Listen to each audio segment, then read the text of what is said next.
the ICC and shit. Y'all are crazy, dude. Okay, we've given up. As a community, we used to be a community. Okay, we used to be a community. We used to stand for things. We have officially given up on everything. Okay, hold on. I'm just going to use this. I'm just going to use my fit pic from Instagram that I just screenshotted just now. And I'm going to post it. Poll it, pussy. Poll what? Yeah, this ain't a democracy, big dog. June, it's coming. That's the reason. What does that mean? We used to have a sense of purpose in here. We used to be a community in here. What has happened? What has happened to this community? We're no longer making memes. Okay. What is a blast off meme? This is a blast off where I summarize a lot of the things that I'm actually going to be talking about, or some of the high notes, and then also post oftentimes a meme. But this time I posted just me in the pants, just a regular photo of myself. I can't believe this shit's x.com now. It sucks. Really appreciate. Thank you for always speaking out for Palestinians. Really appreciate you. Blast off me about the ICC indictments. Let me run the humor mill on that one, champ. No, don't worry about it. The problem is, one, pants are out of control. They're definitely not looking too good. Thank you, Themasius, for the playlist. Pants are out of control. They are way too what is it called? Bias steamer. They're not ugly. They're actually fucking awesome. They're just super wrinkled. And I don't have any shoes that actually like go with that. That's like more adult, more fancy. Yeah, they're wrinkled and creased and shit. But yeah, should have ironed those boys. Got them from SS Sense. I don't remember. It could be far-fetched. It could have been S Sense. No, they're not linen. Why the fuck are you wearing shoes inside? You don't have black shoes. I don't want to wear black shoes with this fit, bro. You have to go with this fit. I wouldn't go with black shoes. I would go with brown shoes normally, but I don't have any brown shoes, so I rock the Travis Scotts. You need brown loafers. Belt, bro. The belt is a part of the pants.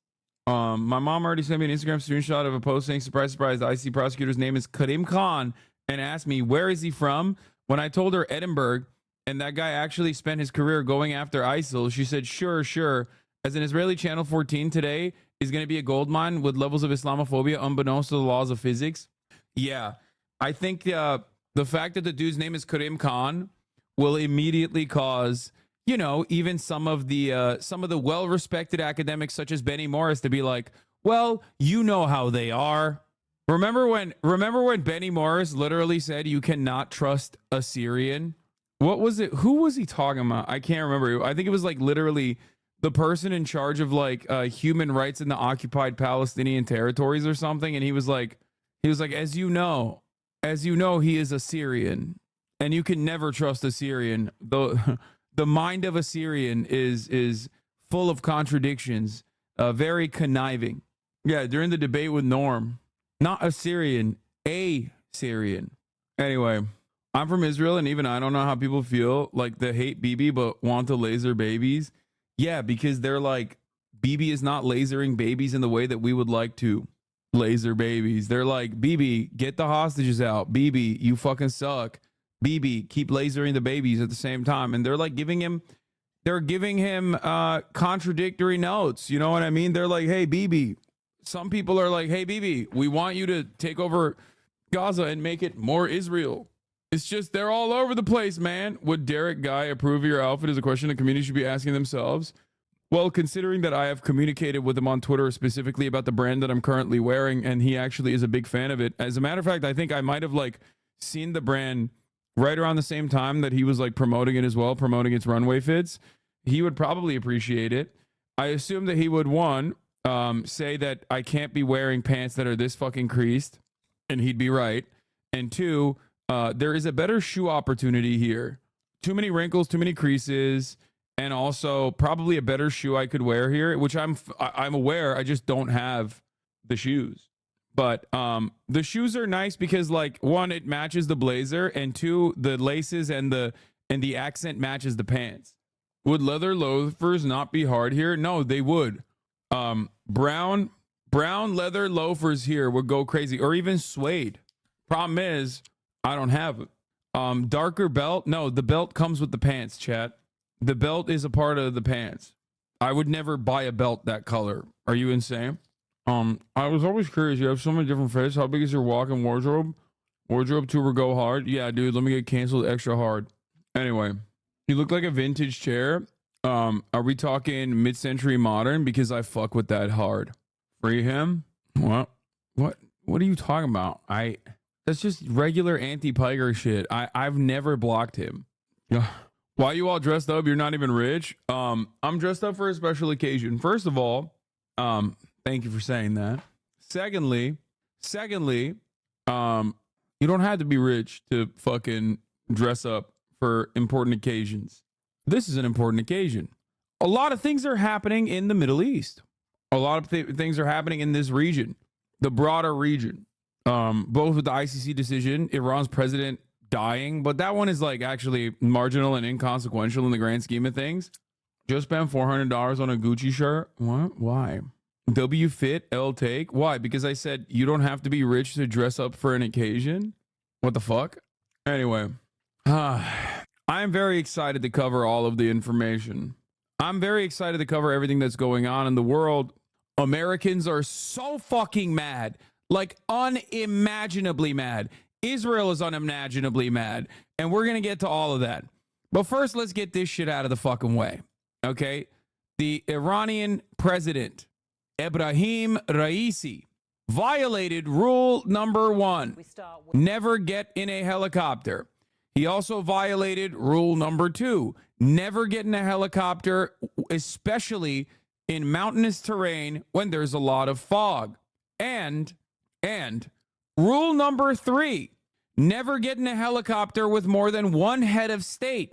A major violation on all fronts occurred on Iran as the Iranian president and the foreign minister were traveling back from Azerbaijan on a helicopter in the middle of a fucking in the middle of like the densest fog I've ever seen personally, and they got destroyed.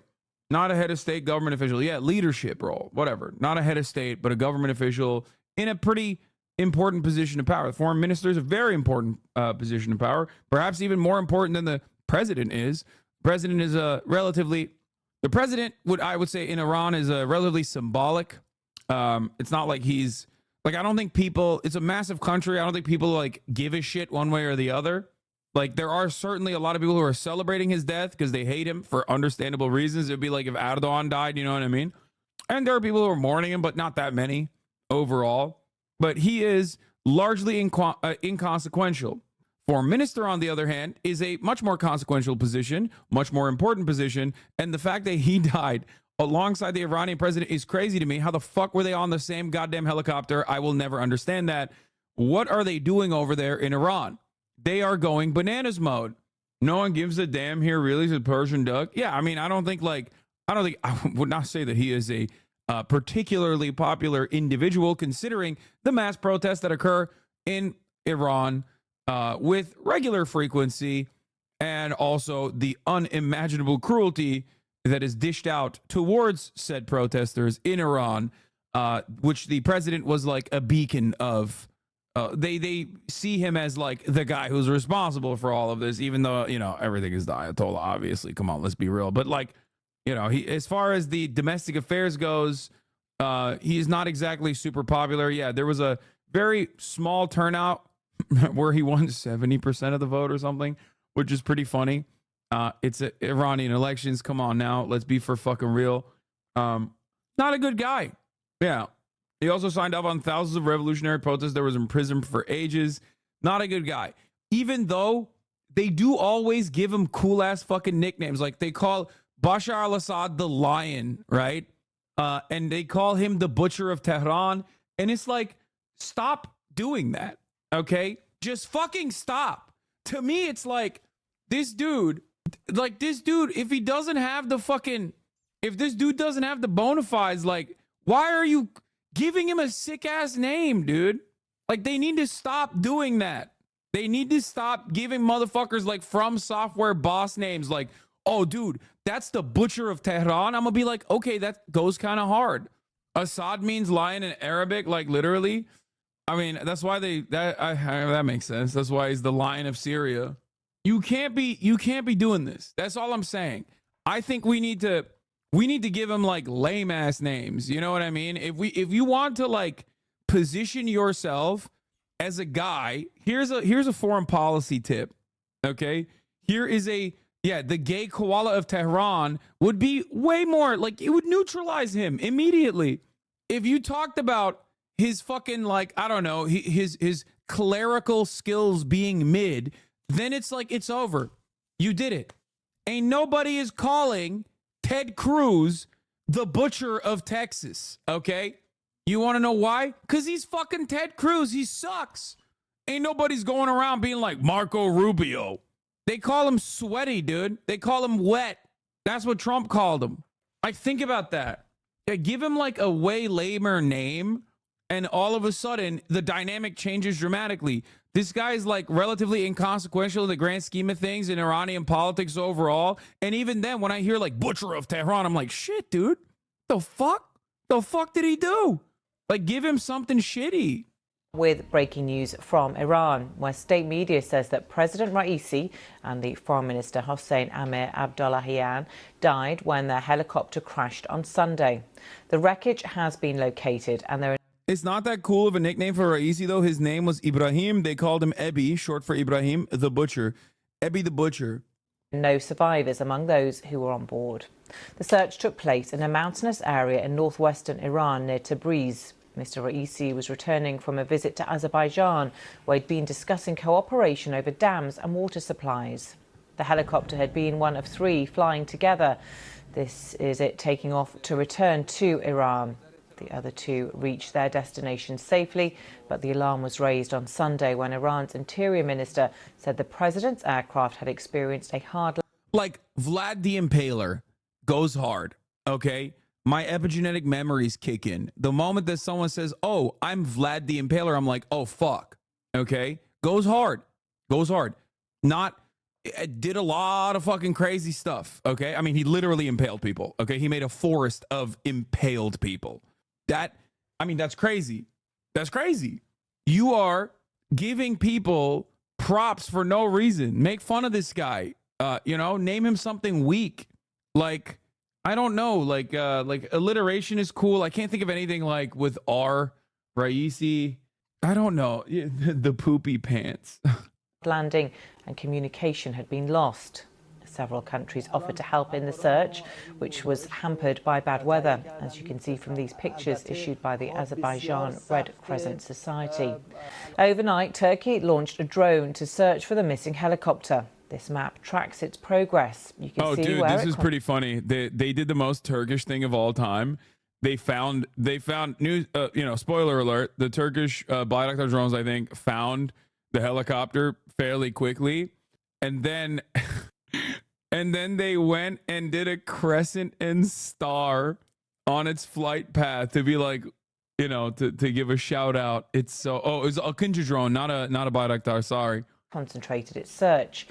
In the early hours of the morning, Turkey said it had identified a source of heat, which it suspected to be the wreckage of a helicopter carrying Iran's President Raisi. It said it had shared the coordinates with the Iranian teams. Then these pictures emerged a short while ago. These are pictures taken by a drone of the crash scene. You can just see on the laptop screen the wreckage of the helicopter. That's why it was pretty crazy when people were like, oh, you think he's alive? It's like, dude, have you seen a helicopter crash? Like, no, man. That's not how this goes, okay? Like, especially if a helicopter's crashing, good luck, okay? Good luck. At that point, it's over. It's so fucking Jover. It's so goddamn Jover.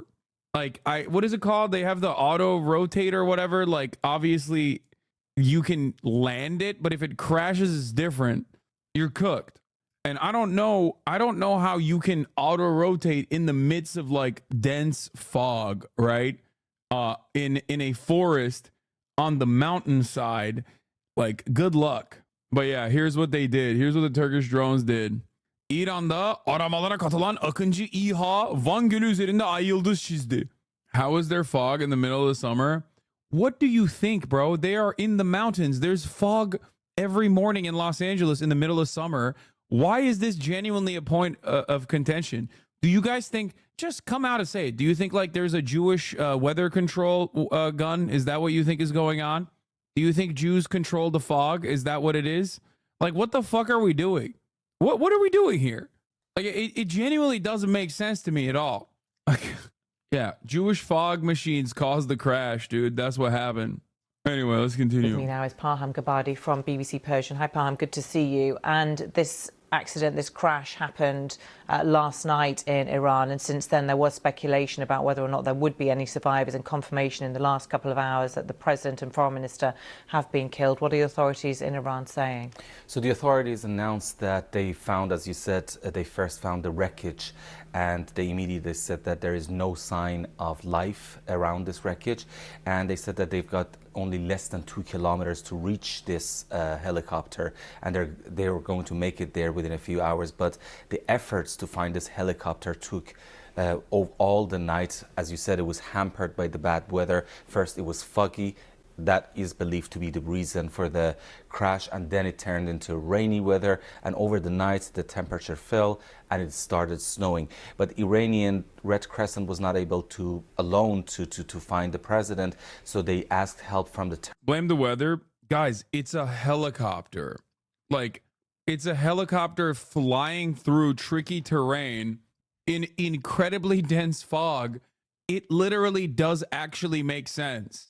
Okay, like, there is, guys, this has happened to a very prominent figure by the name of Kobe Bryant. So it's not like, it's not that strange of an occurrence.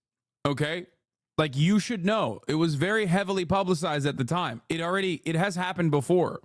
Nobody's saying Jewish space lasers, but fog in the middle of the summer is sus. No, it's not. You're fucking stupid. I can't believe you're not joking, and I can't believe you're saying this seriously. What are you saying? No, it's not. It's not weird to have fog in the middle of summer, bro. What the fuck are you talking about? I just told you, literally this morning, there was fog in Los Angeles. Oh my God. And we're not even in like mountainous climate. They're up in the fucking mountains, bro. It was snowing too. In the middle of snow in the middle of summer? What's that? What? Like, depending on how fucking high you go, people that live in like Arkansas forget that, people live in other places around the planet where like weather conditions are very different. Certain YouTube debate bros are filling their timelines with straight up conspiracy theories, shaking my head. Wait, what do you mean? Who is like saying that this is legitimately like a conspiracy, a plot or something? Like, here's the thing, okay? It does actually, the timing of it is suspicious. So I understand why people immediately were like, wait a minute, this is a little weird, right? It is a little odd. It is strange timing in the midst of like this powder keg. Okay. And I understand like your immediate reaction without knowing all the details. If you didn't know anything about what was going on, it makes sense. I've seen several streams talking about assassination. Wait, really? Kuwaiti chatter here. Everyone is convinced it's a Zionist hit beyond a doubt with zero proof law. What? It's not a civilian helicopter. They could see this was Israel. My Marine vet told me that there is no chance the fog got to the pilot. Okay, guys, I can't tell if you guys are joking or not, or if you're being serious. Okay, you need to remember that you have American chatters who didn't receive a good education. I'm going to be a fully educated teacher in a month, so I will start working on some lessons plans to fix them.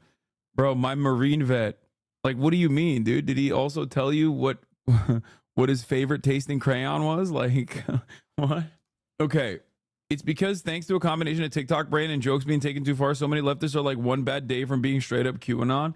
Like, guys, yeah, Ugopnik had the correct take. The worst thing about helicopters is that they fall out of the sky so often you can't even spin a decent conspiracy, even when foul play is likely. Yeah, dude, it's crazy. It's just a thing helicopters do.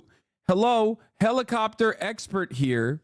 Okay, hello, helicopter expert here. That's a thing helicopters do, okay? They do it, and they do it because of their clientele that normally takes helicopters. They do it all the time. They do it to the Delta Force. They do it to, rich people, and they do it to heads of state and presidents and shit like that, because those are the people that take the fucking helicopters. That's just what it is. It's an insane method of transportation, okay? An insane one. And don't even get me started on Ospreys, okay? Remember, people tried to do this with the Ospreys in the Mediterranean. There was an Osprey that fell in the Mediterranean, and a week later, another one in fucking Japan. That is just what Ospreys do. If you don't know anything about Ospreys, that's how they operate. They are merkers of whoever the fuck they're traveling, whoever the fuck they're carrying, they will kill them. Okay? Blackhawks as well, but Ospreys especially. NATO helicopters literally crash and kill soldiers every couple of years. Yes, helicopters fucking fall all the time. It is like, think about it this way. I have been covering this shit pretty reasonably for the past 8 months, okay? And before that, for the past 10 years. The timing of this death is definitely suspicious. But once you look into the situation at hand and you realize there is a helicopter involved, all of a sudden it is not so suspicious. Okay? That's it. It is the most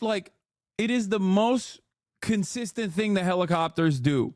You are talking about a massive country that is like retrofitting helicopters from the fucking 60s to this goddamn day due to an unimaginable amount of fucking sanctions. You are talking about a helicopter ride taking place in a mountainous region with an insane amount of fog. Okay? That's it. There's literally proof that the heli was shot down. No, there isn't. And you're just trying to fucking give me proof that there's a 3-minute ad break at the top of the hour, which there is one, obviously, unless you're subscribed, in which case you won't see it, so you're not going to believe it. You're going to be like, there is no 3-minute ad break at the top of the hour, but there is one, okay? And you are the one who gave me the fucking bait at 10:55. I wanted to wait until the proper timeline. I wanted to wait for the proper window of opportunity, and that's why I waited for a silly-ass bait in the chat that I could repost. That's right. At the top of the hour, there's a 3-minute ad break. Now, you might not believe it. You might not see it. You might be like, no, Hasan, there is no fucking 3-minute ad break. Well, there is one. Yo, 34MKD50, thank you for the 50 gifted subs, allowing 50 people to no longer see the ads at the top of the hour. I don't think Western media is prepared for this video. Walk this. Oh, I know what this video is. We'll see it. We'll watch it in a little bit. Anyway. Imagine it ends up being an assassination, then shadows will come yapping like the Russian invasion take. No. You want to know why they won't do that? Because I'm not going against potentially the American State Department in that situation. Okay? And for the record, it doesn't even matter. Yeah, when I get something wrong in the other direction, in a direction where I'm like basically saying similar things that like the American government would be saying, which doesn't immediately mean it's wrong, mind you. Okay? No one is going to fucking criticize me if I'm wrong. That's precisely that you guys don't understand. Like, people that shill for the State Department get things wrong every fucking day. Literally. You just never hear about it because nobody questions it. You only get elevated to a higher place of prominence if you just repeat the State Department propaganda. In this circumstance, the reason why I'm bringing this up is because that's precisely the reason why like no one is going to turn around and be like, oh, dude, you fucked up on this.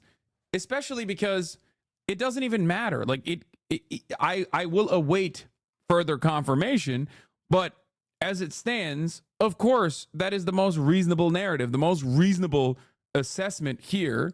I don't know what exactly happened. I'm not fucking there, and there isn't enough information yet to make a full-blown conclusion.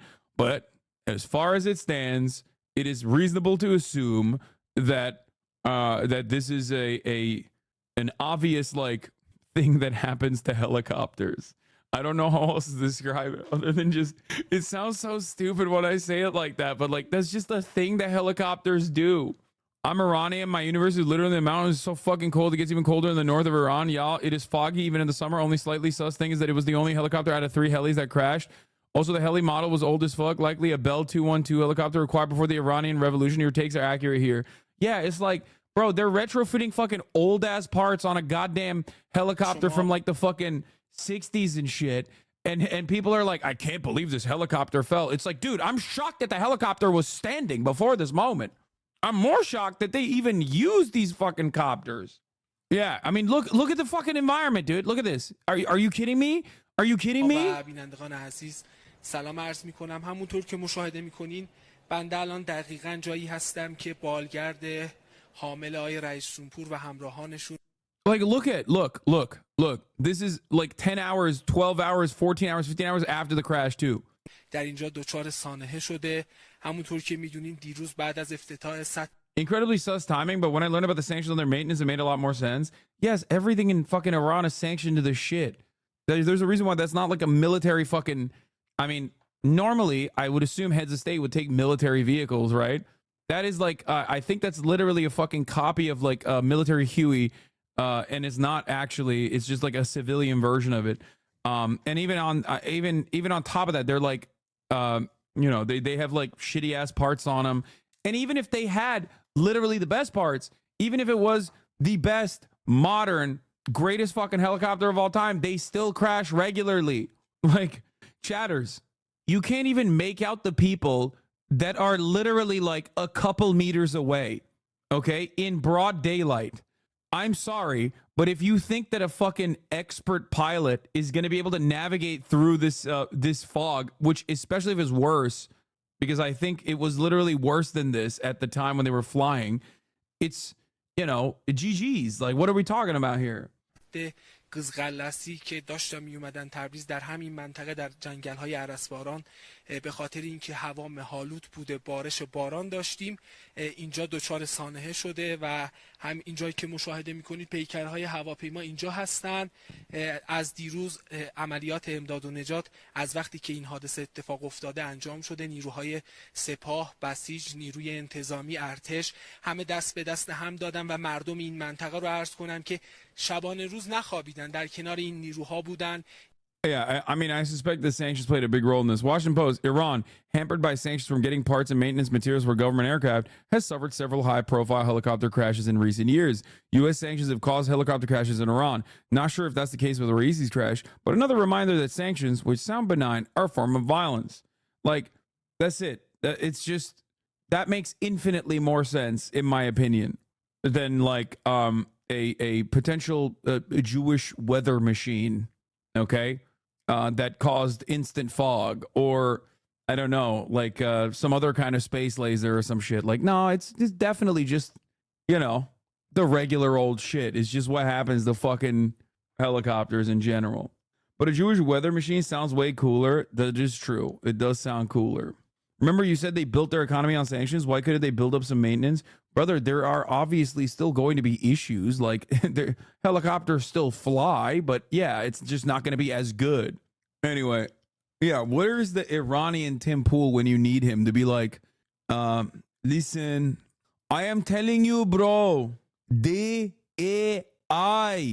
Has anyone looked into whether or not the plane of the helicopter is a woman? You have woman pilots. DEI pilot, bro. It must have been a Kurd who was flying the... Yeah, they wouldn't do like black people. DEI in Iran would be like, it's Kurdish pilot. You cannot let the Kurd fly the helicopter. You are letting Kurdish woman fly the helicopter. This is what happens. Don't let the Kurdish woman fly. Actually, the other thing is the Azeris. Yeah, they also say Torque, right? Torque. They make fun of in Iran. They make fun of Azeri people, and they call them like, what is it, Turk? But like in a weird way. Yeah. Anyway, is Iranian Tim Pool still bald? Extra bald. Anyway, okay, I didn't think there was anything funky going on with that crash, but then I came across this. Breaking. Israeli official tells Reuters the country had nothing to do with the helicopter crash that killed Iran's president. Wait a minute. Okay, that's suspicious. When Israel says they didn't do something, then I immediately think maybe they did do something. Okay. Yeah, that's real sussy, dude. But yeah, ultimately, I'll wait for further details. On this stuff. But my immediate reaction yesterday is my reaction today. It's the same. It's just that, like, considering the method of travel and all of the circumstances surrounding this crash, Yeah, it makes a lot of sense. It makes a lot of sense that this happened. It is a fucking helicopter flying through dense fog, probably, not getting the best kind of maintenance possible with retrofitted parts, flying through a mountainous region. He got Kobe'd. Turkish and the Russians. Apparently, the Turkish drones played a really key role in finding the wreckage of the helicopter overnight and trying to detect where it has fallen. So tell us about who the president was, what his role is in Iran, and what his death will mean for the country.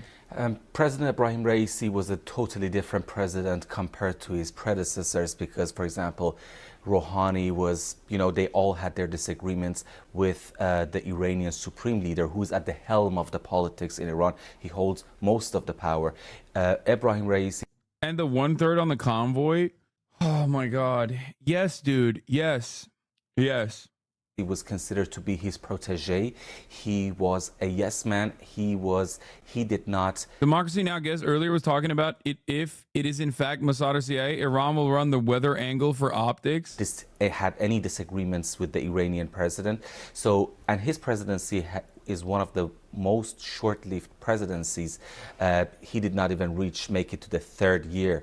And he started he came to power when he was just an 18-year-old in the judiciary system that later on became known as a kind of committee of death because they issued a lot of death sentences back in the 80s to many Iranian dissidents.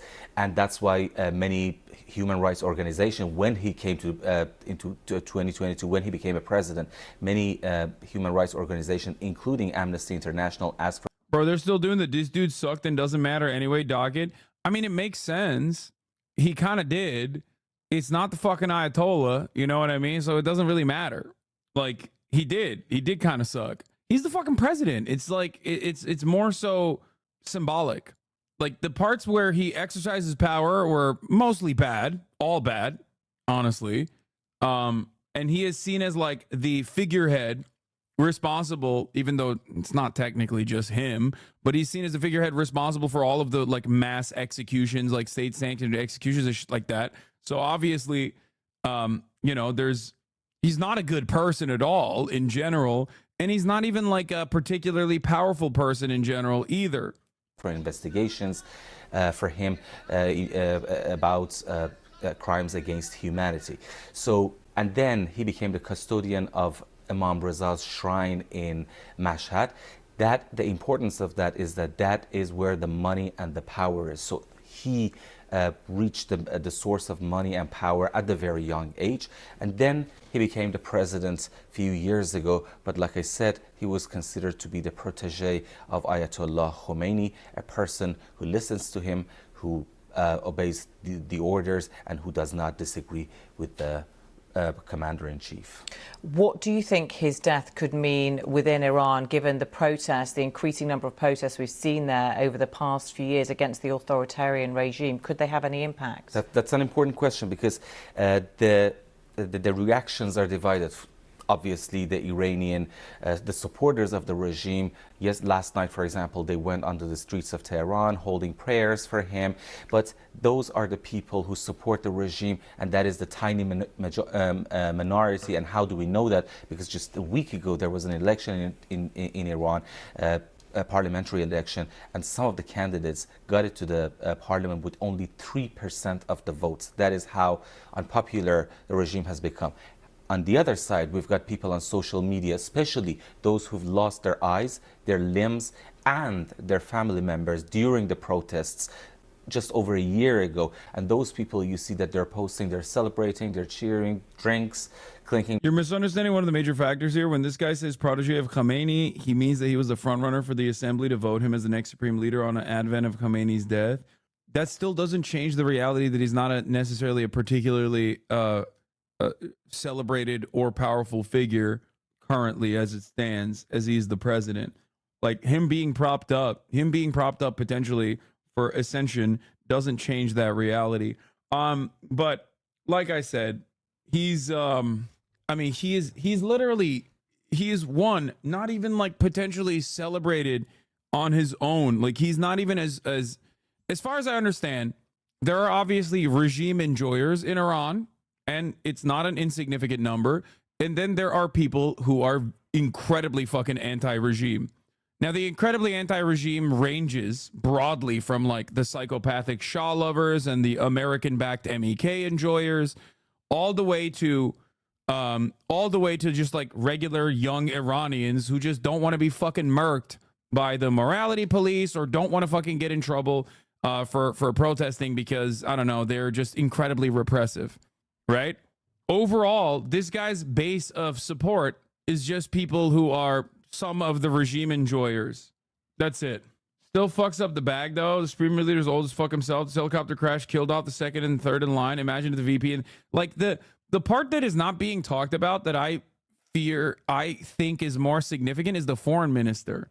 Like that is a actually important position. And that is a person with a lot of fucking influence, a lot of geopolitical influence. And they're rarely even covering it. Everyone's talking about the fucking president, and like no one gives a shit about the president. And obviously the people don't personally give a shit about the foreign minister, but those in positions of power in Iran do. Okay? Because that is the person that is making decisions. That is the person that is like directly talking to the Ayatollah. That is the person that is playing a formative role in Iranian politics in the region. And that actually is shocking. It's shocking for multiple different reasons. The fact that they are all on the same fucking helicopter. What the hell is going on? Who does that? That is so stupid. Like actually stupid as fuck. But regardless, you don't understand HasanAbi? They were besties? Yeah, this makes no sense. Yeah, I would expect this kind of behavior from the Polish, not from the Iranians. You know what I mean? We're talking like 1,000-year empire. What the fuck? That's crazy. I mean, Iranians have fallen off. Okay, that's all I'm gonna say. This is Polish activity, straight up, putting fucking multiple leaders in the same helicopter and flying the helicopter through dense fog. No, that's like if Poland does that, I'm like, that's normal. They have one helicopter for the whole fucking state. Who the fuck does that in Iran? Anyway, the turnout for this last election was the lowest since the revolution. 73% to 43% from 2017 to 2021. Yeah. Anyway, let's continue. Celebrating his death on social media. So these are the two different reactions to his death so far. The president and the foreign minister killed in this helicopter crash. Given that Iranian proxies are operating all over the Middle East, not least, of course, Hamas in Gaza, Hezbollah in Lebanon, the Houthis in Yemen, and you have made clear that it is the Ayatollah, the supreme leader, who is the key decision maker. But what impact do you think, if any, their deaths could have on the regional conflict? Minimal, apparently minimal impact, because like I said, the commander-in-chief is Ayatollah Khamenei. He's the one who even chooses, almost recommends, as they say, the foreign minister. So those are usually the proxies that you mentioned are controlled by Iran's Revolutionary Guard. And that is a totally different branch controlled by Ayatollah Khamenei. And the president has no role in that. And it's important to understand also that the difference between President Raisi and his predecessors was that he almost turned presidency into a ceremonial role. And he did not exert any power. He did not disagree. Even in foreign policy, for example, the ex-president Rouhani had a totally different understanding of foreign policy. He wanted to reconcile with the West, and there was a struggle of power within the Iranian politics. But with Raisi, we did not see any sign of that. So and like you said, the proxies around the region, they're controlled by Revolutionary Guard, so that is not going to be impacted. So now there will need to be elections, what, within 50 days? Within 50 days. Do you expect a continuation then of another candidate to be chosen and inevitably voted in, who is a key ally and supporter and an actual proxy of the Ayatollah? Definitely, because the signs that we've seen over the past 2... It's a joke, man. It's also a joke because, like, Polish Redditors get extra mad about it. And it's funny coming from a Turk who is definitely lower in the eyes of Europeans than a Polish person. That's it. That literally is the only reason. To the other chatter you were responding to, because you said, as a Polish American, I love the Polish dumb stereotype growing up, but it has never impacted me. I find HasanAbi's running gag of absurdist Poland slander very amusing. Also, the other reason why I made the Polish joke is because it literally did happen. Didn't they also have a head of state get murked? Yeah. A Polish Air Force 2154 crashed outside of Smolensk, Russia, killing all 96 on board. His wife, economist, first lady. Wait, was that the one? In 2010, the Smolensk air disaster. Any Pole mad should just mention the winged hussars and Vienna. True. That's also the other reason. Yeah, they literally, remember what I said? It's crazy to fucking pack an entire fucking flying thing with multiple leaders of a state. Poland literally did that in 2010. Like, they did that. Anyway, but yeah, the winged hussars and stopping the Ottomans at the gates of Vienna is something that I will never forgive, nor will I ever forget. And that is also part of the reason why I always do anti-Polish jokes as well. Y'all fucked up on that one. I'm just saying, dude. Y'all fucked up on that one. 3 years is that Iran has a body that they have to approve all the candidates, and that body has been disapproving, disqualifying all the candidates, all for the presidency and also for the parliament. So it shows that Iranian Supreme Leader Ayatollah Khamenei, most of the analysts believe that he's preparing the ground for the transition after his death to the next Supreme Leader. We do not know who that person might be, but we know that he's preparing the ground for that transition. And for that transition to happen smoothly, they need a person who is completely loyal and faithful to the commander-in-chief. Okay, Parham, thank you. I'm Iranian, and do you know how many people he personally killed? Probably a lot, I suspect. They're calling him the Butcher of Tehran, so I feel like you don't get a nickname like that for not killing a shit ton of fucking protesters.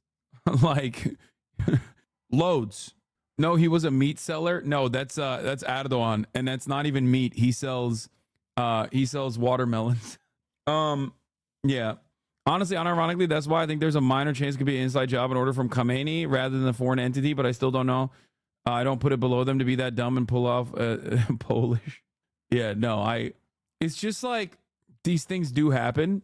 Like I said, I understand why people would be like a little bit suspicious given the timing of it all. But like, once you look into the details, it kind of clears up any confusion that you might have. Bro, that guy is an Iranian. He lied and you took it for granted. Zionist motherfucker fooled us. Wait, what? No, hello. I don't give a shit about what that guy is saying. It is correct that he is seen as like the symbolic figurehead of resisting against like the government suppression against like protests in Iran. What the fuck? That part is definitely true. It's also true that there's definitely a lot of people who are celebrating, even in Iran, his death. And certainly outside of Iran, because the diaspora Iranians usually are not exactly too fond of Iran at all. But ultimately, even like, you have to look, it's a massive country. There's a million different opinions. And the way I look at situations like this, the way I try to analyze this stuff from the outside is I will look at who is celebrating, like how big of a population is like celebrating his demise and how big of a population is actually riding for him. And it doesn't seem like anyone was individually riding for him, but instead, the people that are mourning because they're regime enjoyers rather than like, Ebi fans themselves. But the reality is there will not be a secular democracy without civil war. That's the reality. Yeah, I don't think Ayatollah is ever going to be like, yeah, we're going to perish. The internal contradictions of our theocracy will succumb to its own weight and magically fall apart one day. I don't think it's going to happen. Anyway, the helicopter that crashed while carrying Iran's president and foreign minister on Sunday did not have its signal system turned on or did not possess such a system, the Turkish transport minister Abdulkadir Uraloğlu said on Monday. That's crazy. His nickname comes from his time on the court in the 80s, sentencing dissidents to torture/death. I'm a Kurd Iranian, and your opinions on Iran are true and very good. Did you like the bit where I did the Tim Pool? Where I put the Tim Pool beanie on and said it's DEI. Israel's rescue services were joking about it. Bro, they should be, don't worry, we're on our way. Yeah, they shouldn't be making these jokes because they really fucked up the recovery process after October 7th. So if I'm Zakah, I'm shutting the fuck up, okay? This is a bit of a cell phone for them, I would say. They're like, yeah, don't worry, we're gonna fuck this one up too. Anyway, how do you see Iran moving forward? I understand that young Iranians don't like the regime, but does that mean they're susceptible to pro-West instigated revolution or regime change, something like Syria? Or do you think people are more aware of that type of influence? I don't know if there is ever any like organic movement nowadays that doesn't immediately get infiltrated either by Western influence or influence from another regional power. Like this happened in Ukraine. It happened, like it always starts off.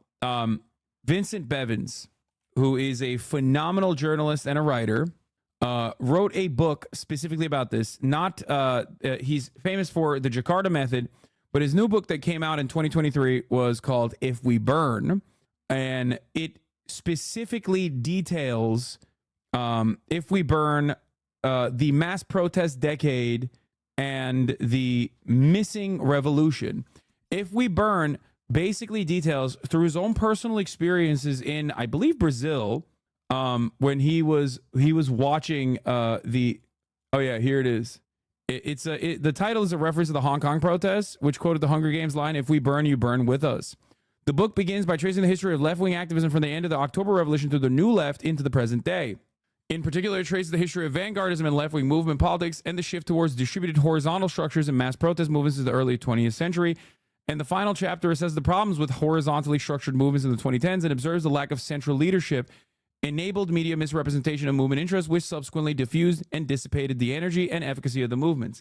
This is precisely the reason why I have been very proud of the way in which the student-led protests in America against the apartheid regime in Israel and the genocide that Israel is conducting in Gaza have been so incredibly well organized, and I have paid special attention to that and talked about it quite a bit, because a lot of these decentralized protest movements that occur because people are just like fucking angry, there's a lot of volatility, oftentimes get so easily co-opted by so easily bastardized. The media does their very best to basically turn around and say, no, these guys actually are personally fucking bad guys. They're like, they take advantage of the lack of messaging discipline. This was a main problem in the Arab Spring. Exactly. That's precisely what I'm talking about, though. Like Euromaidan, every single one of these protests start off with young activists genuinely angry, because something awful is happening in their country. They're mad about the living conditions. They're mad about real things. Okay. Hong Kong protests as well. They're mad about government restrictions. Okay. And then it gets co-opted instantly by either the American State Department or by other regional actors or even fascist militias. I would even go so far as to say the Gilets jaunes was a great example of this. A yellow vest protest in France. Very real reason for hostility that without specific centralization turns into a protest movement about a multitude of different issues that completely is directionless. That's how it works. That's what happens in all of the recent protests that we've seen. So the reason why I'm bringing this up is because, like, any kind of movement in Iran is also susceptible to the same exact opportunism and the same exact elements. The problem isn't the horizontal organization; it's the fact that opportunists take them over and derail. The EZLN and Rojava are examples of successful movements. Yeah, I mean those are two anarchist movements that engaged in direct action and were successful in communicating their desires, in having messaging discipline. But I'm pretty sure Rojava still had vanguardist elements, and EZLN is not even like you're talking about like two examples that of people that call themselves anarchists broadly, but they're still very much they're very much militant. No one in Rojava would call it anarchist, nor EZLN. What are you talking about? The Zapatistas are absolutely they're anarcho communists. This book takes at its premise that horizontality equates to disorganization. Yeah, the example Bevins uses was quite well known since they partially started against government corruption in Brazil and ultimately became a movement to undemocratically overthrow Dilma. So anyway, the reason why I brought this up with Iran is that like it is so susceptible to outside elements co-opting it, and it probably will. It most likely will happen there as well. But I don't know. I don't know what the outcome of that will look like. Thank you very much for your expertise, your analysis. Thank you. Mr. Secretary. All right. Here is America's take on the helicopter. I gotta go pee real quick. I'm concerned that Iran is going to try and blame Israel or even the United States for the crash that killed the president yesterday. And for General Brown, Israel is also conducting operations in northern Gaza, even though they've said that they previously said that they had defeated Hamas there. So, particularly given your personal experience fighting terrorists in the Middle East, do you believe that Israel can achieve its goal of fully eliminating Hamas? The United States had no part to play in that crash, and that's a fact, plain and simple. And Israel? Are you afraid they're going to blame Israel? I won't speculate as to what they'll blame. Again, they have to conduct an investigation to see what the cause of the crash was. It could be a number of things: mechanical failure, pilot error, you name it. So. An Israeli airstrike today in Gaza's Jabalia refugee camp demolished a residential building. Emergency crews said families were inside. As the vast civilian toll of this war ratcheted up again, Israel's Prime Minister and Defense Minister were put on notice that they could face prosecution at the International Criminal Court. The crimes include starvation of civilians as a method of warfare, willfully causing great suffering, serious injury to body or health, or cruel treatment, willful killing or murder, and intentionally directing attacks against a civilian population, as well as crimes against humanity of extermination and or murder. Mr. Khan is formally requesting arrest warrants against Israel's Defense Minister, Yoav Gallant, and its Prime Minister, Benjamin Netanyahu. The case is much about repeated denial of humanitarian necessities as the direct killing of Palestinian civilians. This evening, Israel's Prime Minister called it a distortion of reality, a form of new anti-Semitism. Prosecutor in The Hague, with what audacity do you dare compare the monsters of Hamas to the soldiers of the IDF, the most moral army in the world? With what audacity do you compare Hamas, that murdered, burned, butchered, raped and kidnapped our brothers and sisters, and the IDF soldiers who... The most moral army in the world! This is anti-Semitism. Saying that our best democracy, the best apartheid anyone has ever seen, is actually an apartheid and bad. He's not talking English now? Yeah, I mean, because he's chirping to the Israeli audience here. Okay? How dare you? Oh, it's so good. God, I love this so much. This is why I suited up and booted up, baby. Whoo! Listen, the most moral army in the world, okay? When the most moral army in the world is raising Gaza in an act of unjustifiable violence, okay? Raising Gaza, killing tens of thousands of children and women and elderly and men, civilians, destroying any matter of like civil infrastructure, whew, killing their own hostages, waving white flags directly with gunfire, killing hostages with rocket fire for the crime of being in the vicinity of Palestinians that they want to kill. It's just they were always doing it in a moral way. Okay? You don't understand, guys. You don't understand. When Israel was killing hostages, pretty much every single one of them that hasn't been released at this fucking point, okay? And killing their own soldiers and killing anyone and everyone, really. It's a kill zone. They were doing it in a moral way. They were doing it in a moral way, and you guys don't understand it, okay? It takes a high IQ to understand how moral the Israeli army is, okay? You just don't get it. Who are fighting a just war that is unparalleled in morality.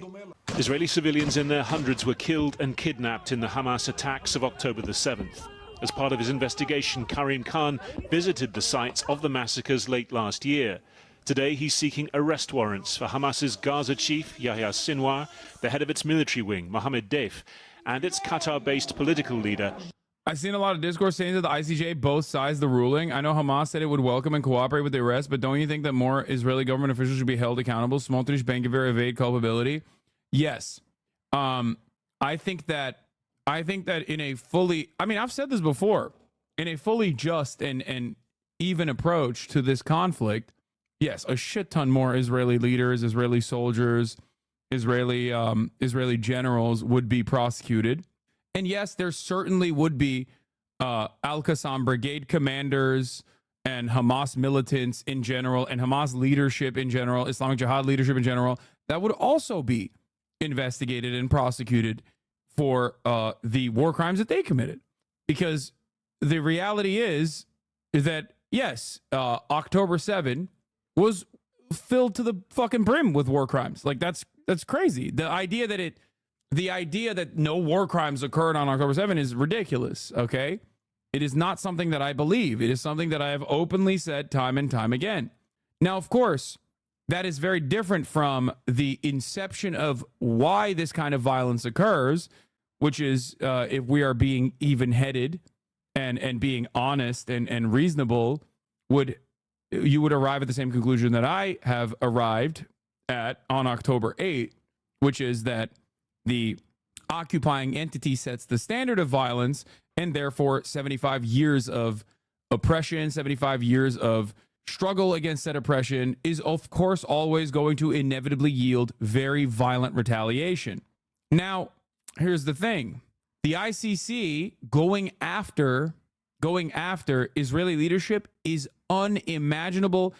I cannot think of a single fucking instance in the history of the ICC or the ICJ as well, but certainly in the ICC, where someone who is an active collaborator with the American government, that is getting political cover from the American government, that has ever been prosecuted like this, that has ever had even an application for their arrest warrants, ever.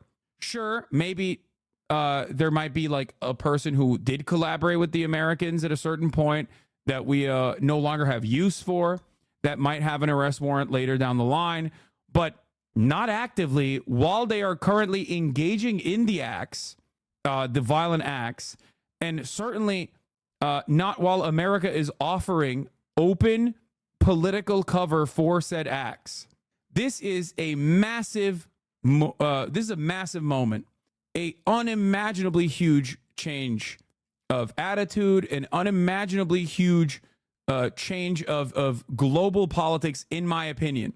It spells that the American hegemony is in its final stage. Okay?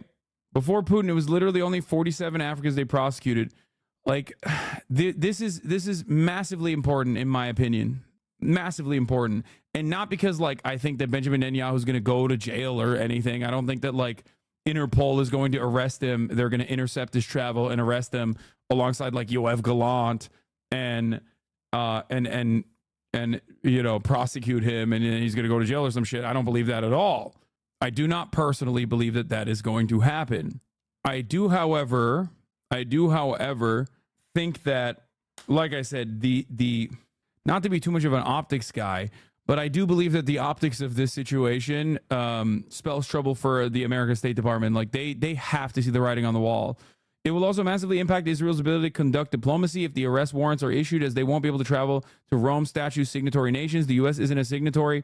However, if they are voted out, the next Israeli leadership won't likely be affected. Yeah, this is something that I brought up. This is something that I brought up literally like on October 10. Okay, it goes back to Zionist arrogance. It goes back to Zionist entitlement, and it goes back to all of the violence that is happening as a consequence of those opinions, as a consequence of that mentality, that fascist mentality running rampant through every aspect of Israeli governance. Okay? This has created, and this is not just me saying this, okay? I'm some random dickhead Twitch streamer. Make no mistake. there are people in the American State Department whose only interest is not like saving Palestinian lives by any means. Like they don't give a shit about that at all. But whose only interest is the continuation of American empire, who also saw this reality. That if they continue without any restraint whatsoever, giving the go-ahead to Israel, that this would actually shake the standing and the confidence that the international community has in America's control, America's global dominance and America's control. That's what's happening here, okay? What you are watching right now, what is unfolding in front of our eyes, is a very serious change in attitude and in enforcement. Think about that. Israeli Foreign Minister Katz asked AIPAC leaders to work with Congress against the ICC decision. See? Open foreign interference in American domestic affairs, American foreign policy. Bibi and Galan are the only targets because, one, people like the Chief of Staff Herzi Halevi and Shin Bet head Ronan Bar have already announced their retirement. Two, Ben-Gvir and Smotrich are not in the war cabinet, only on the National Security Cabinet, which influences the war less directly. And three, Gantz, who is in the war cabinet, it just isn't as inflammatory and is considered an alternative. It's America's guy, by the way. That's the other thing. Benny Gantz, who is a war criminal as well for prior incursions and prior sieges, war crimes that he actually flexed when he was running against Benjamin Netanyahu, mind you, is America's guy in the room. They want Benny Gantz to be the new liberal Zionist that will lead the apartheid and will manufacture consent and basically massage the narrative so that it's easier for all of our mainstream outlets to continue running the same exact propaganda for Israel. Benny Gantz is also announcing that he'll leave the government if a no day after plan passes till June 8th. It's all political, but that's it. Yes. Does Invade the Hague Act apply to Israel too? What is this? Stream on X. Perhaps there's some video game streams in there. I'm going to say, yes, the pussy in bio website. It's not a parody account. This is actually his account. Let's continue. Ismail Haniyeh. There are reasonable grounds to believe that these three Hamas leaders are criminally responsible for the killing of Israeli civilians in attacks perpetrated by Hamas and other armed groups on the 7th.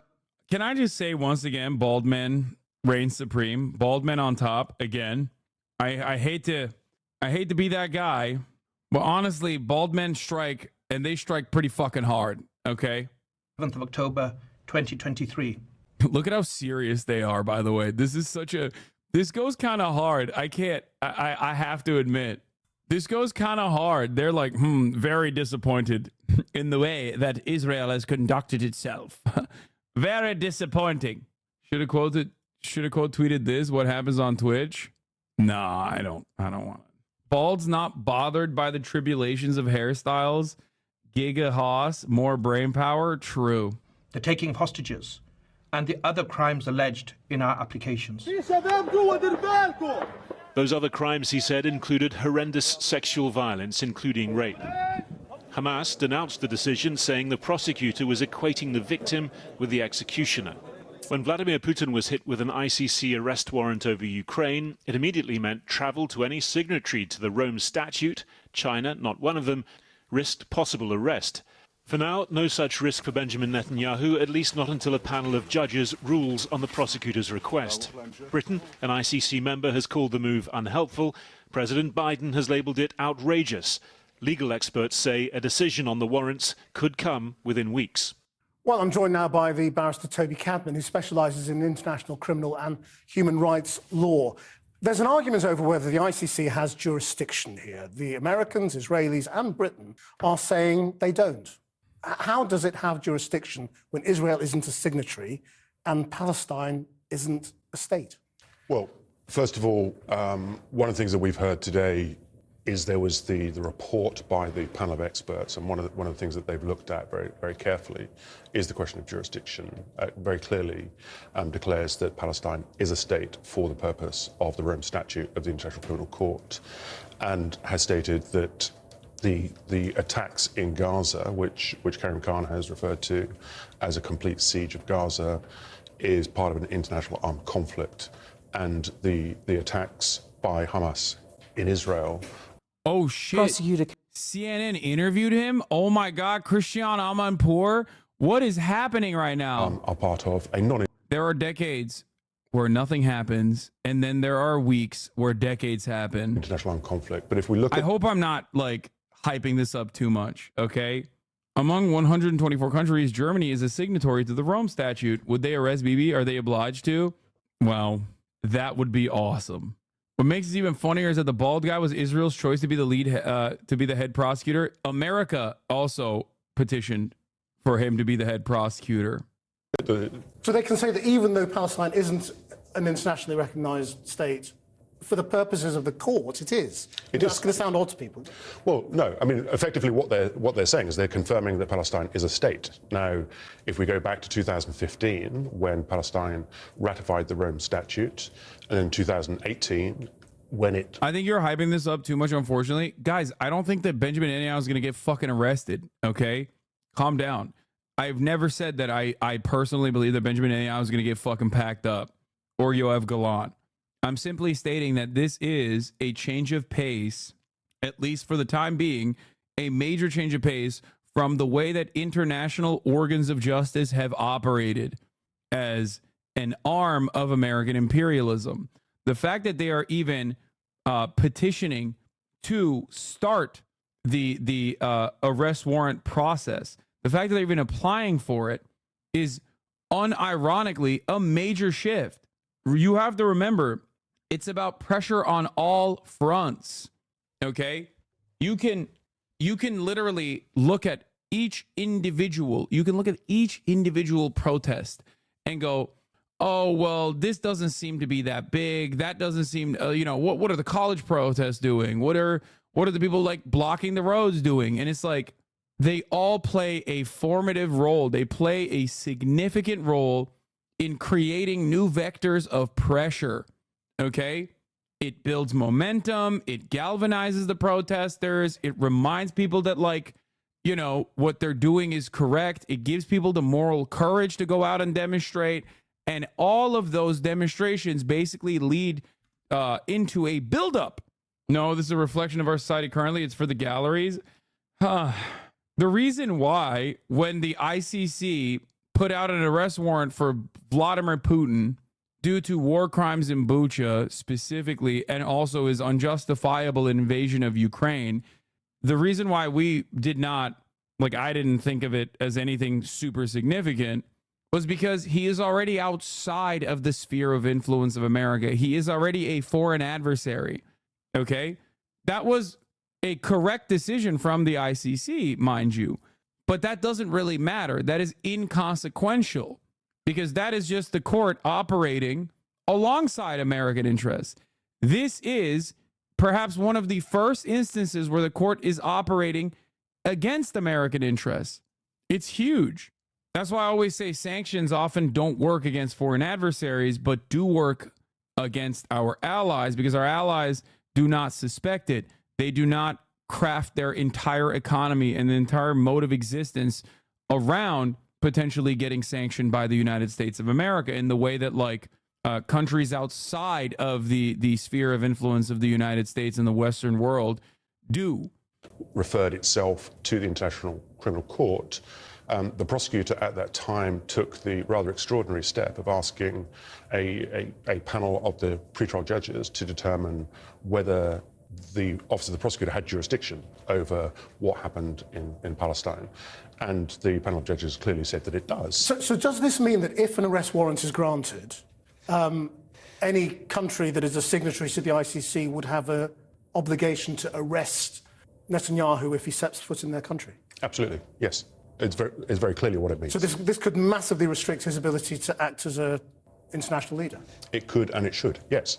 And, why wouldn't that arrest warrant be granted? What would be the argument against it, given the prosecutor has applied?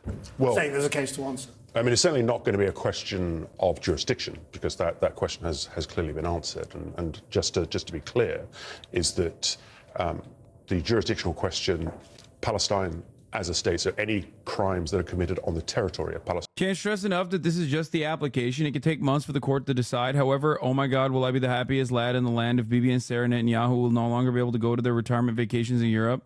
One of Bibi's corruption cases has to do with bribery via hundreds and hundreds of expensive champagne bottles, and now he may have to drink all of them alone in his basement instead of abroad. Yeah. This is an application. It could get denied still. I will talk about like the worst outcomes and the best outcomes in a little bit. I'm just giving you guys more background. Okay, we're going to get there. Hold on. Palestine falls within its jurisdiction, and any crimes committed by a Palestinian national in Israel would also fall within its jurisdiction. So it's not going to be a question of jurisdiction. It's an evidential question. And certainly what we've seen so far, what has been said by Karim Khan today, and what we've been seeing for the last few months, very clearly, there is a very strong evidential base. This is not both sizing it, robber guy, man. That you are susceptible to the right-wing framing on the issue if you think this is both sizing it. I know I've seen a lot of people criticize the ICC decision here for also putting Palestinian resistance group leaders in the application in and of itself. The reality of the matter is there were war crimes committed. Sure, in an act of resistance against an apartheid state ultimately, but war crimes nonetheless. In order for an international organ of justice to truly remain impartial in this process, they are, of course, going to do this as well, especially because they are, in my opinion, right now, going on a tightrope. But this goes back to another really scary potential scenario that I have in my mind, which I will talk about in a little bit. Just wait. For those arrest warrants to be granted. I mean, we have seen in the past arrest warrants not being enforced by South Africa, most recently. So does this end up being any more than grandstanding if nobody arrests them? Well, I wouldn't say that it's grandstanding. Of course, what Karim Khan has done, and again, he's taken the rather extraordinary step of making this public now, which is something he didn't do with the Putin arrest warrant. But of course, I think it's crazy they wouldn't. The prosecutor himself said he would undermine the entire process and institution if they were selective in its applications, especially given the war crimes on October 7th. Yes. Like, resistance leaders, call them terrorists. Well, what are you talking about? I'm not considering Israel to be resistance leaders. Israel are the terrorists in this situation. Just like I called the top of your ad break. Fuck. God damn it. Oh, no. Okay. Fuck you. Damn it. God damn it. You got me. You got me with a double bait, too. You got me in a double bind, you fucking piece of shit. Calm like a Tom. Thank you for the 20 gifted subs. Allowing 20 people to resist against the top of the hour ad break. Fuck. Echoplex, thank you for the 5 gifted subs. If you also want to no longer see those ads and you're not lucky enough to get gifted a sub, then all you need to do is subscribe on your own for $5 or for free with a Twitch Prime by connecting your Amazon Prime account to your Twitch account, where you get 1 free Prime subscription a month. Use it on your favorite broadcaster. Hopefully that is me. Here is the 3-minute ad break now. Kami Cole, thank you for the 10 gifted subs. Is the scary outcome that the entire Western world throws out the idea that ICC and UN altogether, completely illegitimating the institution, because that's all I see happening from at least US, UK, and Germany? No, that's not the scary outcome. No, I don't. If the ICC doesn't actually move forward with this prosecution, they're already an illegitimate entity anyway. They are not doing what they're supposed to, which is prosecute war criminals for their war crimes. So obviously, it doesn't fucking matter. Now, what you need to understand here, and I know we're going to talk about Lindsey Graham chirping too. God, it's so sweet. It's so sweet how fucking angry they are. It makes me so happy. It makes me so fucking happy to see them chirping, dude. How do you even resist then without committing some degree of war crimes? Do you want them to be polite and tiptoe their way around apartheid? The shitty-ass UN conventions are designed specifically to enable continued colonial relations to punish only domestic crimes, since they were made in response to Nazi Germany doing crimes against their own European population, not their colonies. I don't think you understand my point, okay? Like, there are things that you do that would be considered bad and wrong, and then there are things that you do that go beyond that. civilian population centers being targeted would be a thing that goes above and beyond. Okay, especially in an offensive posture. I understand, I understand the animosity that people feel towards the ICC for this moment, in this specific moment, but like, there are certain things that you are not allowed to do. It can actually move the conversation in a positive direction ultimately, but it still doesn't change the reality that there are actions that are ultimately unacceptable being taken by resistance groups. Anyway, I will get to all of this in a second. Let me just finish this, please. I beg of you. He's hopeful, as we've heard from him today, that this will have more of a preventative effect to prevent further crimes from being committed. We've also heard from Netanyahu, and we've been listening to Israeli leaders with this rhetoric over the past few weeks that nothing will stop them. But of course, what it does mean is that... Why doesn't your title also point out the ICC is also pursuing Hamas? Because that's not a very interesting part of this conversation. Hamas is already considered a terror organization. The International Criminal Court pursuing a terror organization that is outside of American interests, outside of the American sphere of influence, is not unique, is not news. Dog bites man is not news. Man bites dog, that's fucking news. Okay? I don't know if I have to walk you through this like a baby. I don't know if you recognize this. Hamas, a terror organization, that's brave of you. What? Oh God, why do all the fucking Redditors have this exact same way of like typing? And they're just like, Hamas, a terror organization? That's brave of you. Fucking got him. Thanks, man. Seems like you weren't really interested in understanding why I do certain things, and simply we're in here to just be a fucking smarmy little asshole. Great response, lol. What? Calling out that you're being a smarmy little asshole after I fucking actually answered your question because I assumed charitability in your question? What do you mean great response? You do not give anything to me to actually respond with the dignity that it would deserve. The fuck? Chatters will literally come in here and be like, Hasan, rich socialist, fucking asshole. You're a bad guy. And then when I turn around and I'm like, that's dumb. Why are you saying these things? We've addressed this a million times over. You go, guess you have no answers for my questions. It's like, no, I did. I did give you the answer. Okay, let's continue. The warrants issued by the International Criminal Court, we have seen what happened in South Africa with al-Bashir. I think it's unlikely that we would see the same. What almost certainly will happen will be European states, predominantly European states who are members of the ICC, will try to deter Netanyahu and his defense minister from actually traveling to those countries because they would be obligated to arrest. Right. Toby Cadman, thank you very much indeed.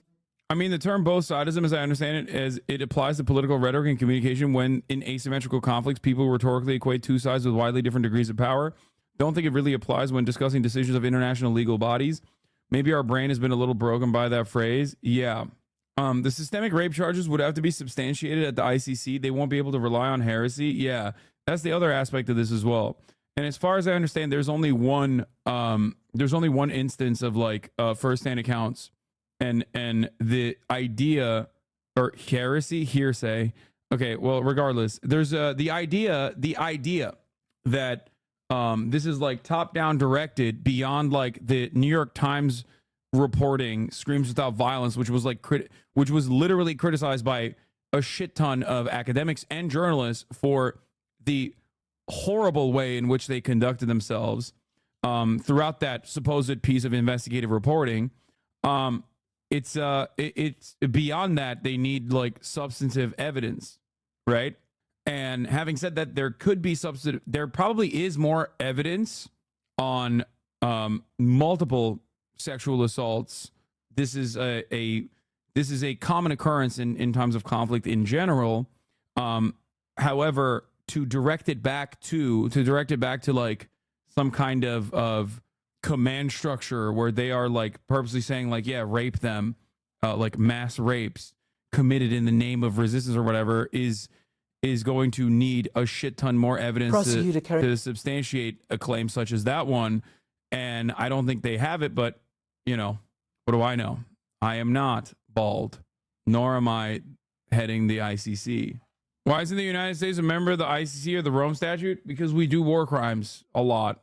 And we also literally have it in our law, we have it within our legal framework to actually invade Netherlands if they ever do choose to prosecute us. You know, you already have a bunch of psychopathic American congresspersons already threatening the International Criminal Court. Yet another day of America bad with Hassan. We are surely having a real hard time shaking off the narrative that we are the bad guys. America doesn't recognize the International Criminal Court, but the court sure as hell will recognize what happens when you target our allies. Anyway, let's get to the prosecutor. Brian Mast doesn't have a leg to stand on here. He really doesn't. He has no standing on this, for sure. Very lame of him to say such things. I agree. Now let's look at what this bald man has to say. Karim Khan, welcome to the program. Thank you for having me. And of course, we're here at the ICC. You are today announcing that you are applying for arrest warrants for top military and political leadership in the Israel-Gaza war since the October 7th events. First and foremost, explain to me exactly what you're asking for and who you are charging. Today, Christian, we've applied for warrant. Such a Hassan fan, but I'm literally struggling with the Hamas takes. I can only conclude that I'm either uninformed on his opinions or I am a moron. Wait, what do you mean? I don't think you are a moron.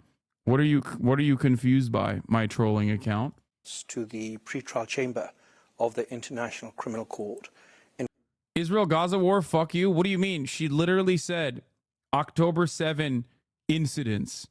Okay? That is like, you're out of your mind if you think that that is the framing on October 7 being anything but like the worst atrocity since the Holocaust upon Jewish people or whatever is instantly going to cause me to believe that this will be a relatively tame interview.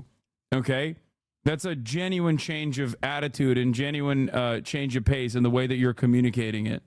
In relation to 3 individuals that are Hamas members. Sinwar, who's in charge on the ground. That's Yahya Sinwar? Absolutely. Dave, who's in charge of the Al-Qasim Brigade. And Hania, who's one of their political bureau based in Doha. Let me just, for everybody to understand, Yahya Sinwar is the head of what they call the Islamic Resistance Movement, Hamas, the military operation, or even wider. Mohammad Diab Ibrahim al-Masri, otherwise known as Dave, Commander-in-Chief of the military wings Al-Qassam Brigade, and Ismail Hania, head of the Hamas Political Bureau. What are the charges? The charges are extermination, murder, taking of hostages, rape and sexual assault in detention. So these are the key crimes that are alleged to have been committed by these 3 individuals. The world was shocked on the 7th of October when people were ripped from their bedrooms, from their homes, from the different kibbutzim in Israel. And people have suffered enormously. And we have a variety of evidence to support the applications that we've submitted to the judges. And just tell us what the evidence is. Obviously, the world has seen the real-time images. The Israeli government... What is this? What are you saying? Genuinely trying to learn, asked the Discord and got mixed answers. My campus pro-Palestine protest Oregon. The DSA started putting on flyers and posts saying Hamas are freedom fighters. And October 7th was a resistance battle, not a terrorist act. Yet you seem to say the opposite. I'm hearing so many different messages from leftists. I'm just lost and confused. October 7 is an act of resistance that contained a shit ton of atrocities. There were definitely acts of terror against a civilian population. Okay? Every single instance of resisting against a violent occupation, resisting against an apartheid, resisting against colonial occupation by the British, whether it be the IRA, whether it be the Algerian forces fighting against the French colonial occupation in Algeria, has always led to a shit ton of terror, even from the resistance forces. Okay, this is precisely the reason why you have the Viet Cong, and their engagements against the civilian population would still be considered acts of terror when you hyper focus on their actions. But when you pull yourself out, as we look at historical resistance against occupation, when you pull yourself out of that and you look at the broader conflict as we do when we have the benefit of hindsight, we often never consider the death and destruction or the individual acts of terror that resistance groups engage in. The Nat Turner Rebellion is another example of this. And the reason for why we don't look at that is because you look at the greatest evil in that situation. The greatest evil in that situation is always being done by the colonial occupation. The greatest evil always being done is done by the apartheid regime. The greater evil always being done is done by the slavers, right? Something to always consider is that the standard for violence is always set by the occupying entity, the force with all of the power in this equation. Okay? Wait, dude, that guy said something absolutely insane. What did he say? He said something like rape is well, come on. You guys banned him so quickly. Like, hold on. I have to literally pull this. I have to pull this user really quickly. Dude, I personally brought up numerous examples in this situation where it was white on white violence as well, for the record. I never said rape is good, and I never brought up white people and like fighting against white people. What are you fucking arguing on? What the fuck are you saying? Are you on drugs? Why did you decide to bring up an entirely different point that I never made? What happened in those 3 years? I don't even want to know what happened in those 3 years. So many. Sorry, BB just joined to hear you say some bad stuff happened, but right after watching a video about SA accusations, what? I'm sorry, guys, but like, this is the reason why I can never have healthy discourse with a lot of people, because for them, I'm not arguing against like actual points that I'm making. I'm arguing against what points they've made up in their own fucking minds. Like, I can't battle your demons, man. Like, how am I supposed to give you a conclusive answer when the assertions that you're making are just, they're born out of not facts, not something that you actually heard, but instead things that you personally fucking came up with on your mind. I'm fighting your own demons. I'm fighting your own personal hallucinations in this situation. Anyway, let's continue. The government has put out videos which it's shared to the UN and others, journalists, about what happened. There are body cams on many of the Hamas fighters, whoever was there at the time. Is that the evidence, or do you have more? We have more.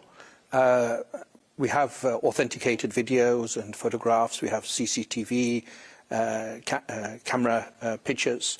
We have eyewitness evidence. We have evidence of survivors. I mean, it's remarkable. The victims and survivors that have from Israel that have engaged with my office have this righteous demand for justice and accountability. They've come here. I've also met them in the different kibbutzim, and they want justice and accountability. So we have also expert evidence. So there's a whole variety of information that we have authenticated that we think is relevant and probative, and that is sufficient, we say, to sustain the crimes that we put forward to the judges.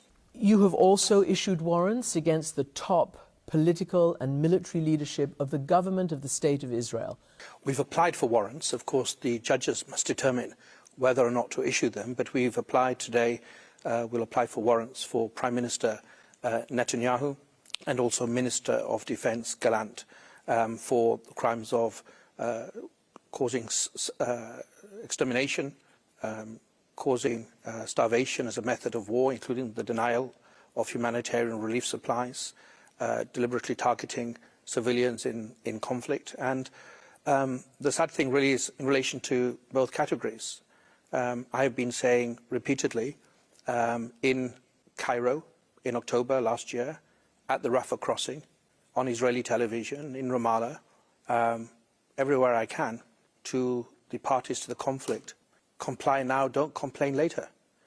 And of course, hostages have not been released. That insidious crime, it continues for so many innocent Israelis that are in custody, are held hostage by Hamas, and families that are waiting for their return.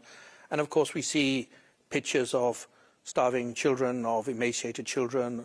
We have a variety of evidence to support, not polemics, but evidence that's been forensically analysed to sustain the charge also of starvation being used by Netanyahu and Gallant as a method of war. And it's awful that in 2024 we have had to submit these applications to the judges of the ICC. He's so careful in talking about Israel, pretty confident when referring to Hamas. Yeah, no shit, because like saying that you're prosecuting the leaders of a fucking group of individuals that have been declared a terror organization by like every fucking international government is super easy. Okay, they're automatically considered the bad guys. That's the whole purpose of the fucking designation of terrorism. Okay. On the other hand, however, him prosecuting Israel and following along with that prosecution could potentially mean invading the fucking Netherlands. Okay. Obviously, I don't think it'll get to that level, but it is technically in the American rule book. So yeah, of course he's being very careful when talking about Israel. That is precisely the reason why Israel is in the title and Hamas is not. Like this is the most significant aspect of this investigation and prosecution. Okay? That is the actually interesting and unique part about this. Much more than I would say issuing an arrest warrant for Vladimir Putin, for example. Because Vladimir Putin and the Russian government is completely outside of the sphere of influence of the United States. These international organs of justice, every matter of like international organization that operates in the Western world, whether it be the UN, whether it be the ICC, the ICJ, all of these organs of justice and international cooperation have historically, like post World War II, when many of these things like started, many of these institutions were formed, have always worked at the behest of American empire, have always worked alongside the interests of Western imperialism.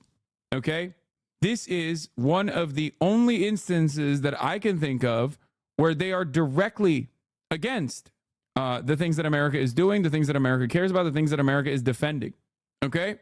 That is the reason why he is more careful when talking about Israel, of course. For warrants.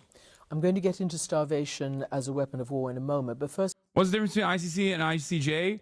ICC prosecutes people for war crimes. ICJ is an international court of justice where states can prosecute other states. First, I want to ask you, the word genocide has been used by both sides, and many believe that genocide is being committed, but you do not. You're not using that word. Well, this is an active investigation, and we have criminal charges that we can use: genocide, war crimes, and crimes against humanity. In relation to this current stage of investigations, the charges that we've put forward to the judges do not include genocide, but we are continuing to investigate. It's a very complex situation. We've not been allowed access into Gaza by the Israeli authorities. We're also continuing our investigations in relation to the Hamas attacks, and if and when the evidence points us in a particular direction, we will not hesitate to act. So it's still an active investigation, but yes, today we haven't. What is extermination? It's mass killing. Different than genocide? Yes. Genocide is defined by specific intent, not only killing, but an intention to destroy the group in whole or in part. So it's a specific intent to destroy the group in whole or in part. So we have not included in our application today a request for warrants for the crime of genocide. So extermination, war crimes, crimes against humanity. I want to ask you about starvation because... And we're discourse for genocide? Bro, he's a lawyer. This is the only fucking part. He's a prosecutor. The only part in which like the semantics bullshit actually plays a role is that there is no current real decision. We all know that what Israel is doing is genocidal, okay? Obviously. But the ICJ court process has not moved along to come to that conclusion. Like, he can't, as a prosecutor, he can't come across as partial in this process. If he were to fucking chirp like you or I and be like, what Israel is doing is genocide, and we're going to fucking take these genocidal monster fascists to court and we're going to take them down, then yeah, everyone would be like, the fuck are you saying? They have to play this song and dance. It's kind of funny to get mad at him in this circumstance when he's like engaging in legalese and you know, doing something Like, his actions are what you need to focus on rather than the way he is conducting himself. His actions are very much against American interests in this circumstance, and that's precisely why, as we will get to inevitably after this conversation is over, everyone is losing their fucking minds, bro. You have Matt Miller clashing with the reporters as he smears the ICC investigation. You have the moderate perspective from Israel, Caroline Glick, senior contributing editor at JNS. The ICC is a neo-Nazi institution. Lindsey Graham wrote an entire Quran worth of fucking text in here, being like, we have to literally fight against the ICC no matter what the cost. If these decisions were not significant and definitely different than the way that these processes have operated in the past, okay, you wouldn't hear Representative Brian Mast, doesn't have a leg to stand on this issue, okay, chirp like he is going to invade the Netherlands himself personally, okay? He's going to drop in there with a child's parachute because he's much lighter than the average adult and just go to town like the Terminator. And for the record, of course, everyone in Israel, including the fucking liberals, are acting like this is unconscionable. The ICC arrest warrants are complete moral failure. We cannot accept the outrageous comparison between Netanyahu and Sinwar, between the leaders of Israel and the leaders of Hamas. Yeah, we can't make that comparison because the leaders of Israel are worse. Okay? That's just the truth of the matter. And for many in the world, they see this reality.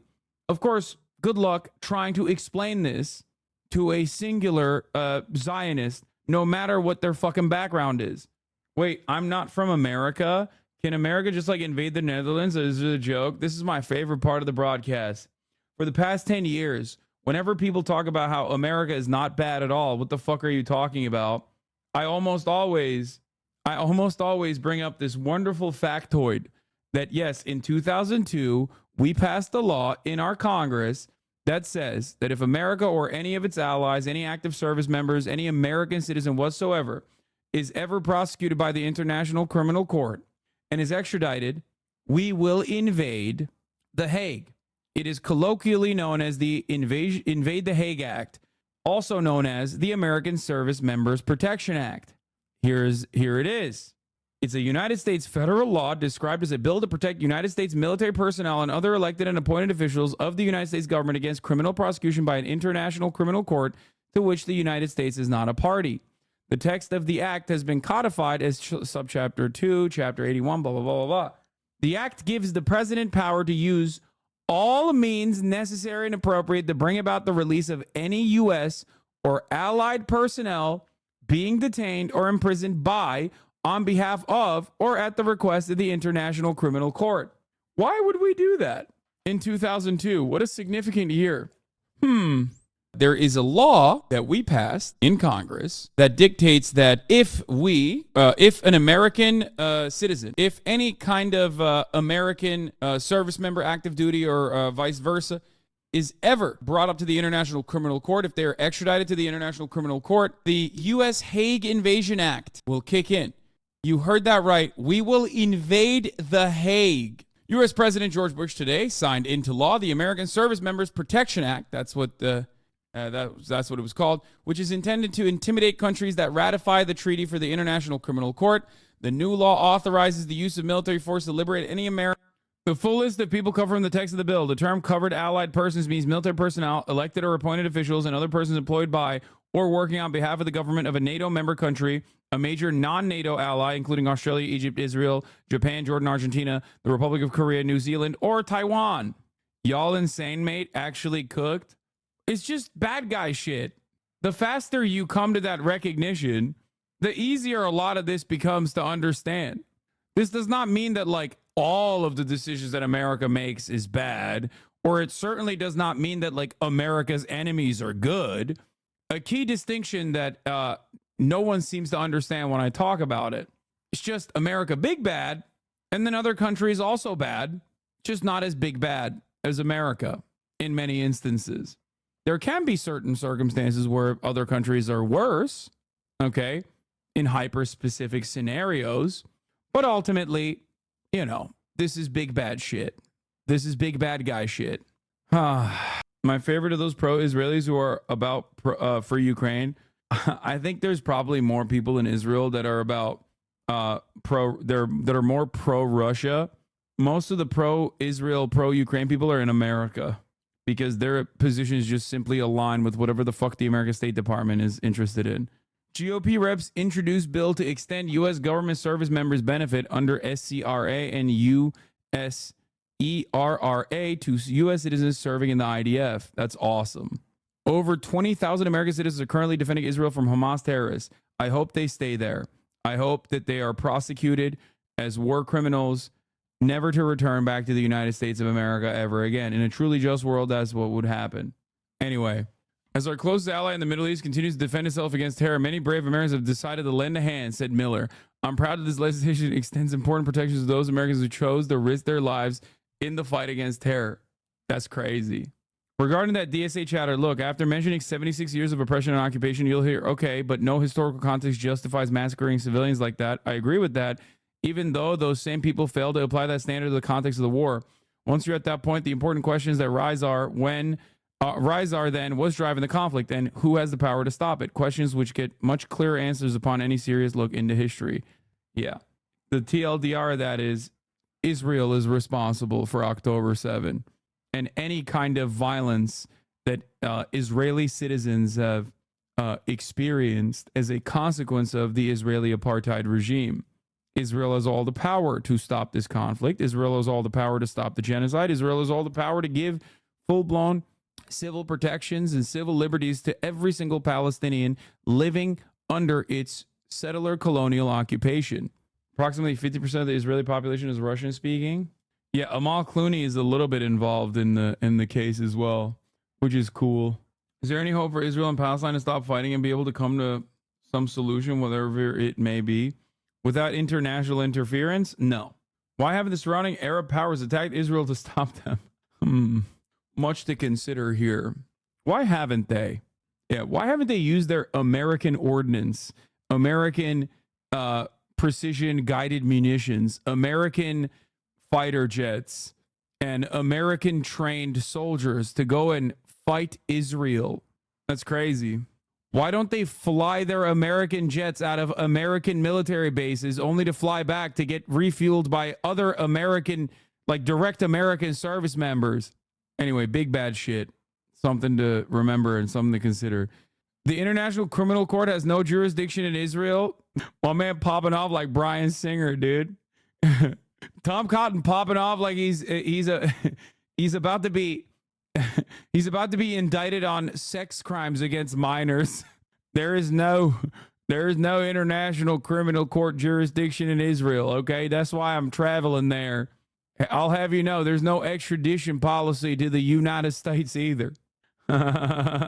Although it was accepted by the ICC as a war crime when you were created in 1998, I don't believe it's ever been prosecuted before as a weapon of war.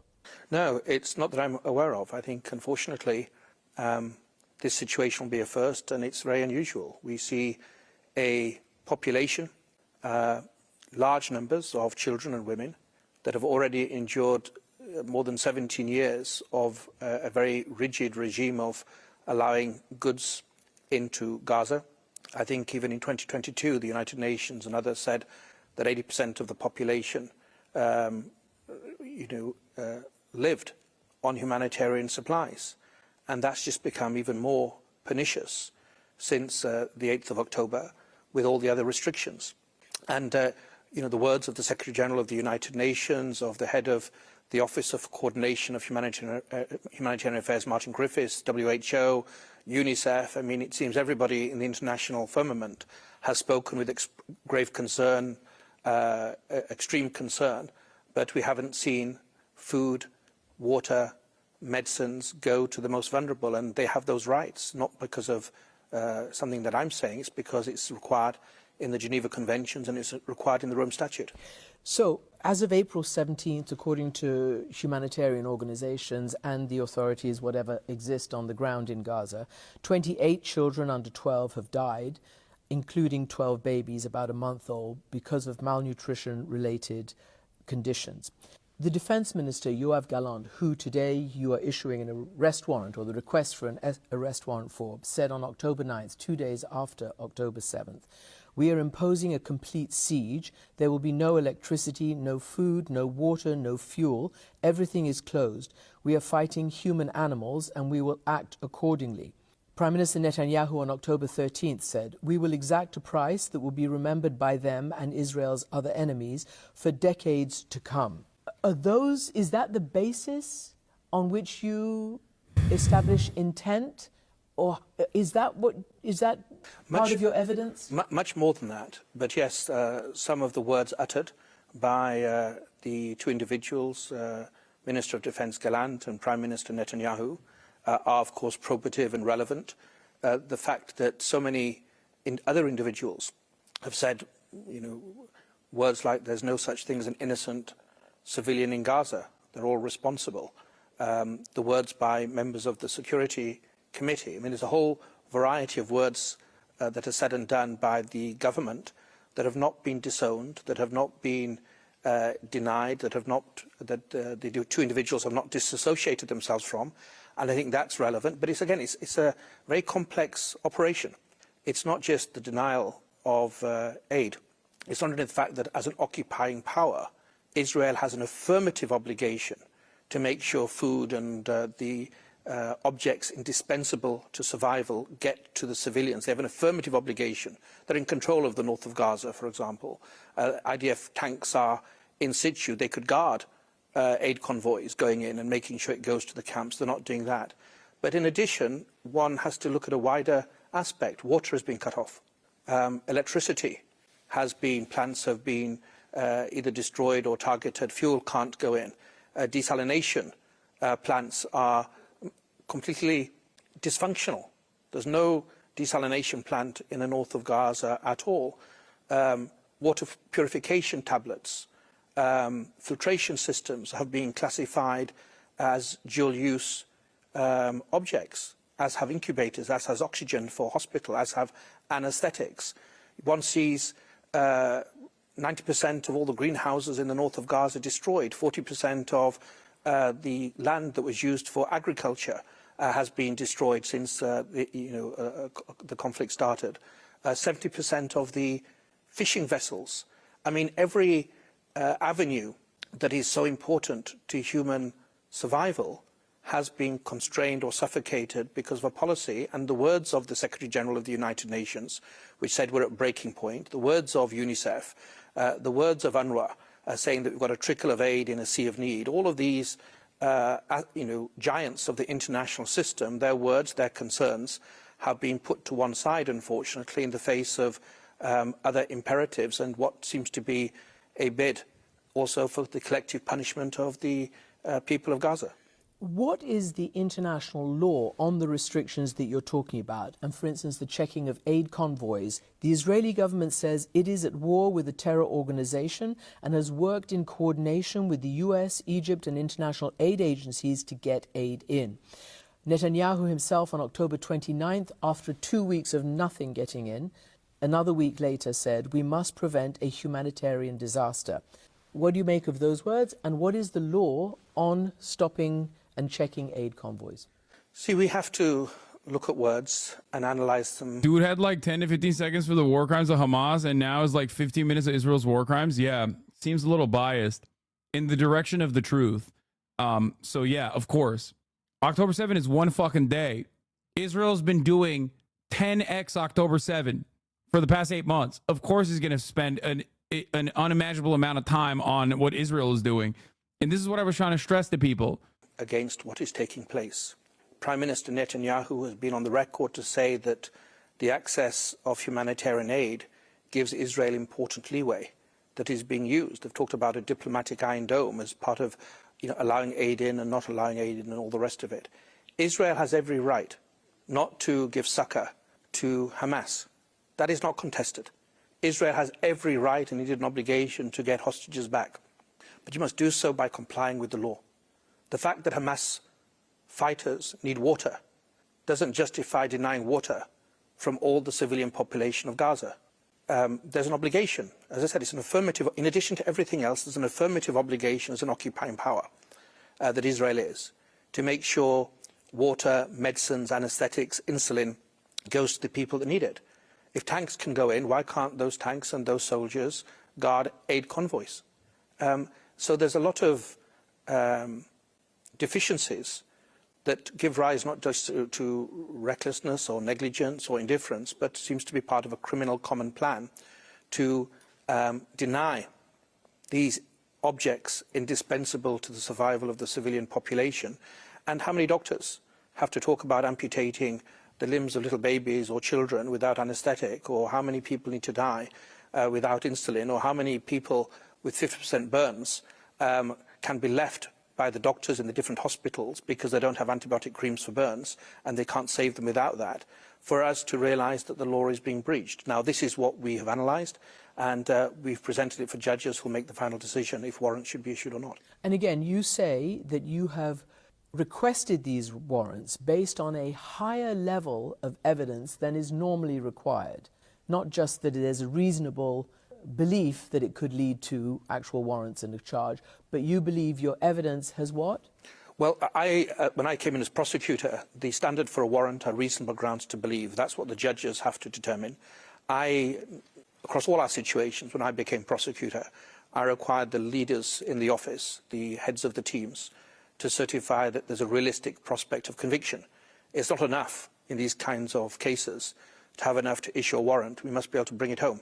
On both sides? On both sides. And in relation to both, I've determined, and the team are unanimous, that we have a realistic prospect of conviction in relation to the 3 warrants being sought regarding the Hamas leaders, and the 2 that are being sought in relation to Prime Minister Netanyahu and Foreign Minister Gallant. And of course the judges will decide if you've got it right and our analysis is spot on or not. I'm going to get to the actual how you effect these warrants, given the practicalities of the situation in a moment. But first I want to ask you about the so-called political nature that many people will claim. Prime Minister Netanyahu has already said ICC charges would be a scandal on a historic scale, an indelible stain on the idea of justice. Israel's commitment to international law is unwavering. And Netanyahu has also said it would be an anti-Semitic hate crime. Now, we haven't heard anything from Hamas about how they would react. What do you say to that? There must have been a huge amount of pressure on you from all sides to do and not to do. Well, this court, Christian, is a child of Nuremberg. It was built because of the awful pictures that haunt us today of the Shoah and the gas chambers and then the Balkans, and the list goes on. And we have to look at the evidence. Yeah. UK's Karim Khan, elected next ICC prosecutor, will replace controversial Bensouda, said to be Israel's preferred candidate. British lawyer would likely decide whether to move ahead with a planned probe of alleged Israeli-Hamas war crimes. Bensouda leaves in June. He was brought there by Israel, America, and the UK's petitioning. That's the other part. That's in 2021, by the way, like when he first came. Irony if the only person arrested is Ismail Haniyeh. Yeah, so, or Yahya, no, or it's Yahya Sinwar that's like the main person that they're prosecuting on the Palestinian side. I think there's 2 other people. One is actually a political person too, which is like weird. One is it's Yahya Sinwar, the head of the Al-Qassam brigades, Dave, and then I guess Ismail Haniyeh is part of the political wing. They aren't even part of the court, and they dictate the prosecutor. I mean, how much can we tell on ourselves? Oh yeah, that's the other part. So the problem here is the worst case scenario, which I haven't even gotten to yet, is when the courts deny the application for a warrant for the Israeli leadership and claim that there isn't enough like ample evidence for war crimes. Okay. And then they only follow through on the Palestinian warrant applications. That is the scary part of this. Now, I don't think it'll happen, but that is definitely something that I am legitimately worried about.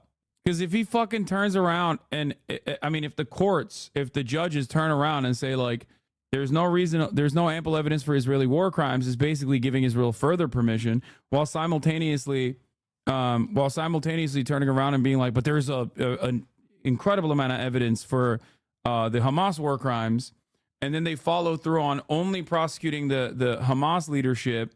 That would be a major blow to the I guess like credibility of the courts. But that is what I'm afraid of. Is there no mechanism to ensure the war crimes the resistance commits are not prosecuted in a vacuum, so to speak? E.g., what you're saying? Yeah, I don't know. But yeah, Khan, an assistant U.S. Secretary General, was widely seen as the favorite to get the job, but neither Khan nor any of the other candidates garnered enough support to be appointed by consensus. Khan won on the second ballot with 123 parties to the Rome Statute that established a tribunal. He received 72 votes ahead of Fergal Gaynor of Ireland with 42 votes, Spain's Carlos Castrasana Fernandez with 5 votes, and Francesco Lo Voi of Italy with 3 votes. One member did not vote. Khan has been leading an investigative team set up to investigate allegations of genocide, crimes against humanity, and war crimes committed by the Islamic State group in Iraq. So that could be the major reason as to why they were very interested in him, because he has spent his entire fucking as far as I understand, he spent a big chunk of his prosecutorial career investigating ISIS. He's no stranger to the ICC, having acted as a defense lawyer for the Kenyan Deputy President William Ruto and persuading judges to throw out prosecution charges against his client. The ICC prosecutor holds a position that is one of the toughest in international law due to the court's mandate to prosecute war crimes, crimes against humanity, and genocide. The Trump administration also slapped sanctions on the Gambian-born Bensouda, if you guys recall, and one of her top aides last year for continuing to investigate war crime allegations against Americans, although the court often was criticized in the past for its focus on African crimes. So this was something that the liberals were upset about not that long ago under the Trump administration. When Trump did this shit, liberals were like chirping about how bad it is, how bad it is that America is doing such a thing. The Biden administration has signaled a less confrontational line, but has not said whether it will drop sanctions against Bensouda, who has attacked the unacceptable measures. What an incredible thing, by the way. In a major decision last Friday, a pretrial chamber of the ICC determined that The Hague has jurisdiction to open a criminal investigation into Israel and the Palestinians for war crimes alleged to have taken place in the West Bank, Gaza Strip, and East Jerusalem, paving the way for a full investigation after a 5-year preliminary probe opened by Bensouda. Bensouda indicated in 2019 that a criminal investigation, if approved, would focus on the 2014 Israel-Hamas conflict, Operation Protective Edge. Because this article is from 2021, chat. Because Israel's war crimes did not begin or end after October 7. It certainly did not begin after October 7. Israel's entire existence is predicated upon a crime, the Nakba, and Israel's maintenance of its own nation state has also continued to churn out a metric ton of war crimes. Things to consider. Important things to consider. You might be, if you're a newcomer, if you're like a post-October 7 guy who just only recently started paying attention to Israel's actions, you might be confused. You might be going, that's weird. This article is from 2021. What would the ICC do in terms of investigating Israeli war crimes? I thought that was just like a new thing that they're doing. Fuck no. Hania is the chairman of the political bureau. Dave is the overall head of the Izzadin al-Qassam brigades. Whereas Sinwar leads Hamas in Gaza. Sinwar was actually released as a part of the Gilad Shalit deal way back in 2011. Yes, I remember. Something that Israelis will never let anyone forget in general. That's why they are very upset about even any kind of hostage release on the Palestinian side. Some Israelis will always point to Yahya Sinwar and be like, he is the butcher. He is the architect of October 7. Look at the last time we released any of these Palestinian terrorists, at which point they released thousands of Palestinian hostages from Israeli detention facilities, including some high-profile ones like Yahya Sinwar, for the release of Gilad Shalit. Why do you think they push the sexual violence allegations that have been fairly debunked? Do they have evidence we haven't seen? Maybe. Khan has been leading an investigative team. He's no stranger to the ICC. We covered that. Bensouda indicated in 2019 that they would do a probe for Israel's response to the Hamas-led protest, by the way, Times of Israel. That was not a Hamas-led protest. It was a peaceful protest, only turned violent by the fact that Israel just shot a bunch of peaceful protesters in the leg and killed hundreds. Are you telling the whole story? Yes, I am. If it comes across like it's one-sided, it's because, unfortunately, for many who want to defend Israel and its existence, it is not a one-sided story. I mean, it is a one-sided story, sorry. The whole story at the top of the hour, wait, what? Fuck! Again? Another one? Bro, I'm in such a good fucking mood this morning because, like I said, I woke up at 6:30 and I saw that beautiful bald man say, Benjamin Netanyahu, we are applying for an arrest warrant for you. And ever since then, I've just been getting fucked. God damn it, dude. I just got double tapped. I'm losing my touch because I'm so fucking elated, okay? Andrew Filer, thank you for the 10 gifted subs. Allowing 10 people to no longer see the ads at the top of the fucking hour. I need an Iron Dome to defend myself against these debates, bro. Shit is not all right. Shit is not all right. It's messed up. Sakura Gore, thank you for the 10 gifted subs, allowing 10 people to also no longer see the ads at the top of the hour. If you are not lucky enough to receive a gifted sub, you can make your own luck by subscribing for $5 or for free. With a Twitch Prime, that is. Twitch Prime is free. By connecting your Amazon Prime account to your Twitch account, you get one free Prime subscription a month. Here's a 3-minute ad break now. 9.69 is the rating on that segue. God damn. Nice. Hamas Sinwar specifically repeatedly said that they were intentionally keeping the Great March of Return protest peaceful. The IDF killed over 200 people and injured 36,000. Yes, 36,000. They wounded them permanently. And Hamas showed an extreme level of restraint and did not launch a response. No, they also sent, at the time, Hamas sent footage of their snipers trained on Israeli officers on the other side of the fucking border fence. Famously, during the Great March of Return, they had their snipers trained from positions that the Israelis had no idea that they were at, directly behind enemy lines in certain instances, and they sent them footage of their optics. They said, we have, be careful with what you do. We could execute your snipers if we wanted to. Or, sorry, that wasn't Hamas. That was Palestinian Islamic Jihad. You're right. Fuck. Sorry.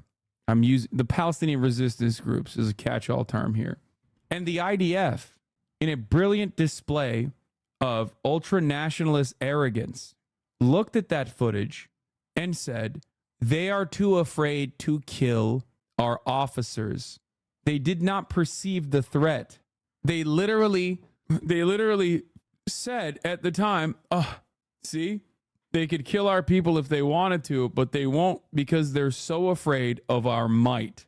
Think about how fucking insane that is.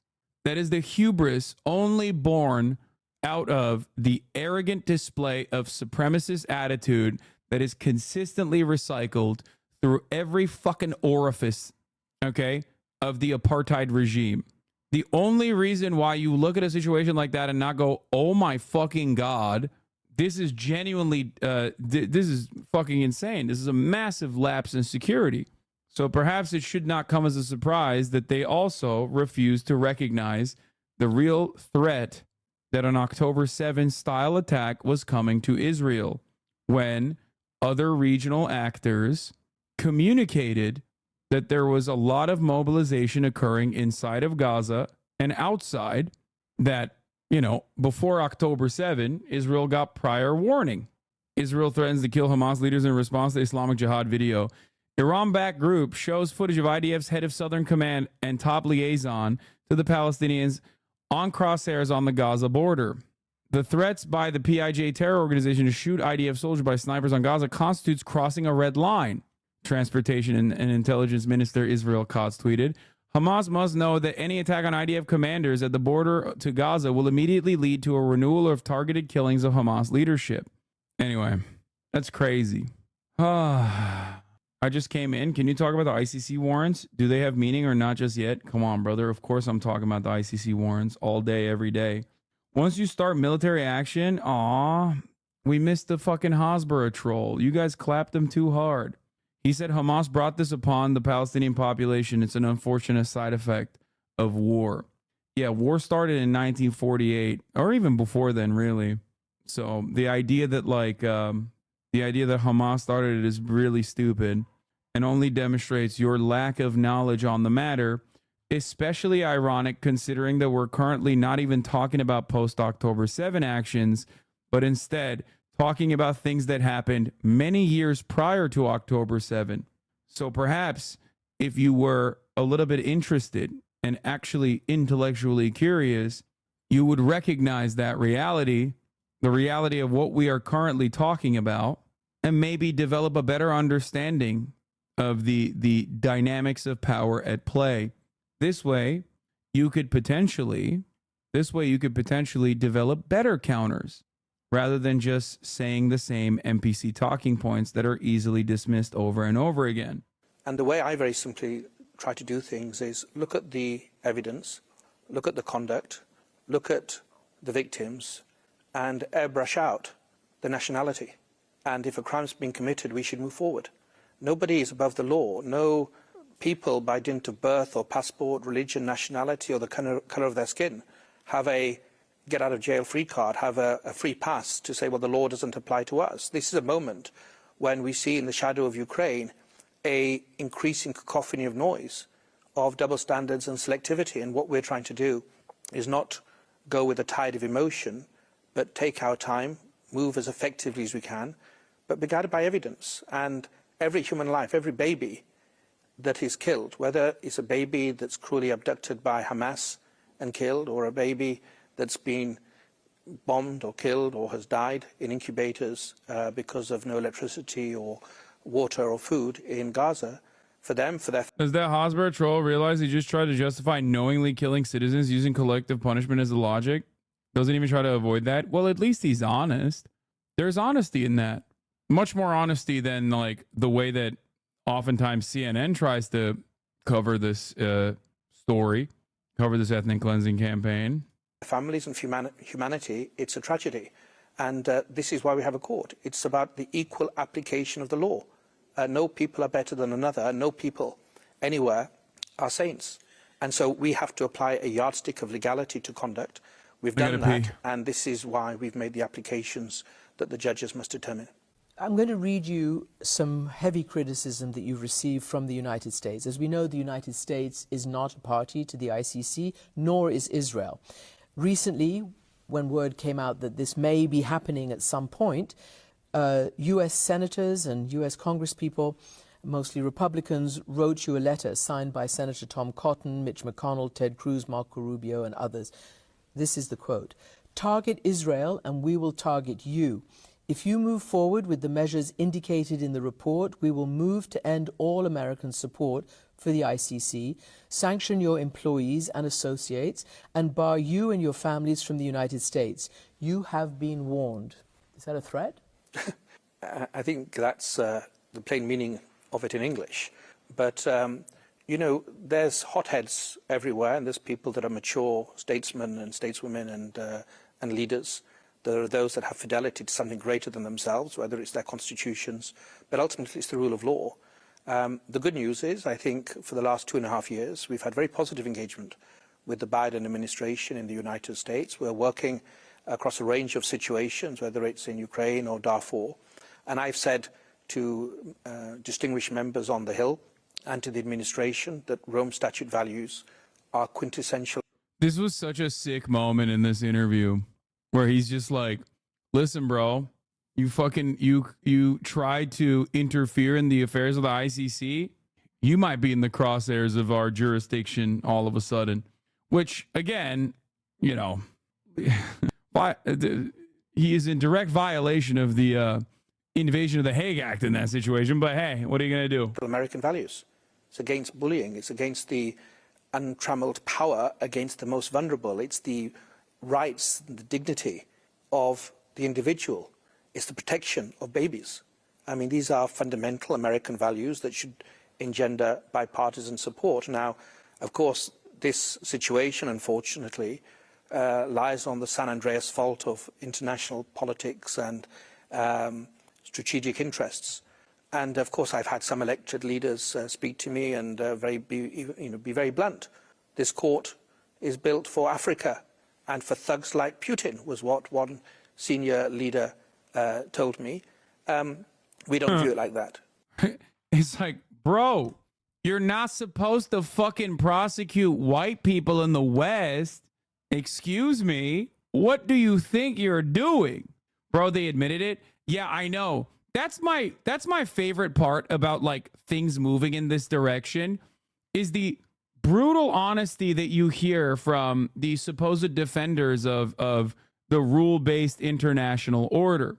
As I have said before, you know, that just means we make the rules and we give the orders, right? Here's Mike Johnson, House Speaker Mike Johnson, condemning the top prosecutor for the ICC seeking arrest warrants for Netanyahu and Gallant. If the ICC is allowed to threaten Israeli leaders, ours could be next. Here is a beautiful, beautiful bipartisanship moment. Democratic leader Chuck Schumer calls it profoundly unfair and reprehensible for the ICC prosecutor to issue warrants for Israeli leaders who've led the killing of 35,000 plus people and displacement of 2 million while killing more hostages than they've saved. Little column A, little column B for you guys, okay? The ICC is incinerating its credibility, says Ted Cruz.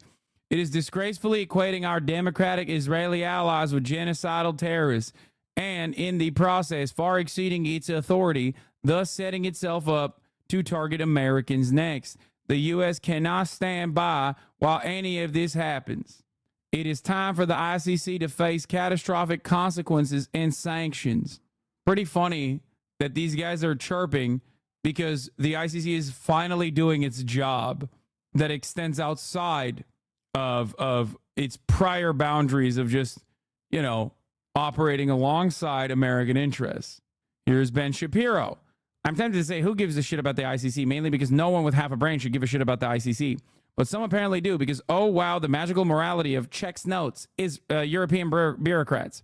So let me explain. This is an institution that doesn't include the U.S., Russia, India, China, Indonesia, Turkey, among others. It has attempted to investigate American soldiers for doing their jobs in Afghanistan. It's trash. Those ICC bureaucrats have the gall to think Israeli war criminals should be treated the same as all other war criminals. If only they were enlightened like you, they'd understand that Israel is above the law and above accountability for their atrocities. Yep. Just following orders from Ben. Doing their jobs in Afghanistan. Yeah, dude, their jobs. What's that phrase again? You shouldn't be scared if you haven't done anything wrong. Yeah. Yeah, there is a multifaceted line of attack coming from all of the liberals and all of the reactionary conservatives. Just, you know, something to pay attention to. The beautiful bipartisanship that they've been able to arrive at. Isn't that great? This court is the legacy of Nuremberg. This court is a sad indictment of humanity. This court should be the triumph of law over power and brute force. Grab what you can, take what you want, do what you will.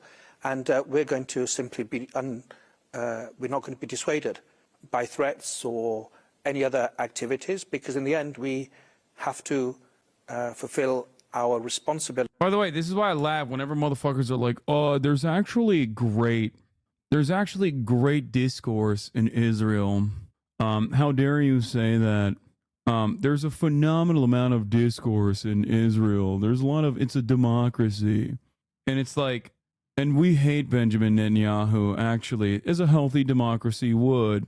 And we will vote him out. And it's like, okay, so when the ICC is like, yeah, he's doing war crimes, we want to arrest him. Why do you fucking turn around and go, oh, actually, we've decided that the ICC is the worst institution? What happened? Where's the discourse now, bitch? I thought you hated Benjamin Netanyahu. The fuck happened? Where's your hatred for Benjamin Netanyahu now? You dumb fucks. I thought he was bad. I thought you hated him. All of a sudden, liberal discourse, as long as it's neatly within the confines of Israel's fascist behavior being considered totally morally permissible and not reprehensible, even though it is, the moment that you fucking go a little bit left from the neat little confines they've packaged themselves inside of, all of a sudden, well, not like that. Political discourse can only be done on the boundaries that we, the genocidal apartheid regime, has dictated as acceptable. If you go outside of it, then we will kill you with our police force. We will break your fucking skull. It's bullshit. It's fucking bullshit. It's always been bullshit. As prosecutors, as the men and women of the office, as judges, as the registry, to something bigger than ourselves, which is the fidelity to justice. And yeah, I tried to say this earlier, but the fact that Yair Lapid, the face of the Israeli left, more so than Benny Gantz, which, by the way, Yair Lapid is not a leftist. This is Israeli chatter, and I know he knows this as well. But, like, he's supposedly functionally the face of the Israeli left, more so than even Benny Gantz, even though he is not a leftist either, obviously. And even he is... and yeah, the face of the Israeli left, more so than Benny Gantz, not in popularity. Shilled to Bibi in that tweet you showed earlier of his, once again, reinforces the notion that the Israeli left does not exist and maybe never has. I don't know, I'm young. Even the most, like, allowed in mainstream discourse, most leftist position is still liberal Zionism. And even then, liberal Zionism ends up defending some of the most right-wing, most genocidal elements. Gantz isn't considered left, he's considered center. Lapid is considered more left. I know, I'm saying that, like, from our understanding of politics, just like if there's a universal application of principles and political ideology, neither of these guys would be considered left. They would be, I mean, it's just, I don't know how to describe it. It's like saying the American left, all right? And even then, none of them reach, like, the opinion of a Bernie Sanders or an AOC or any number of people in the squad. Like, the actual left is again, ascetic, tiny, marginal, considered radical, and destroyed in Israeli Knesset, like Israeli politics. It's obviously the likes of Ofer Kasif, and they're mostly seen as, like, the Arab party in general. As far as, like, the Jewish parties in Israel, the furthest left you're getting to is, I guess, fucking is Yair Lapid, which once again is ridiculous. He's not leftist by any means. Bro, 106 MK signed a letter condemning the ICC and defending Bibi and Gallant. This is everyone except Hadash, Tal, Ram, and Labor, totaling 14 seats. Bro, this is like if a progressive Chilean party came out against the ICC in 1998 and said an attack on Pinochet is an attack on all of us. we're not going to be swayed by the different types of threats, some of which are public and some maybe are not. You mentioned, without names, that there are many who have been indicted who are not in democratic states, who are essentially despots. Israel is a democracy. They have a judiciary, they have law enforcement. This is always my favorite take, because it's like, Israel's a democracy and they've democratically done a genocide. They've decided to do a genocide on democratic boundaries. And it's like, yeah, upon a population that doesn't have a say, which is why it's laughable to say Israel is a fucking democracy. It's an apartheid. You can't have a democracy while trying to maintain a Judeo-supremacist apartheid regime. That's just, it doesn't work that way. You can't do that. You can't have an ethno-state and a democracy at the same time. You can't openly codify ethno-state principles in your fucking constitution and then turn around and be like, oh, well, we're still a democracy. You just can't. This is why this framing is fucking idiotic. Okay? It's not. It's like saying Nazi Germany is a democracy. It's not. It's not a democracy. Rhodesia and South Africa was a democracy, but each disenfranchised the vast group of the population. Exactly. They have elected leaders. Why do you need to do this when they have a system that could do this? I'd much rather Israel does it. I mean, Israel, you're right, it has a very good Supreme Court. It has very qualified, brilliant lawyers. But even if you read recent... I love when people try to own you by bringing up the despots that the U.S. is aligned with. Yeah, exactly. That's the other part. Information, for example, in the New York Times, I think the Bergman and Mazzelli report.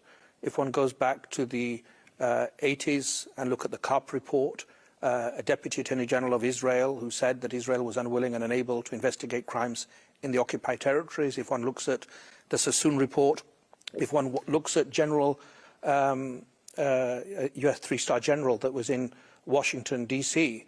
Between 2019 and 2021, who said there's no accountability, the simple truth is that for all the application of the law in the territory of Israel, unfortunately, it doesn't appear to be applied with vigor or sincerity in the occupied territories or in Gaza. And this is why we have to move forward. Of course, if Israel disagrees, if they think they are investigating the same individuals and the same conduct and the policies that underpin them, they are free, notwithstanding their objections to jurisdiction, to raise a challenge before the judges of the court. And that's what Any day now, guys. 75 years, 76 years now of this shit. But any day they're going to investigate themselves and then what? Find no fucking wrongdoing, as they have time and time again. I would advise them to do. But the simple truth of the matter is the disregard of the law in this situation and the policies and the utterances that are coming from the Prime Minister, the Minister of Defence, support and corroborate the other evidence we have from a variety of sources. I just want to fill in for our viewers. You mentioned the big New York Times Magazine report this weekend by Ronan Bergman and Mark Mazzetti, an 8-year effort. It was titled Unpunished, and as you say, it is about the failure of the Israeli system, police, legal and military, to punish settlers on the occupied West Bank as they punish Arab Palestinians on the West Bank. Now, you talk about the state of Palestine, and therefore you have jurisdiction over things that happen in the occupied West Bank and Gaza. There are those who disagree with you. Clearly, Israel disagrees. The United States disagrees. They point out that as yet... Yeah. Well, look at all the bad guys disagreeing with you because you're saying the bad guys are doing bad things. What do you have to say to that? There is no official state of Palestine recognized by the Security Council. What is your jurisdiction there? Well, it's a jurisdiction that's detailed in the statute and that has been decided by majority by the pretrial chamber. Leaving aside to the for the moment the fact that 141 countries have recognised Palestine as a state. In the General Assembly. In the General Assembly, 124 states that make up the Assembly of State Parties agreed for Palestine to be accepted as a state party to the Rome Statute. And so, by dint of that, clearly we have jurisdiction. The Geneva Conventions also make it clear that it applies to high contracting parties. Israel is a high contracting party, as is Palestine. What does that mean? It means that they have both committed to comply with the provisions of the Geneva Conventions. That includes the prohibition on starvation as a method of war, that includes the prohibition on taking hostages or willfully killing or extermination. I mean, these come from the Rome Statute. But originally they found form in the Geneva Conventions. So we apply the law. There's been judicial pronouncements. The people complaining that there's no real state of Palestine being the same people who vetoed it continually, also the very same people who keep saying, ironically enough, oh, we want a two-state solution. I am, of course, referencing Joseph Robinette Brandon, who at the Morehouse speech that he delivered talked about how he is a true champion of a two-state solution, despite the fact that his own envoys at the UN vetoed that exact thing. They vetoed Palestinian statehood and then criticized the UN for even going against the wishes of the Security Council. It's fucking ridiculous. By the ICC, and we have to be guided by those. The Hamas leaders who you have sought arrest warrants for, do you have any hope that anybody will move against them? Do you have any hope of ever getting to them? Again, the ICC does not have a police force. You cannot go and apprehend. As far as we know, at least 2 of them are underground, potentially in tunnels in Gaza. And Ismail Haniyeh appears to be the leader involved in the political negotiations, indirect, between Israel and Hamas, with the US, Qatar, other nations mediating. How do you expect to go after them? Who do you think is going to hand them over? Well, the first thing is for judges to rule on the applications. Until the judges rule on the application, all it is an application that doesn't have legal effect. But then states have certain responsibilities and individuals have choices. If individuals say that what's alleged is not made out, it's bunkum, it's nonsense, put your case before the independent judges of the court. This court has had acquittals. This court has not confirmed cases. The record shows that it's a forensic laboratory in which the evidence determines whether or not people are convicted, cases are confirmed, or cases are kicked out. That applies to Hamas leaders if they want, and if not, we have to see what are the other opportunities if they're either in Palestine, which is a state party, or if they're in Qatar, which is a non-state party. But in a way, that's getting ahead of ourselves.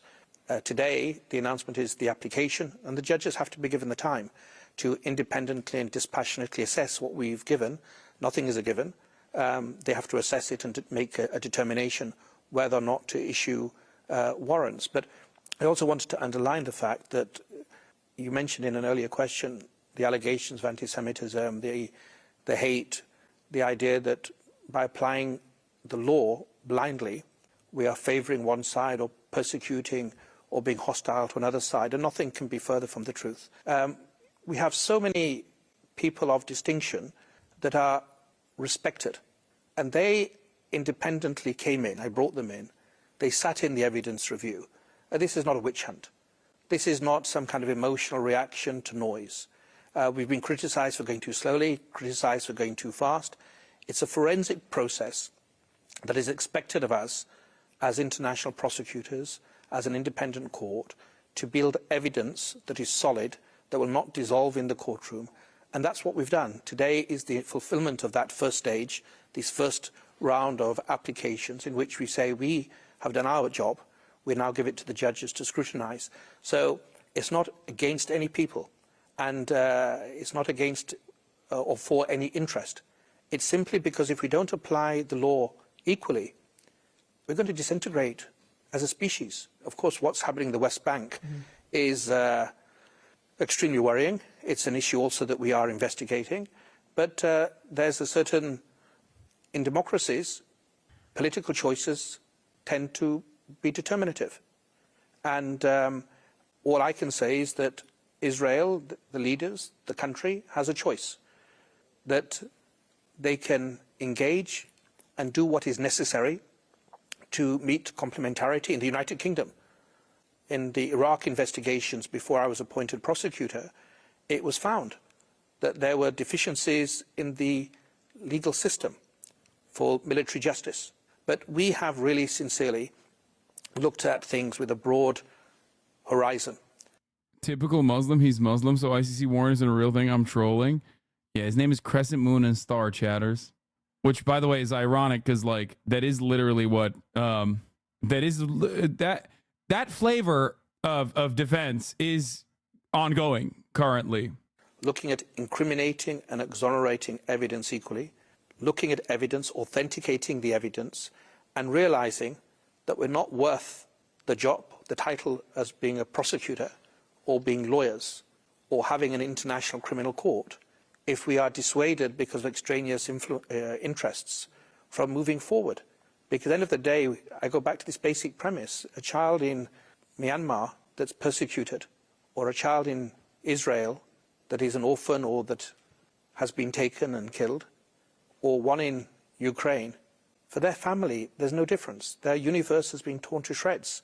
And this is the need for the court and independent judges to scrutinise, not look at the politics, not look at a dysfunctional Security Council, not look at the difficulties it may cause, regional organisations or different groupings, but simply say, is the evidence reliable? And if so, we go back to King John, that the king is under no man but God and the law. We all must be subject to that. Otherwise, what is this international rules-based system? What is the principles of public international law that so many men and women have given their lives for since the Second World War, particularly? And I think it's a dishonour for them. It's a dishonour for the victims of the gas chambers if we airbrush out inconvenient truths. And we have to try our best to achieve justice for the victims of the 7th of October. We also must try our best to do justice for so many innocent people that are suffering as we speak in Israel and also in Gaza, as well as in other parts of Palestine. Prosecutor Karim Khan, thank you very much indeed for joining us. Thank you so much. I mean, he fucking banged on that. What? He's considered, where is it? He's considered an Ahmadiyya Muslim. He's an Ahmadiyya Muslim considered by a lot of Muslim extremists as pagans. They get a lot of strife. I'm calling into question his Muslim bona fides. Karim Khan is not a HasanAbi head. I need you guys to understand something, okay? I do not consider this person to be like a guy who is like dedicated his life to fucking social justice or anything like that, okay? However, in this particular scenario, it does seem to me like he's doing something that is previously unimaginable. Dude, so much of this stuff since October 7, if you were to tell me fucking 10 years ago would happen in the future, I'd look at you like you're the most insane person I've ever heard. Like, if someone were to tell me that in the future there will come a day where I will see the International Court, the ICJ or the ICC prosecute like Israeli war crimes, I'd just be like, get the fuck out of here, dude. You're on crack. That there would be tens of thousands of people in the fucking streets protesting for Palestinian emancipation. It's just like unheard of. It's unimaginable. I'm sure the Palestinians in this chat will also will also explain to you that this all of this shit is just like so fucking new. So yeah, I'm gonna be honest with you. It's pretty fucking it's pretty crazy to think of. Like it's hard for me not to maintain optimism in this circumstance for this reason. It's just like not a thing that I've ever seen. I've never seen any kind of action in this direction. 16.9 ounces. Damn, it's a whole pound, baby. Pound of chicken. Today, I'm filing applications for warrants of arrest before Pretrial Chamber 1 of the International Criminal Court in the situation in the State of Palestine. These applications are the outcome of independent investigations conducted by my office under the direction of the two principal trial lawyers standing behind me today, Brenda J. Hollis, who, in addition to leading our work in the situation in Ukraine, more like Brenda J. Hamas, fucking got him, for the past couple of years, has since January also taken over leadership of the Palestine investigation, and Andrew Cayley, King's Counsel, who more recently joined the office and will be leading our work on the situation in the State of Palestine going forward. This is just a full scope. We're skipping this. This part is great. The State Department spokesperson warns ICC will arrest warrants will jeopardize ceasefire negotiations, which is a threat, by the way. That's all that is. But before we do that, here is my goat, Moin Rabbani, on Democracy Now!, which is also my other goat, talking about the ICC announcement. Can you talk about the significance of these? Perhaps you guys will appreciate his commentary a little bit more than mine. If you think that I'm partial, if you think that I'm biased, if you think that I'm not knowledgeable about the significance of this decision, let's hear from Rabbani, who I would say is like, I would go so far as to say is like even more pessimistic than I am usually. Charges, if the ICC court decides to bring them. I think they're very significant because it places Israel's leaders of this genocidal onslaught on the Gaza Strip in the dock. And of course, Prosecutor Karim Khan is also seeking the arrest of 3 Hamas leaders. I think there's also a lot that can be said about this. For Karim Khan, once again, history begins on October 7th. Even though his investigation has, by his own account, been ongoing for a number of years and is supposed to take into account all crimes committed since 2014, he has yet to address any crimes between 2014 and 2023, notably the crime of apartheid, the crime of illegal settlements in occupied territories, Israel's, and for that matter, Hamas's conduct in the 2014 war and in 2021. And the other thing that struck me is Khan's attempt to, let's say, place the onus primarily on Hamas. So he's indicted 3 Hamas leaders and 2 Israeli leaders. And what struck me is that he is seeking the arrest of Hamas's titular leader, Ismail Haniyeh, who, according to most accounts, was not involved in the planning and execution of the Hamas attacks of October 7th. Presumably, there's some element of command responsibility involved, but he has not sought the arrest of either Israel's president, Isaac Herzog, or the Israeli chief of staff, or any of the commanding officers involved in Israel's onslaught since October 7th, nor, for that matter, other key decision makers in Israel's war cabinet, like Benny Gantz, like Gadi Eisenkot, and others. So can you talk about what this practically means, Moin Rabbani? Well, I think it will have more impact on assuming again that the arrest warrants are indeed issued, it will have more effect on Israel, I think, than on Hamas. I mean, when is the last time you saw Hamas leaders going on a shopping trip in Paris or London? It's Israeli leaders who will need to travel to Europe and elsewhere where they would face the prospect of arrest. And I think this also puts other countries in the dock. Will they now have to make a choice between Israeli impunity and their obligations under the Rome Statute, at least those who are members of the International Criminal Court. And again, I think in broader political terms, this is of massive significance, despite all the shortcomings that I've just been discussing. Yeah. This means that Israel's leaders are indicted war criminals. And we heard the clip of Netanyahu once again trying to hide behind the Holocaust and what he claims is Israeli democracy and so on. That's no longer going to fly. That edifice has been peeled away. Israel will now be seen and judged on the basis of its actions in real time rather than on history in Europe. What does this mean for the United States, for the U.S. main ally, Israel, its ally indicted on war crimes? Well, I think that's another key issue. The U.S., of course, rejects the International Criminal Court and rejects its jurisdiction over this issue. But I think there's another key point here, which is all the threats that are being made by the United States, particularly most recently by a group of Republican senators, threatening all kinds of reprisals and retaliations against the International Criminal Court if it were to proceed with this measure. And this is a crime in and of itself. So it will be very interesting to see if the U.S. follows through on those threats, and if it does, how the prosecutor of the International Criminal Court will react. If I can just make one additional point, the reason we've gotten to this, to where we are today, is actually because of Hamas. About a decade ago, the Palestinian president, Mahmoud Abbas, was coming under increasing Palestinian criticism and condemnation for dragging his feet on the Palestinian application to ratify the Rome Statute and become part of the International Criminal Court.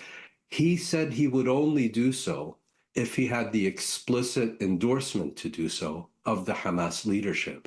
And it was only after he obtained that Palestine sought to become a state party to the International Criminal Court. So here you have a situation where it is the Palestinians who have been calling for an investigation of all crimes committed in what's called the situation of Palestine, whether by themselves or anyone else, and Israel and the United States categorically rejecting the court's jurisdiction and any measures that it may take. Now, Israel and the United States are not signatories to the ICC, but Correct. I'm just looking at this New York Times article from last July. President Biden has quietly ordered the U.S. government to begin sharing evidence of Russian war crimes in Ukraine with the International Criminal Court in The Hague, according to officials familiar with the matter, signaling a major shift in American policy. And, of course, Russia also wasn't a signatory, and Putin was indicted. Talk about that kind of cooperation with the ICC in that case, but certainly not in this case. Well, that's called the rules-based international order, where you apply international law and the jurisdiction of the International Criminal Court and so on to your enemies and adversaries, but you reject them for yourself and your allies, because there the rule is total impunity and to do as you please. And I should say that Karim Khan himself played a rather nefarious role in this. Upon assuming his position of prosecutor, he briefed the Security Council and informed the Security Council that he would only pursue those cases referred to him by the Council. And that was a clear signal that he was no longer going to pursue the cases in Afghanistan and Palestine. He did so before Russia invaded Ukraine. once Russia did invade Ukraine, that principle went out the window, and he basically did the bidding of those who had supported his campaign to become prosecutor. And I think it's also in that broader context that his continued ability to slowfoot and marginalize and ignore the situation in Palestine, particularly in the context of the current genocide, became untenable. And can you finally tell us who Yahya Sinwar, Ismail Haniyeh, who lives right in Doha, in Qatar, and Mohammed Deif are? Well, I should add that Qatar is also not a signatory to the Rome Statute, and so therefore this should in principle not lead to Haniyeh's extradition to The Hague. Ismail Haniyeh is the head of the Politburo of Hamas and therefore the titular leader of the organization. Yahya Sinwar is the leader of Hamas within the Gaza Strip, and at the same time is seen as the most powerful leader within the movement as a whole. And Mohammed Deif is the head of the Martyr Azz-ad-Din al-Qassam brigades, the military wing of Hamas. And Sinwar and Deif specifically are also seen as the main architects of the October 7th attacks in southern Israel and Hamas's military strategy in the months since. Well, yes, it says USSR on a banner. It's so sickening. The State Department spokespeople say shit about the hostage negotiations. Bro, today Bibi rejected the hostage negotiators' request in the war cabinet to expand their mandate and salvage the talks for a deal. He literally laughed at them. He laughed. According to Channel 11, a minister in the war cabinet said that after today, the conclusion that Netanyahu doesn't want a deal has become clear, as if it wasn't fucking obvious until now. Yep. Now, Al-Davis survived 7 Israeli assassinations. Yeah, his family has not, however. So let's take a look at some of these wonderful developments. What next? The judges at the International Criminal Court will most likely approve the prosecutor's request for arrest warrants against Netanyahu and Gallant. Exercises such as Knesset members signing a petition against the court, rapprochement, and cries of hypocrisy are good for Netanyahu's internal politics, but will not help Israel. The impact of such a move on the part of the International Criminal Court could be much wider and affect the continuation of the war, especially when another legal body, the International Court of Justice, is about to rule on South Africa's demand for an immediate ceasefire in the Gaza Strip. From there until another vote by the UN Security Council on a resolution calling for a ceasefire is short road. President Biden will have a very difficult time vetoing such a resolution in the current state of affairs. Good stuff overall. But what is the United States doing in this situation? Well, they're saying that the ICC is actually fucking up the ceasefire negotiations, once again, weaponizing the current hostages that are stuck in Gaza, even though they don't give a fuck about the hostages or their living conditions, and never have, because our weapons have been fucking killing them. Giving Israel all the political cover it needs to continue its ethnic cleansing campaign is directly against that principle, the idea that like we want a ceasefire and then a retrieval of the hostages. Biden now says we reject the prosecutor's request of the Hague Tribunal for indictments against Israeli leaders. There is no room for comparison between Israel and Hamas. Contrary to what they try to claim against Israel at the International Court of Justice, what is happening in Gaza is not genocide. Biden's latest statements. He's at an event at the White House on the occasion of Jewish American Heritage Month. We stand by Israel in an effort to eliminate Yahya Sinwar and the other butchers from Hamas. That's what Brandon just said. Just now, literally. China, save us. Please, China. Save us. Hello, everyone. Good to be back after some time on the road. I'm going to start with some comments on the announcement from the prosecutor at the ICC today. As the Secretary said in a statement a short time ago, the United States fundamentally rejects the announcement today from the prosecutor of the International Criminal Court that he is applying for arrest warrants for senior Israeli officials together with warrants for Hamas terrorists. There should be no equivalence between Israel and Hamas. None. Hamas is a brutal terrorist organization that carried out the worst massacre of Jews since the Holocaust and is still holding dozens of innocent people hostage. Boom. You're right. There can't be an equivalence between Israel and Hamas. Israel has done much worse shit than Hamas. So I guess technically they're right. This isn't to say that Hamas hasn't done horrible shit. It's just that Israel's done way worse shit. Including Americans. Furthermore, the United States has been clear since well before the current conflict that the ICC has no jurisdiction over this matter. The ICC was established by its state parties as a court of limited jurisdiction. These limits are rooted in principles of complementarity, which do not appear to have been applied here, amid the prosecutor's rush to seek these arrest warrants rather than allowing the Israeli legal system a full and timely opportunity to proceed. Yeah. In other situations, we're just not letting Israel deal with it on its own, dude. They're a democracy. Why won't we let the Israeli courts take this up? Yeah, dude, we just conducted a report on whether Israel was violating international human rights with our weapons. And in that bullshit investigation, we said Israel might be violating international human rights, but we need to give them time to figure it out on their own first. It's always just we need time. Right now, time is of the essence. Okay? There ain't no time. There's no time left. Israel is still doing the fucking genocide. The fuck do you mean? Give him time, dude. Give it time. Let him cook. They're going to find themselves in violation, I promise. The prosecutor deferred to national investigations and worked with states to allow them time to investigate.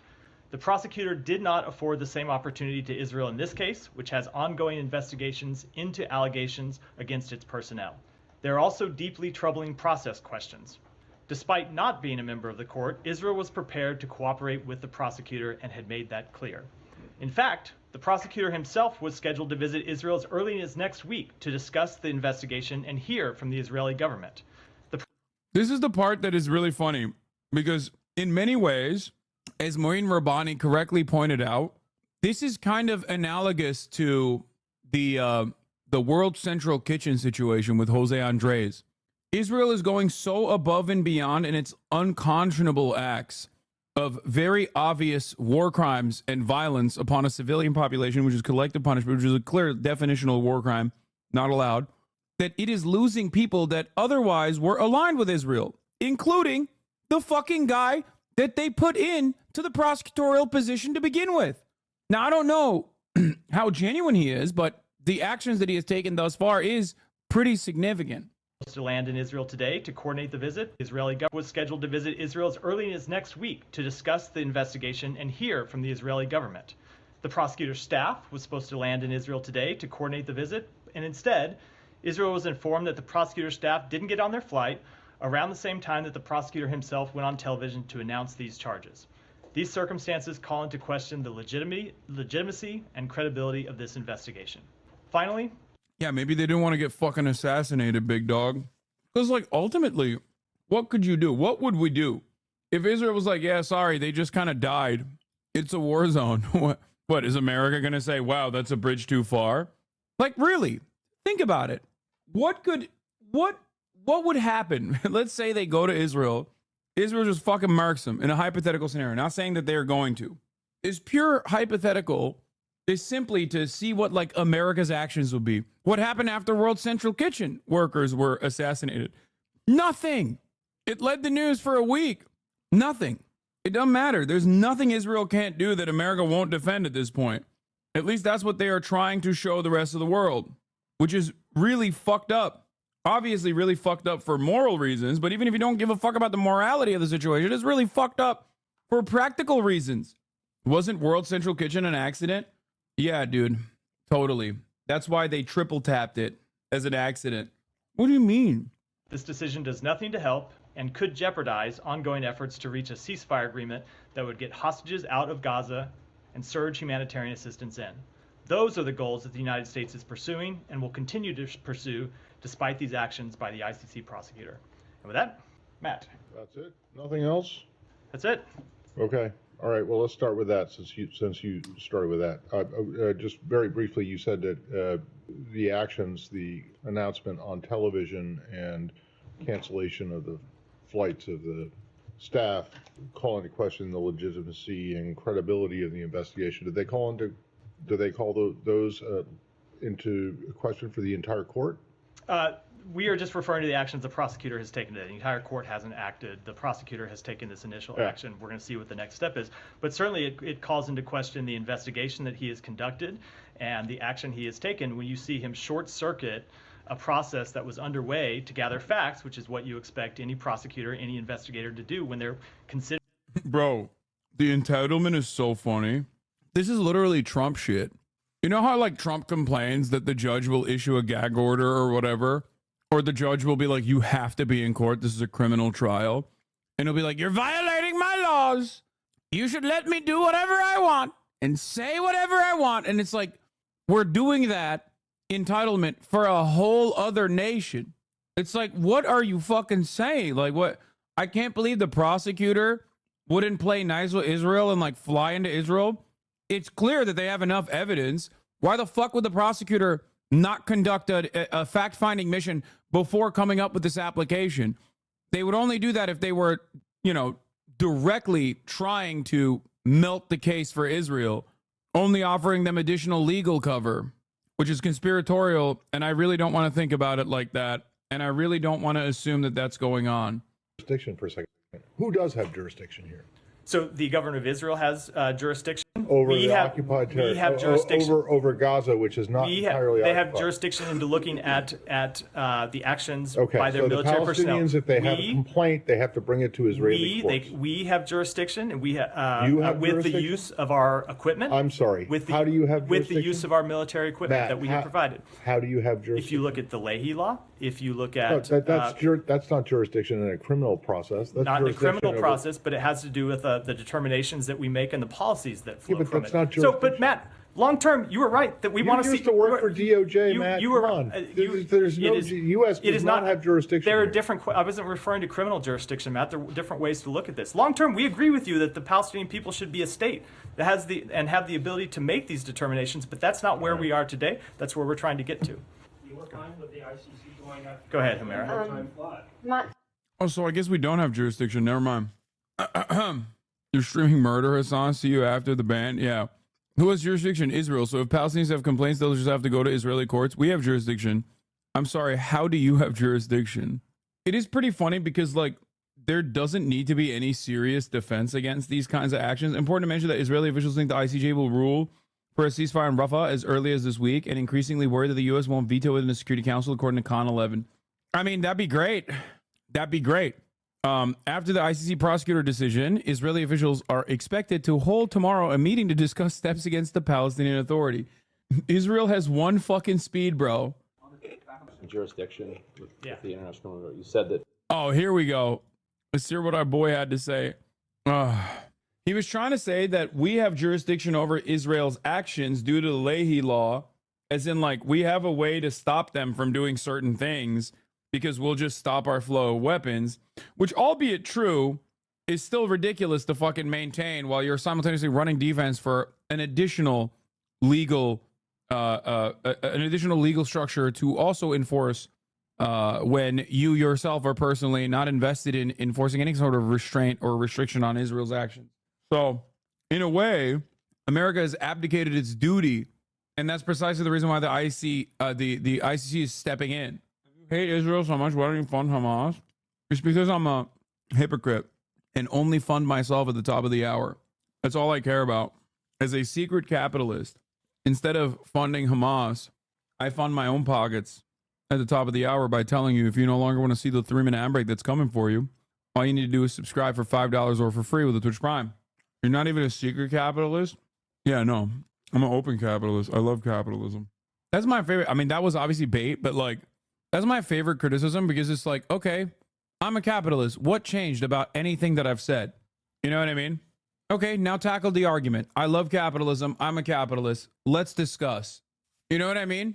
Like, people just are so stuck on that point, like, so stuck on a hyper-specific understanding, a false understanding, mind you, of, like, what it means to be anti-capitalist, that they just never, ever want to have the actual conversation. And it's like, yeah, sure, I love capitalism. You got me. I was living a lie all along. So what do you have to say about the way that our current economy is organized, though? This is the obvious limitation with hypocrisy baiting. Because the Palestinians are not a state actor, they don't have jurisdiction over their side. But back in 2014, I just Googled this one up. Jen Psaki was up here, your colleague. The statement was, today the ICC convicted Jermaine Katanga, the commander of the FRPI militia, for his responsibility for war crimes and crimes against humanity. The ICC's DRC cases represent a significant step toward delivering justice for victims in the DRC. She then went on to say the United States reiterates its call for the apprehension of Sylvester Mudakumora, another leader of an abusive rebel militia in the DRC, who is subject to an arrest warrant by the ICC. the Department of State continues to offer a reward of up to $5 million for information leading to his arrest. So at least in 2014, it was the position of the administration that you could even put out a reward for the arrest of somebody that would then go to the ICC and would have jurisdiction. So why does it not that apply to the current conflict? So we have supported the work of the ICC in previous cases. I can't speak to this case. Because they're black, Ryan. Because they're in Africa. That's it. I mean, that's the real answer. The real answer is like they are not inside of the neat little confines of American allegiance. They are not in the imperial core. The number is insane, by the way. What is it? Like 47 out of 48 at the ICC is African. 47 of the prosecutions that have been conducted successfully have been conducted against African like dictators and despots and shit. With the 48th being Vladimir Putin. That's insane, man. It was 47 out of 47. The Yugoslav prosecution was a separate, specially constituted court before the ICC was founded. No, Milosevic doesn't count because it predates it, I think, right? It's still technically ICC. Anyway, the point is, and this is important to recognize, it's not just because they're black. It's just that black nations and black despots seemingly are always outside of our realm of interest. And that's it. It's just because they are not in the neat little protective bubble of American State Department interest. That's why we're talking about Putin as well. It's not just that they are, black or that they are in Africa. I'm saying that as a joke for the most part. But as long as you are outside of the American sphere of influence, if you're not in the imperial core, you might have even collaborated at a certain point with American interests. You might have aligned with American interests. You might have collaborated with Americans and became a fascist dictator. Make no mistake, by the way, I'm not saying that the ICC prosecutions are wrong. I'm not saying that at all, that these guys don't deserve it or anything like that. That's not what I'm saying. My point is, as it stands, up until recently, these international organs of justice, alongside the UN, have only worked to correspond to America's understanding of the international rule-based order, where America makes the rules and America gives the orders. That's it. This is why, and I might be wrong on this, by the way, the previous fact. I'm like, we have obviously collaborated with despots and whatnot, tyrants all around the world. But then we burn because they are of no use to us any longer, and then they get prosecuted. That's one thing. But never, as far as I understand, never have I ever seen you like sucking duck and taking it up the ass. You should go help the people in the Middle East to see how they treat you, Lamau.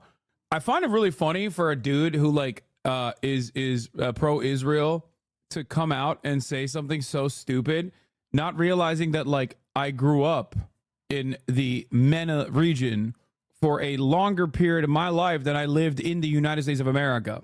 Like, what the fuck do you mean? 2015 account as a whole ass adult? A whole ass adult is getting close to getting equal. That's true. A whole ass adult with a incredibly stunted brain. I saw a Redditor say your dad is the Turkish Elon Musk. Yeah, dude. That's why I'm giving him money, because he's the Turkish Elon Musk. That's how rich I am. I'm richer than Elon Musk. Whoa, dude, no dirty laundry on the stream? Wait, what? I'm his... The fuck do you mean? I'm his son. It is my duty and my great honor to be able to take care of my family. What the fuck are you talking about?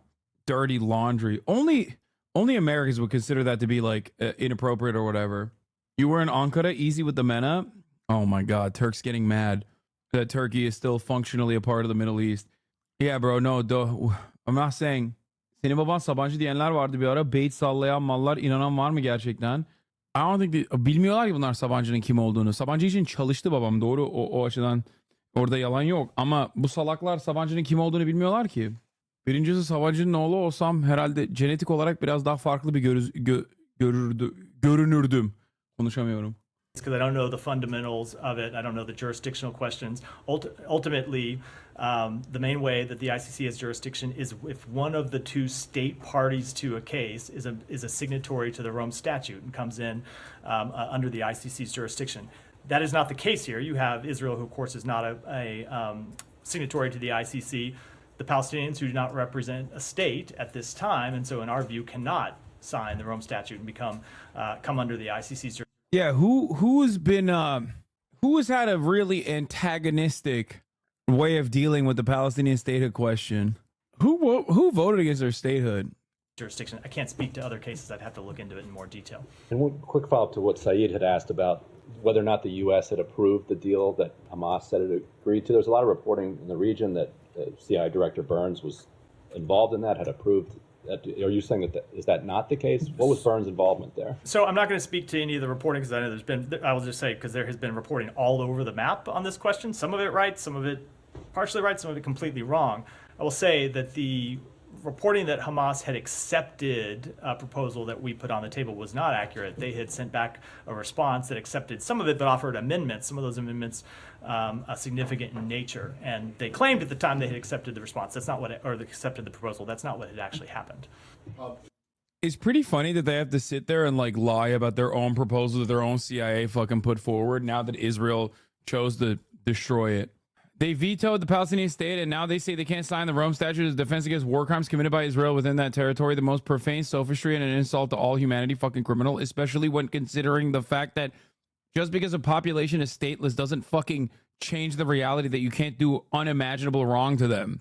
Also, here's another country that is not a part of the fucking Rome Statute or under ICC jurisdiction that the United States of America, also not a part of the ICC jurisdiction, was collaborating with the ICC on. Russia. That's right.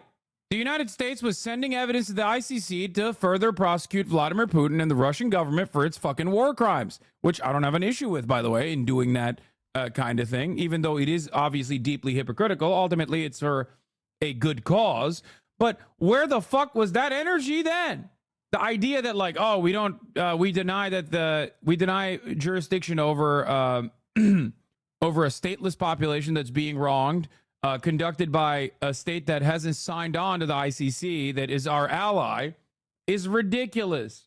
It's like, can you imagine a world in which we had the rule-based international order that was like mostly designed after World War II, mind you, pre-World War II, and we were, instead of the business plot succeeded, and instead of actually fucking joining the Allied forces, we're a part of the Axis at this point, and America is literally being like, Germany's a democracy. They are democratically making these decisions. It's the most moral army. They're looking for living space. They're perfectly well within their own court structure to engage in whatever kind of partition they have for Poland, whatever kind of like Eastern European conquest that they're engaging in. It's not actually conquest. They're perfectly well within their own boundaries.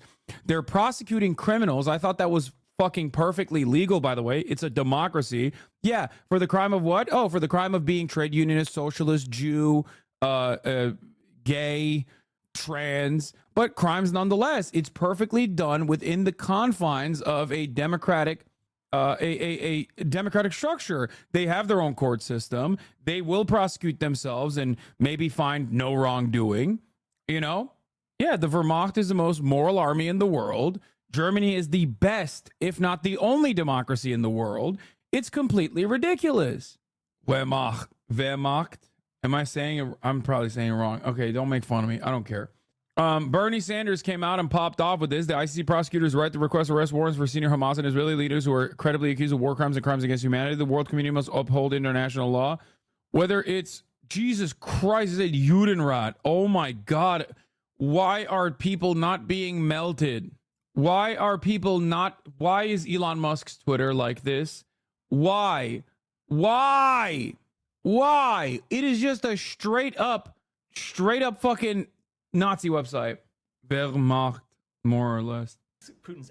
Here's a time when Matt Miller was very stoked on the ICC's actions have cemented him as an international pariah. Remember, he's been charged by the ICC with war crimes, was not able to travel to the most recent meeting of the BRICS because of that decision to charge him, did not show up at the G20 meeting, no doubt because he didn't want to hear from a number of the countries there about the results and the consequences of his actions. So yes, I would absolutely make that assessment. I think Putin's actions have cemented him as an international.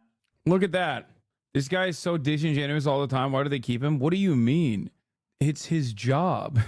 He's the spokesperson for the State Department.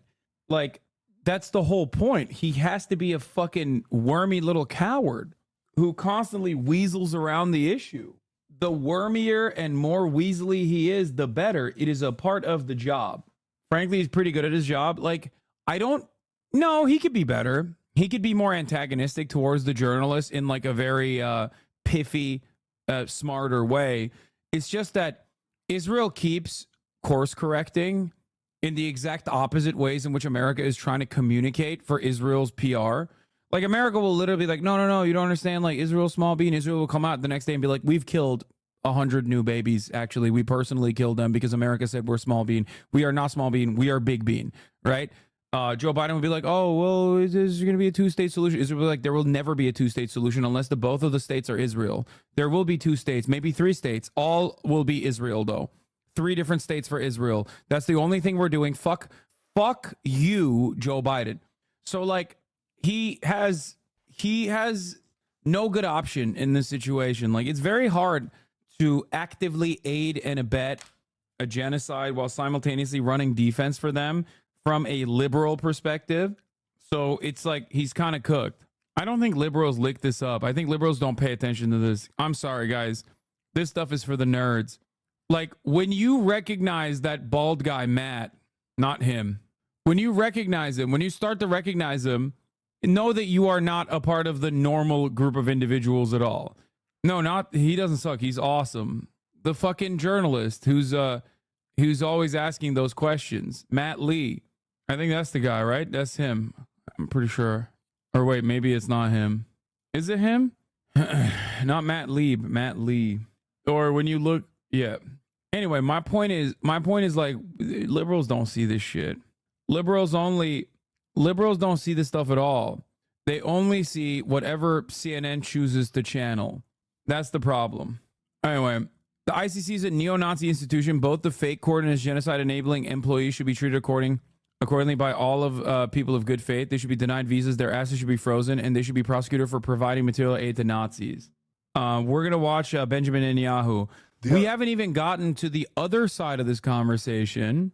There's also internal conflict happening within Israel with Benny Gantz. Benny Gantz has said June 8th is the deadline for a post-Gaza invasion plan. If you do not have a plan for what to do in Gaza, what Israel's actions are going to be in Gaza after we pull out, I'm quitting. I'm disbanding the war cabinet. You're cooked. You're going to jail. Whatever.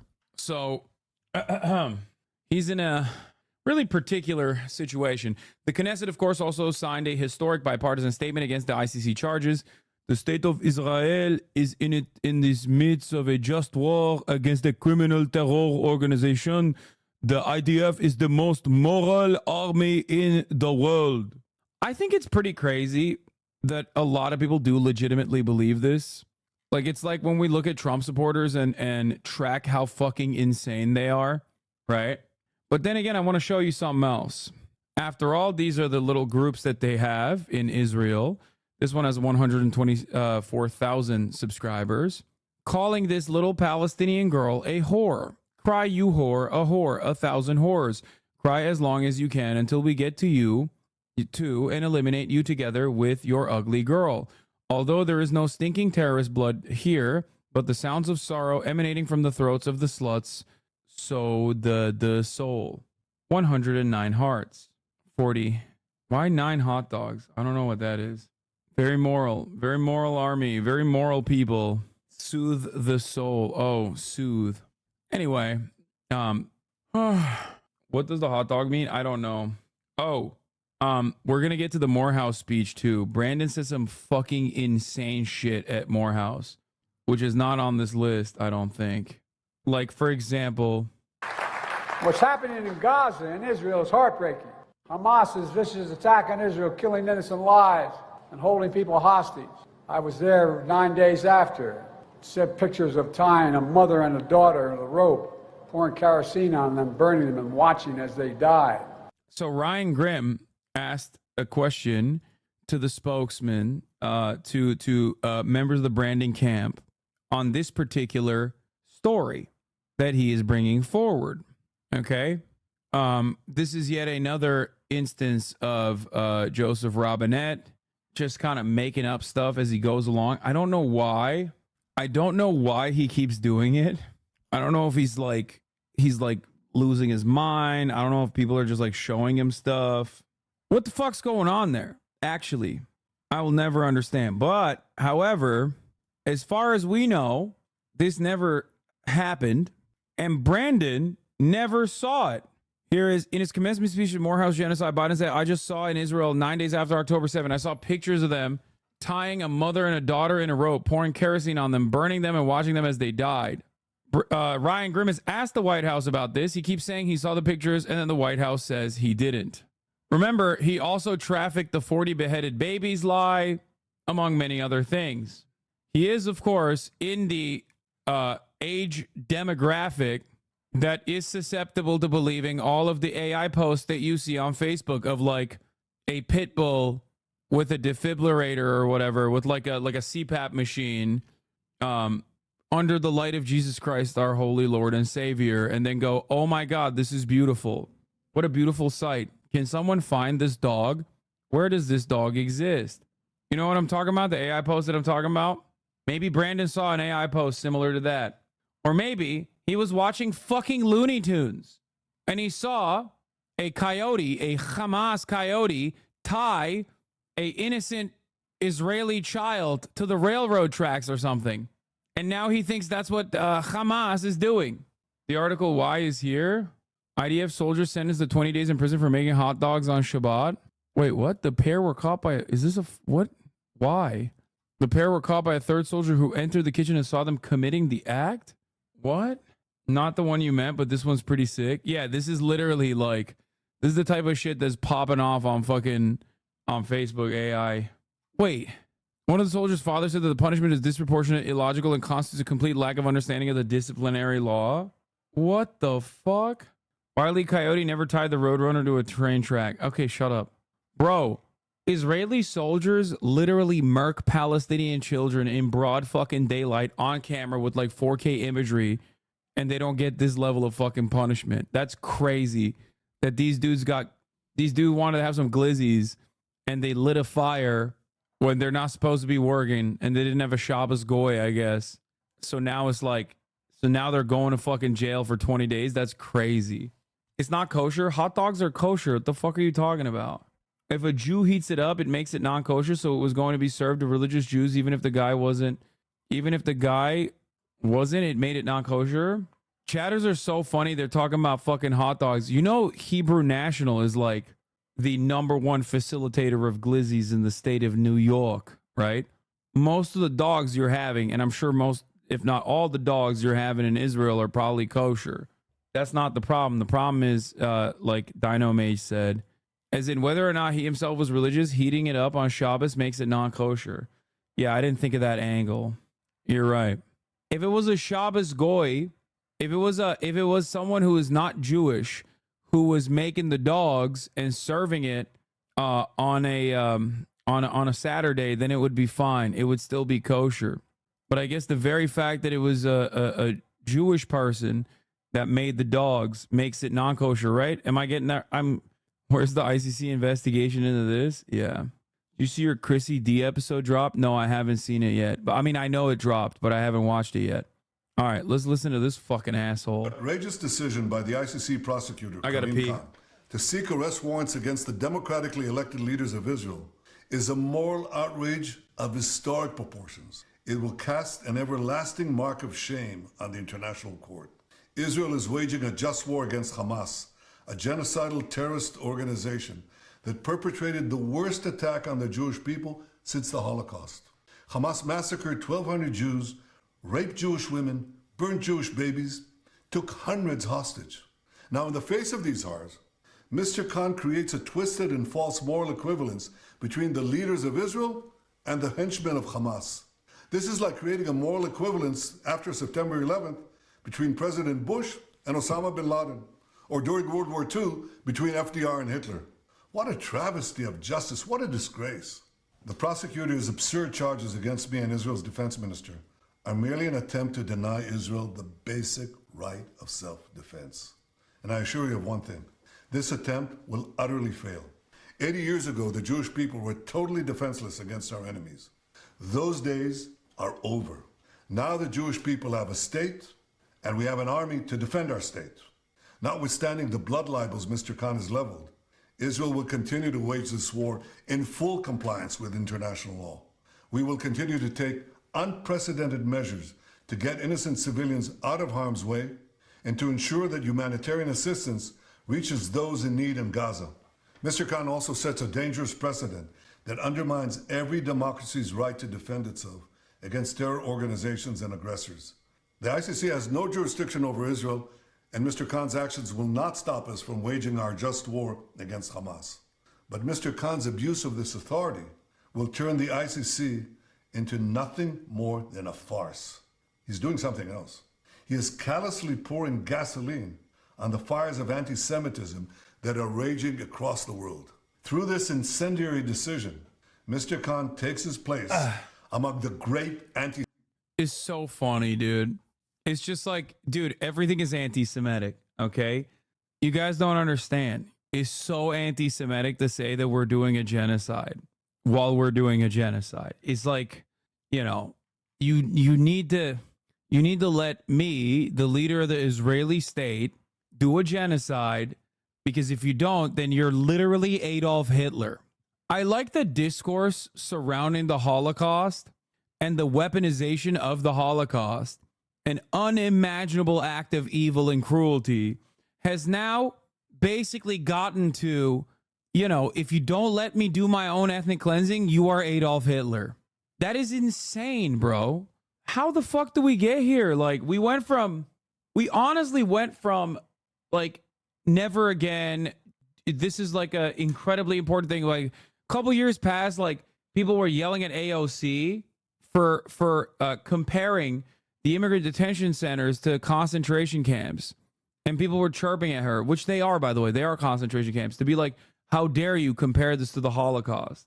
Okay, how dare you compare this to the Holocaust? It's like, we're just, at this point, which was an apt comparison, and I defended it, by the way. They are concentration camps. Holocaust isn't the only time where concentration camps existed. Not even, but it doesn't even fucking matter. And now we're literally saying, like, no, you don't understand. Like, it's literally, you're sending me to the fucking gas chambers if you don't let me melt Palestinians. That is insane. It shows that you don't give a fuck about the Holocaust or its memory or Jewish people even a little bit. Okay? It's just a simple way to suit your propaganda purposes. You're just like trying to invoke an emotional reaction. And every single time you deploy this defense, you're giving further ammunition to the fucking psychopathic fascists who are also anti-Semitic.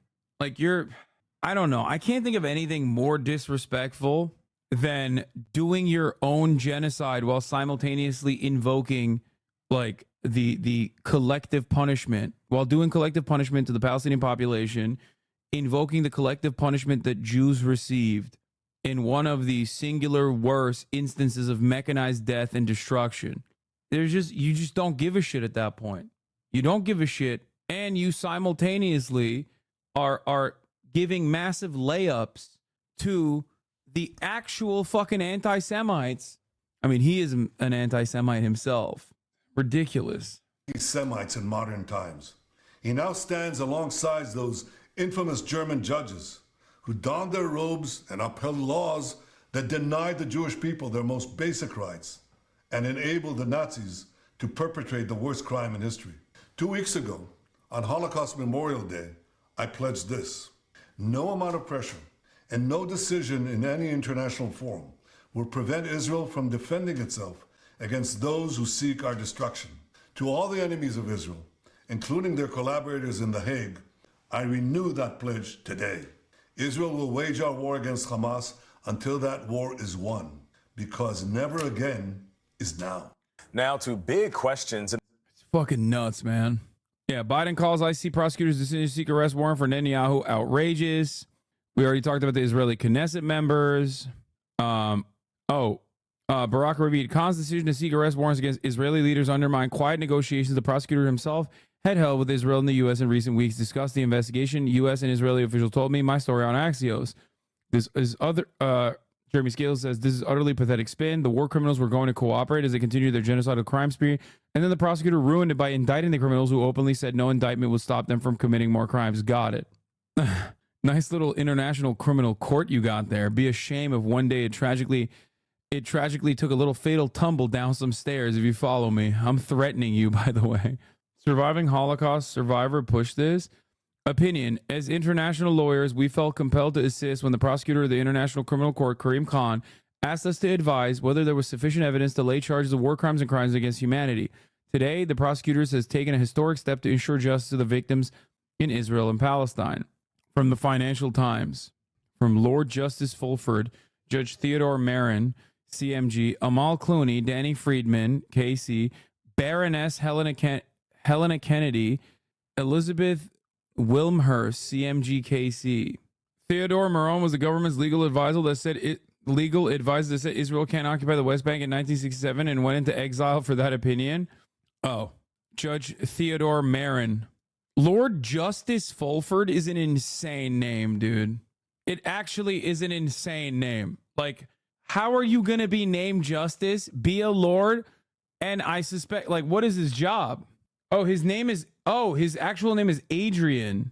He is Sir Adrian Fulford.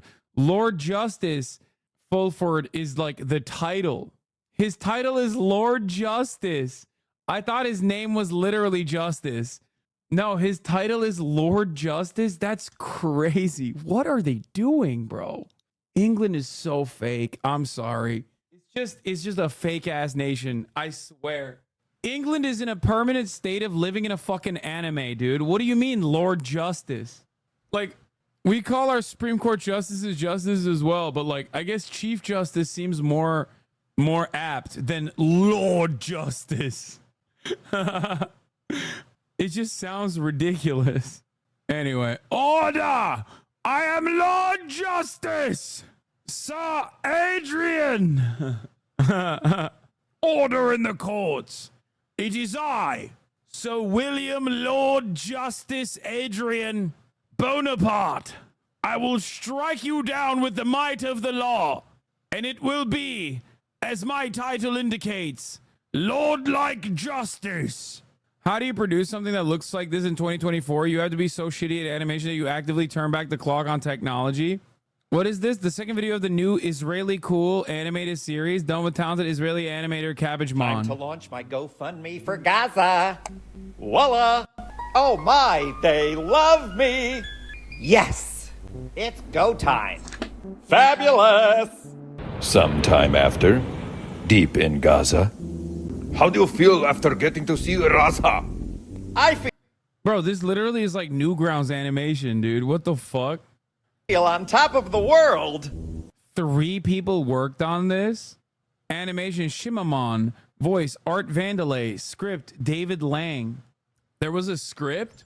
These are fake names, chat. Obviously Art Vandalay is not, it's a Seinfeld reference. George Costanza's alter ego. Please check my last What? The guy on the ICC panel of experts is not only an actual Holocaust survivor, but literally repped the U.S. to create the ICC in 1998. Yeah, this is what our Israeli chatters were saying. Theodore Maron, right? That's the guy you said? Or was it the other guy? Such an anti-Semite, dude. Benjamin Netanyahu called this guy a Nazi. In the late 1960s, Maron was legal counsel to the Israeli Foreign Ministry and wrote a secret 1967 memo from Prime Minister Levi Eshkol, who was considering creating an Israeli settlement at Kfar Etzion. This was just after Israel's victory in the Six-Day War of June 1967. Maron's memo concluded that creating new settlements in the occupied territories would be a violation of the Fourth Geneva Convention. Eshkol created the settlements anyway. 50 years later, in 2017, Maron, citing decades of legal scholarship on the subject, reiterated his legal opinion regarding the illegality of Israel's settlements in the occupied territories. My dad told me they didn't commit war crimes. I said, and you know better than this panel of experts in war crime prosecution? And my dad said, yes, he's just an armchair Fox News watcher. Yeah, it's great stuff. This dude's first video is somehow worse. It's time to make peace with each other. Ow. Orcestein? How dare you hit that poor Pakistani? But he attacked me. He has a family and... Dude, I'm getting brain disease by looking at this. Okay, I can't watch this. It's too bad. It's so fucking bad. Let's look at Netanyahu under intense pressure. Lindsey Graham claims he got played by the ICC. Wait. Okay, I didn't want to fucking cover this, but I guess I'm going to have to. This outrageous decision is truly a slap in the face of the independent judiciary in Israel, which is renowned for their independence, which is the best, most moral country on the planet. I do not have compromising footage of me trapped in a basement somewhere. I am not saying this under duress. I just love Israel that much. It is not weird. Please do not look further into why I, Lindsey Graham, am so invested in Israel's continuation of the apartheid and genocide, which I do not consider to be apartheid or genocide, or even if I did, I would tell you that it is good. Israel gets to do that sort of thing. Stop asking me questions about what kind of compromising materials other individuals might have. I am not under duress. We must not forget, as a nation, the International Criminal Court threatened to bring action against American forces in Afghanistan, and we are a non-member. I will be issuing a detailed statement regarding the outrageous actions by the ICC against the state of Israel, and I will feverishly work with colleagues on both sides of the aisle in both chambers to levy damning sanctions against the ICC. However, these are my initial thoughts. I would like to reiterate that Israel should Hiroshima Nagasaki the Gaza Strip. I will also, secondly, repeat once again, there are not any compromising photographic evidence of me having sexual relations with a twink in a bed, in a hotel, in or around the DMV zone. Anyone that tries to say that I have compromising materials where I may or may not have been dressed up in a leather daddy outfit with the full kit, having sexual relations with a twink is wrong. I did not do that. That did not happen. Okay. Nor did I ever participate in, are there any photos of me participating in a glory hole anywhere around the DMV either? Here are my initial thoughts. Let's get back to it. Most importantly, I want the world to know that you're confusing the audio only. Is Hasan joking? I can't see screen. Yes, brother. I am. Yes. Do you think that Lindsey Graham literally said that he got caught having sex with a dude and that's why there's compromising materials and that's why he's like defending Israel? No, of course not. Most importantly, I want the world to know that I, along with my Republican and Democrat colleagues and members of the administration, engaged the ICC on this issue weeks ago. We were told there would be discussions with Israel before any actions were taken. We stressed that the principle of complementarity should be applied in this case. Complementarity requires the ICC to let the nation in question's legal system move first before any actions are taken by the court. Let Israel complete its genocide, and then you can prosecute them, Nuremberg style. I will, of course, make sure that you do not prosecute them Nuremberg style, because I don't want you to prosecute them, and not because I have compromising materials showing that I have sex with men, which would be much easier to deal with if I came out as a homosexual man in the year 2024, but I simply cannot, as I am a Republican from South Carolina. Prosecutor Khan's team is supposed to be in Israel today to arrange a meeting for the next week with the prosecutor's office about the allegations. Everybody knows I'm not gay. I will be reiterating that once again. Just because I do not have a female partner and also have effete ways in which I present myself does not mean that I am gay. Sorry. I was told by the ICC staff that the investigation would likely take months and not weeks, and that there would be meaningful consultation with the state of Israel. Instead of the ICC following through with the scheduled consultations with Israel, they announced the warrants. I feel that I was lied to and that my colleagues were lied to. Prosecutor Khan is drunk with self-importance and has done a lot of damage to the peace process and to the ability to find a way forward. Lying prosecutors never bring about just outcomes. Oh, I'm back. I'm back. I'm back. I'm back. That was weird. I got no dang idea what the hell happened there. Dagnabbit, you can't silence a true patriot. I'm back, and I just wanted to say that I love Israel, and I was wrong to ever say anything that was even remotely mean about the state of Israel. I was wrong. Israel has a right to defend itself. The International Criminal Court should have exclusively prosecuted the Hamas criminal terrorists. Lindsey Graham is certainly not a gay man. Okay, you understand me? He is a straight man, straight as an arrow, and my rock, and Israel's greatest defender of all time. All right, let's move on. Let's get back to this Netanyahu under pressure. And then, dude, there's so much news today. It's fucking crazy. We still haven't done P. Diddy. We still haven't done Morehouse. In the Middle East about Israel's plans for Gaza. Prime Minister Benjamin Netanyahu is under pressure from the U.S. and members of his own cabinet to explain what will happen after the war against Hamas that has flattened much of the territory. MTS Tayyab is in East Jerusalem. MTS, good morning. Nate, good morning to you. Well, thousands of Israelis are currently marching their way here to Jerusalem to call for a deal for the release of all the hostages still in Gaza and for an end to the war. The rally comes as bitter divisions in Israel's three-member war cabinet spill out into the open. What do you mean we back? Are people for real? Dude, I swear to God, you went down like I go down at the top of the hour ad. I don't even want to, I'm going to run the top of the hour ad break right now regardless, but like, I went from almost 30K. I went from fucking 30K to 14K. Literally. The stream crashed, it restarted, and it never actually signaled that I was online for people who are watching. I absolutely fucking hate this goddamn platform, dude. I hate Twitch so fucking much. Like, it's ridiculous. Why the fuck do I actually do my goddamn job here? What am I doing? What am I doing? Actually, what am I doing?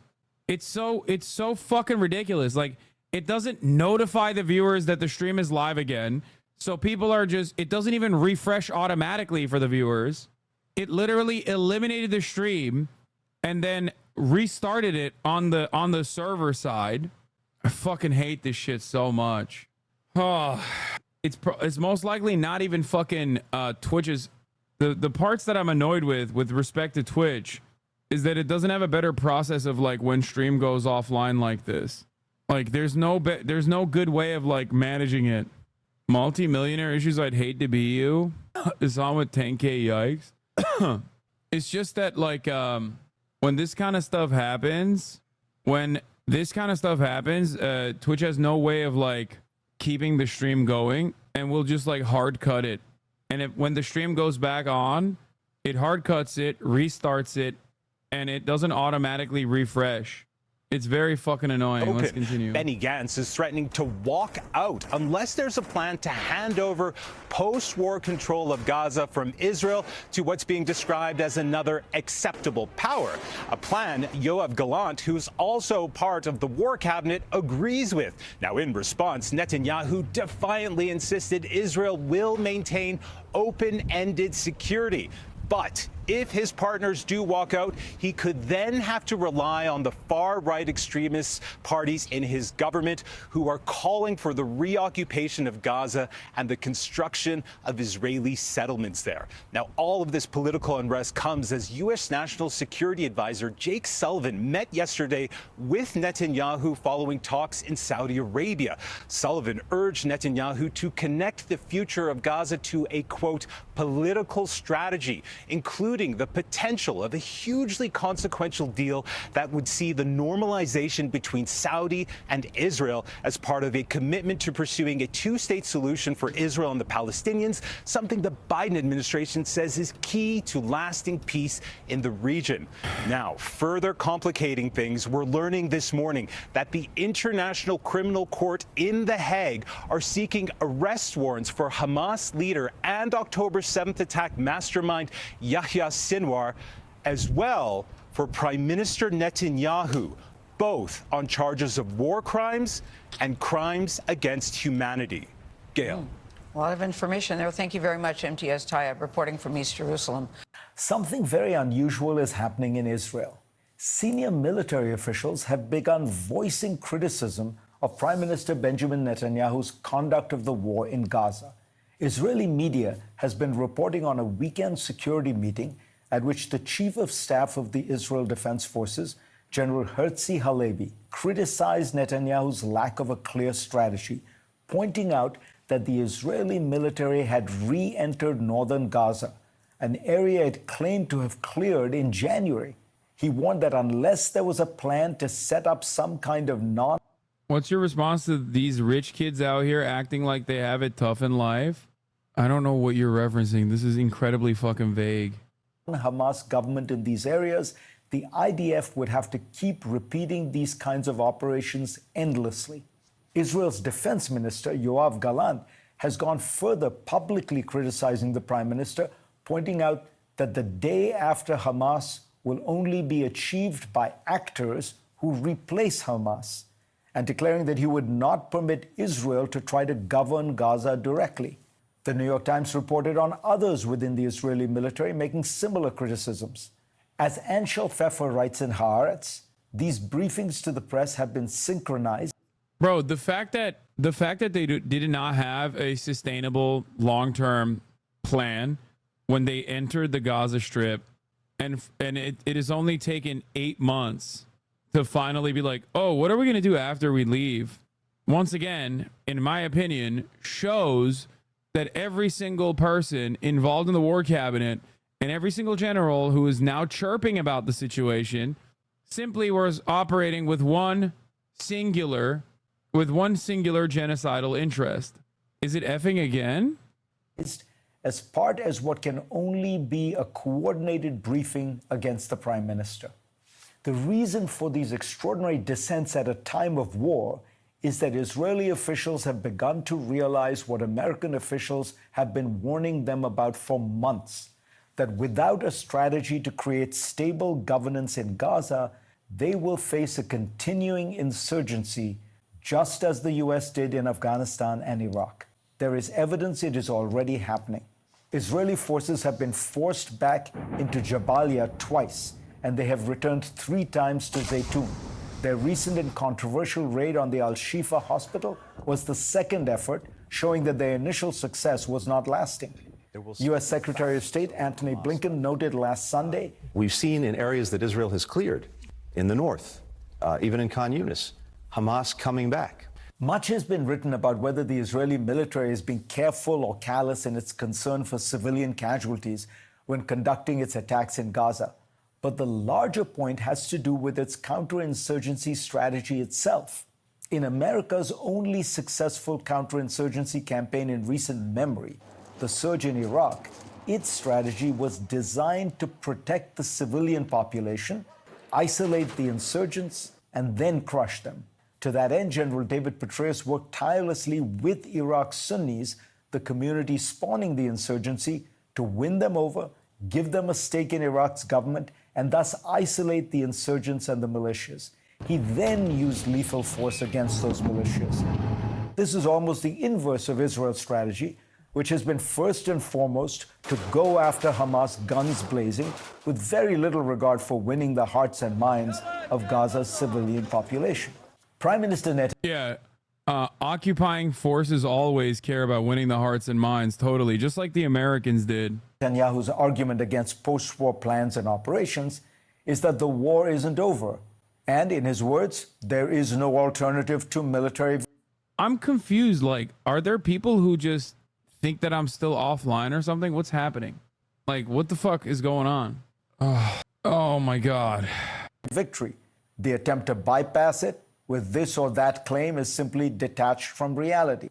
Bibi has repeatedly said that he would continue the war until he achieves total victory, by which he presumably means either a surrender by Hamas or its total eradication.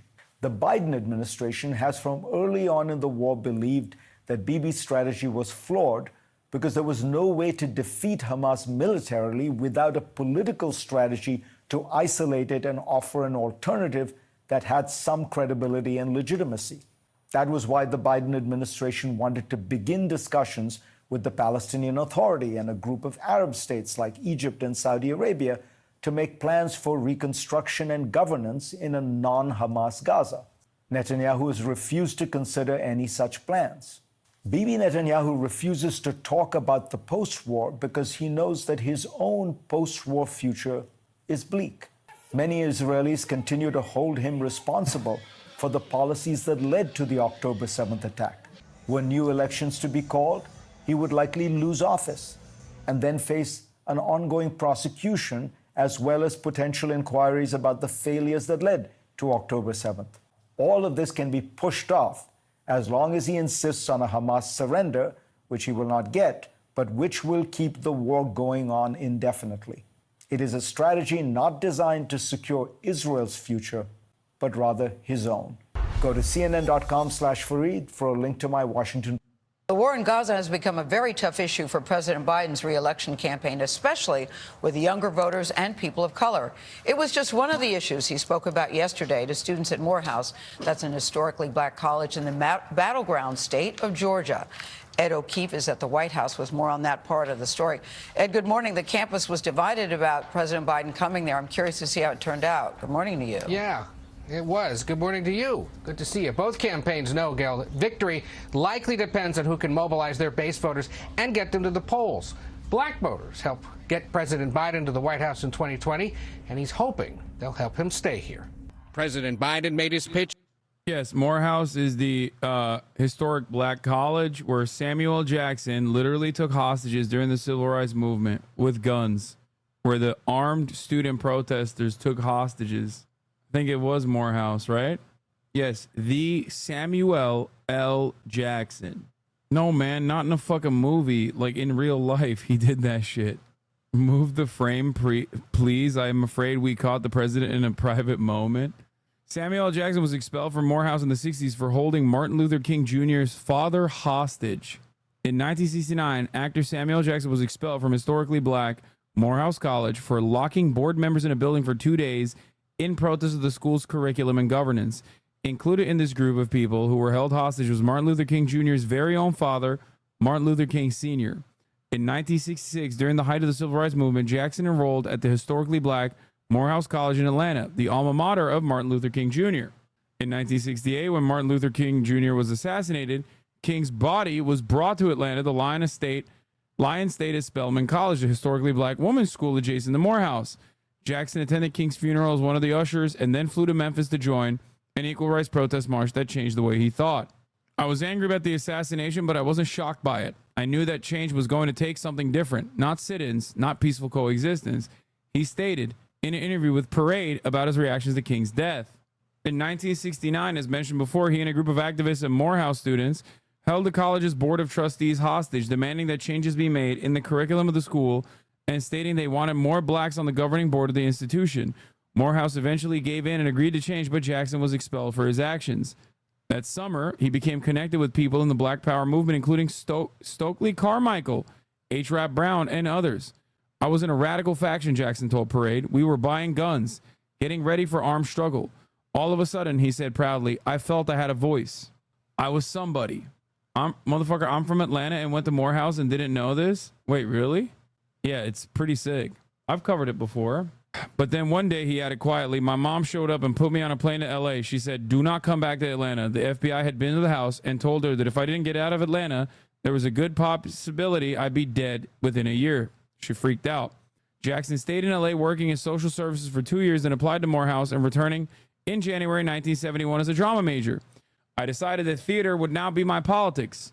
It could engage people and affect the way they think. It might even change some minds, he told Parade. While doing a student rehearsal for a play at Jackson, met Latanya Richardson, a drama major at Spelman, and boom, I knew she was the person for me.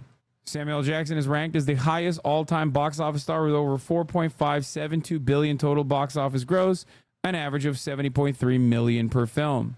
Yeah. Okay, calm down. He's done a lot of dog shit films too. Oh, shut the fuck up. Who cares? First of all, his history is awesome. and he's engaged in more radical acts of protest than any number of you motherfuckers.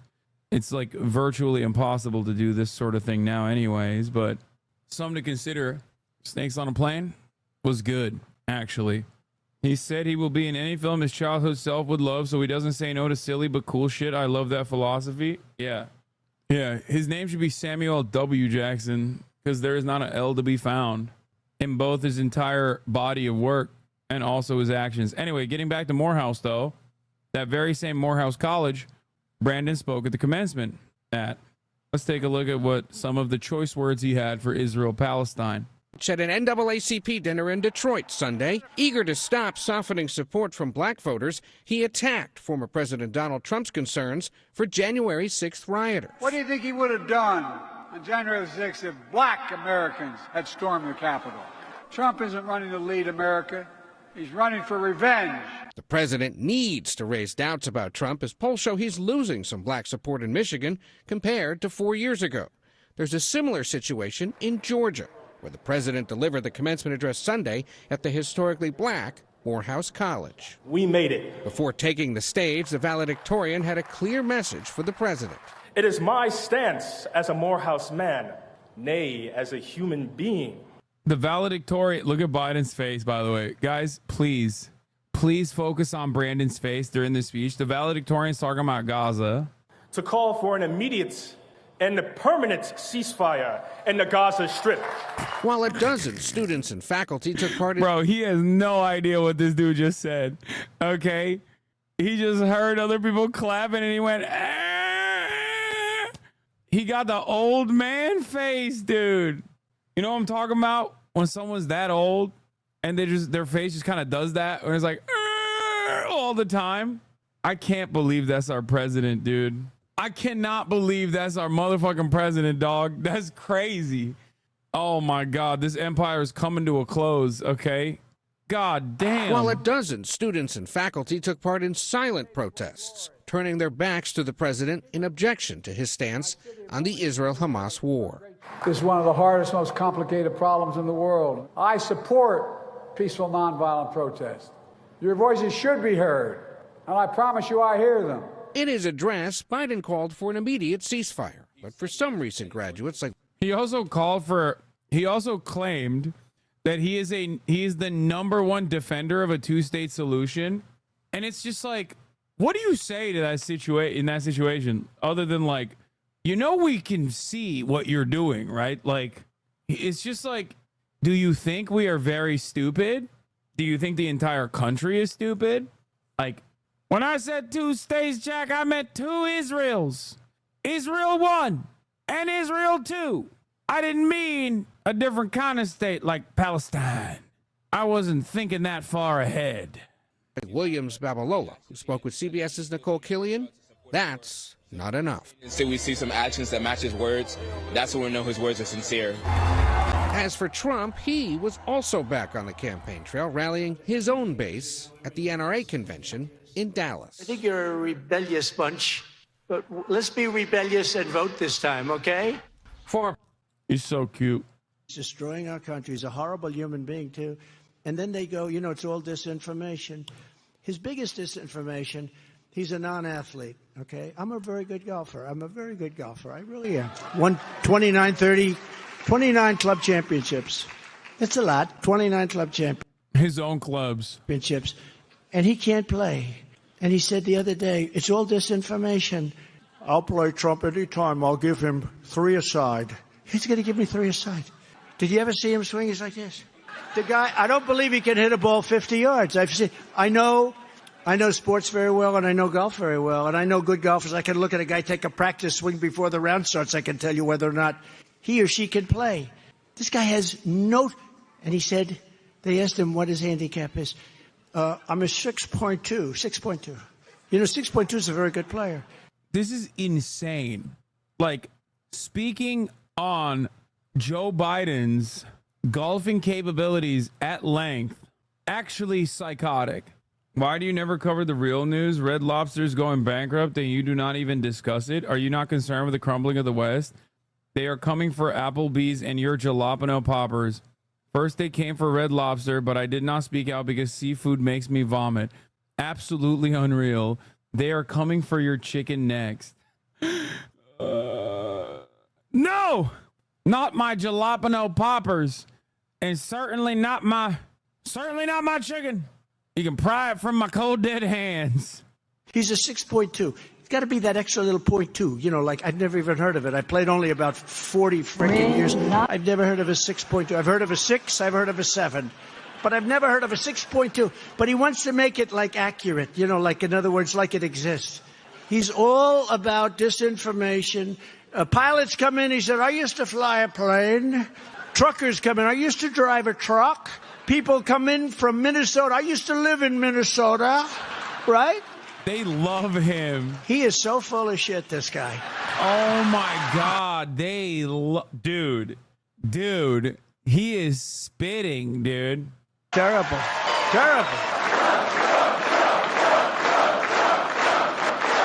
Thank you very much. True.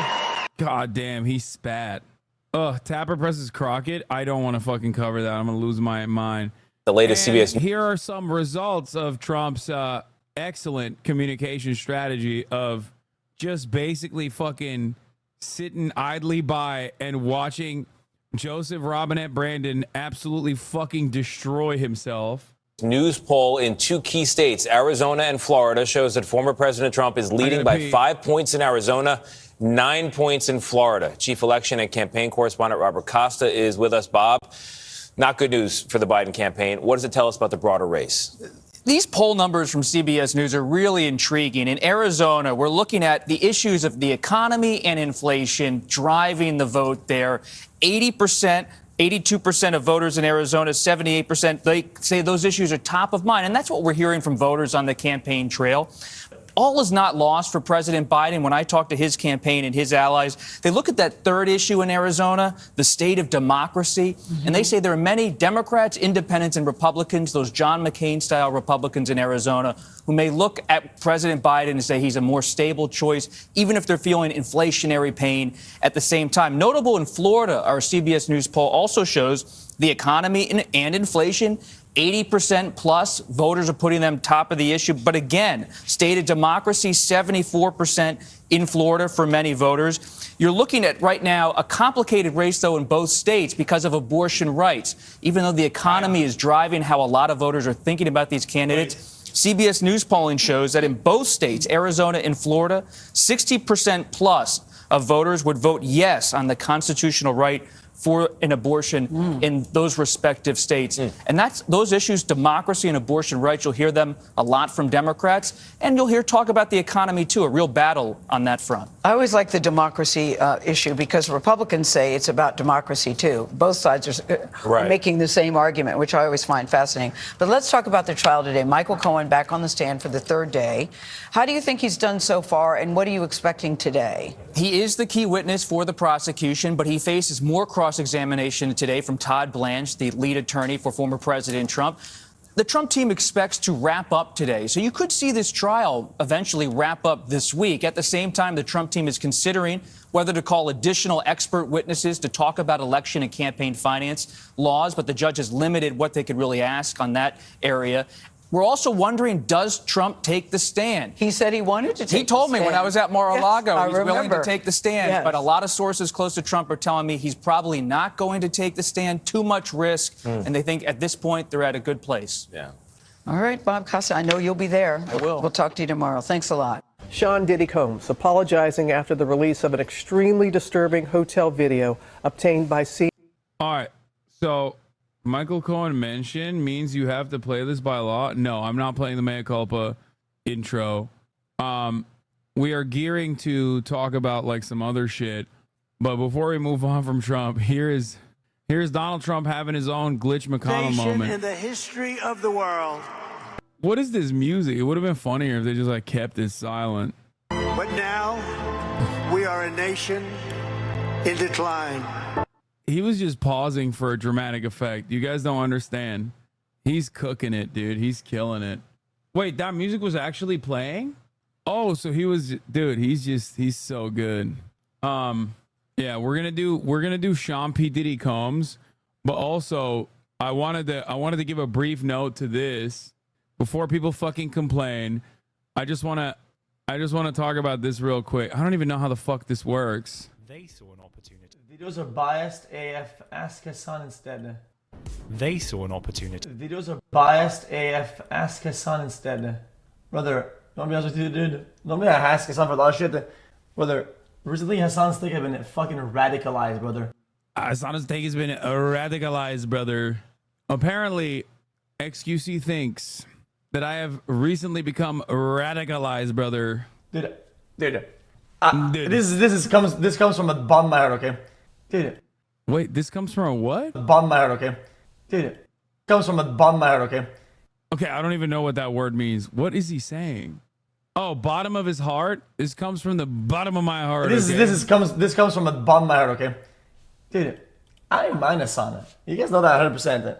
But recently, like, just his takes are like fundamentally radicalized, and I think it's just, I don't know, dude. Like, I'm not even like trying to preach to the choir, like trying to make some shit. Like, it's like this. I love that at least like more than half of his community is saying recently, because it's true. If you consider my current takes to be radical, then you just have never listened to my takes at all or have understood it.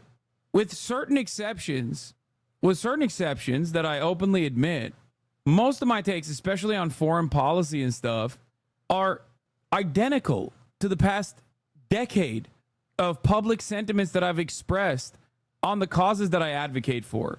They're showing they never watch you and just hate. Yeah. Destructive. It's insane. I think Hasan the terrorist bomb. No, Hasan is never wrong. That's odd. That's all. And the fact that the pulled the ripcord. I dislike Hasan. At least some people are like, all roads lead to Hasan, making fun of him for being crazy.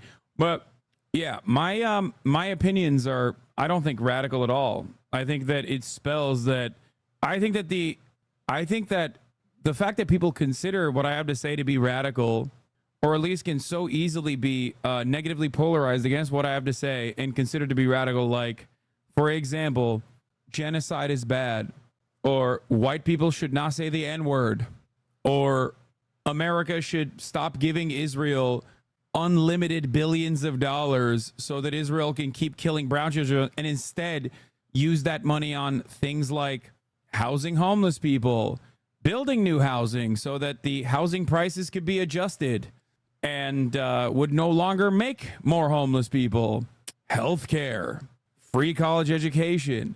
Like, if these concepts are considered radical, these are things that I've been advocating for unconditionally for the past 10 years now. If that is considered fucking radical, I don't know. I mean, I think that we are just a really deeply ill society. I consider the current state of affairs to be radical. You're spiraling, sad to see. Yeah. I saw a take online saying you supported the Uyghur camps. The first video in a Google search was you saying the exact opposite. Yes. Virtually everything that you hear about what I have to say, as long as, like, if it smells a little weird to you, if you, for example, hear someone be like, Hasan denies the Armenian genocide, never have, never will, you will only find the exact opposite online. But it doesn't matter, because if enough people say that I do, then I might as well. You know what I mean? Same with Uyghur camps. Same with, like, I saw people in chirping about the fucking Hong Kong protests and shit. Same with everything. Someone literally said you were pro-rape of rich women. Yeah, that's another insane narrative. It's just ridiculous. What is this? Okay. Well, last time I was like, oh yeah, the F word, blah, blah, blah. I said, if this is a scenario where you don't use it, because you're using it the way it's meant not to be used, such as, oh dude, this person is gay, or perceived as, I'm gonna use the F word. You still eat the rich? You said you were rich on today's The Pod Law. Oh my God, has your views on furs changed? No, brother. The shirt I was wearing said "Make the rich pay." Okay, it didn't say "Eat the rich." It said "Make the rich pay." And yes, I am. You can eat my dick. In that way, and then you call somebody the F word. You're using a slur in a hateful way. That's like always wrong, dude. How is that hard to understand? Yeah, no. He wasn't using this in a hateful way. You guys don't understand. White people, when they say the N-word, it's not always hateful. Like here, he's saying it in a loving way, in a way that and in a way that is ethical, I would say. Do you feel? I think his opinion on this matter has changed. It is he whose opinion has changed over the course of the past couple of years, because the XQC that I knew, at least, thought that slurs were not allowed. Were not allowed at all. Bro, come on. He tactically deployed the N-word to dominate you in the marketplace of ideas. I can't tell if you're joking. I'm so autistic. No, I'm not joking when I say that personally, I don't think XQC still to this day says the M-word. I don't think he says it at all. And he would not allow it in his chat either. But right now, he's making an argument that he himself does not correspond to. If you actually believe this, then why don't you say it? Say the N-word then, but in a non-hateful manner. Why won't you say it? Why are you simply saying the N-word instead of reading it out loud? Feel like this is slur being used in a hateful way here? Is this what you perceive? Is this what your brain perceives as this is a slur being used in a hateful way against black people? Okay. Even his chest like, then say it. No, there is history behind the word. His entire community is like, no, don't say it. Then say it. Defend it. Interesting. Move on. What does it say it then? I just said it then. It's like trailer trash fucking behavior. It's like some fucking. This is like some degenerate behavior. Is it hateful? No. XQC. Why would I say it then? Like what does that prove? How does that prove anything? No, it's just degenerate and white trash, which is why he won't say it. He won't say it because it's just degenerate and white trash, but it's not hateful. Just say it then. If it's just degenerate, say it in a contextually appropriate manner. Anything? What the fuck? What are you talking about that? If you are going to play the DLC, what does that prove? That's such a bad argument. Yeah, if he truly believed what he's saying right now, instead of trying to do a very bad job of repeating what he heard from Divorcelli, he would openly be able to say it. Divorcelli openly says it. As a matter of fact, he's writing it right here. How does it prove anything? You skipped. It is wild that also, yeah, white trash would be a slur too, but that's a different point. His take 2 years ago. Stop saying slurs and stop making apologies for your fucking creators. We used to do a lot of things in the past. We don't live there anymore. No one's being soft. You are being dumb. Holy. That is the XQC that I remember, but he thinks the C word is a slur, and in your eyes, in his eyes, you're a hypocrite. So any other slurs is fair game. I wish people understood that the C word is not an oppressive fucking word. It's actually the opposite. Why won't XQC say the N-word in a loving way if he truly believes that you can say the N-word in a non-contentious, non-slur kind of way as a white guy? Like what? 100% Elden Ring X. Guys, that's like saying it. Guys, I don't think that this drug. Someone in the chat said, pull it. Yeah. This is what doing a D-boy does to your brain. No, that's all it is. Look, a lot of people get caught up in this stuff. They have their favorite content creators. They have content creators that they trust and listen to. And I think as content creators, we have a lot of responsibility and a lot of influence, even over other content creators. And that is precisely the reason why you mustn't say it. A reality that this XQC knew, okay? But this XQC now is saying an entirely different thing because he's a little bit lost in the sauce. Repeating the talking points in a manner that is so ridiculous that even his community understands it's fucking ridiculous. Please stop using the term content creator. Drug is harmful. Okay, then smoke it. Okay, then smoke it then, bro. No. Like, what? And then what is this? No. Okay, well, I can't. Hello? I can't. I mean, that's fucking rented. Defended, dude. Yeah, I mean, rent is due, man. Engagement must be running at a all-time low for Mr. Bono. Oh, dude, it's just rent is due, bro. Rent is due. That's why he's saying he's a racist, and that's why he doesn't need the pass, because he's being edgy. But hey, remember, guys, when I described to you the etymology of the term cracker and why it doesn't hold the same historic weight and is obviously, therefore, not even in the same fucking field, the same category as like saying the N-word as a white guy, I'm actually a historic racist. I'm actually unimaginably racist and also a radical. Someone who has radicalized over the course of the past couple of years, according to this fucking guy, which is weird, especially when considering the fact that I have also maintained that position consistently over the course of many, many years as well. Just an interesting situation there. Why is this a debate in 2024? Because this is a space with a lot of fucking kids, a lot of white kids especially. And there is one unifying principle for a lot of young white kids who don't put a lot of thought or effort into the words that they're saying, and they just want to be anonymously edgy. Most normies see the C word as an anti-Asian slur. I hate how terminally online this discourse is. Yeah. Saying someone has a cracker take is racist. Divorcelli calling me the N-word and saying he's racist, not racist.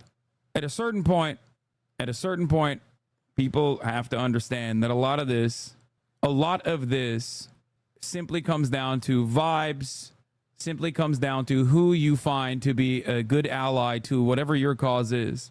But isn't even saying the C word in normal circumstances is socially radioactive? Most people would probably laugh at you or laugh with you, depending on who you are around, if you were to use the term cracker seriously.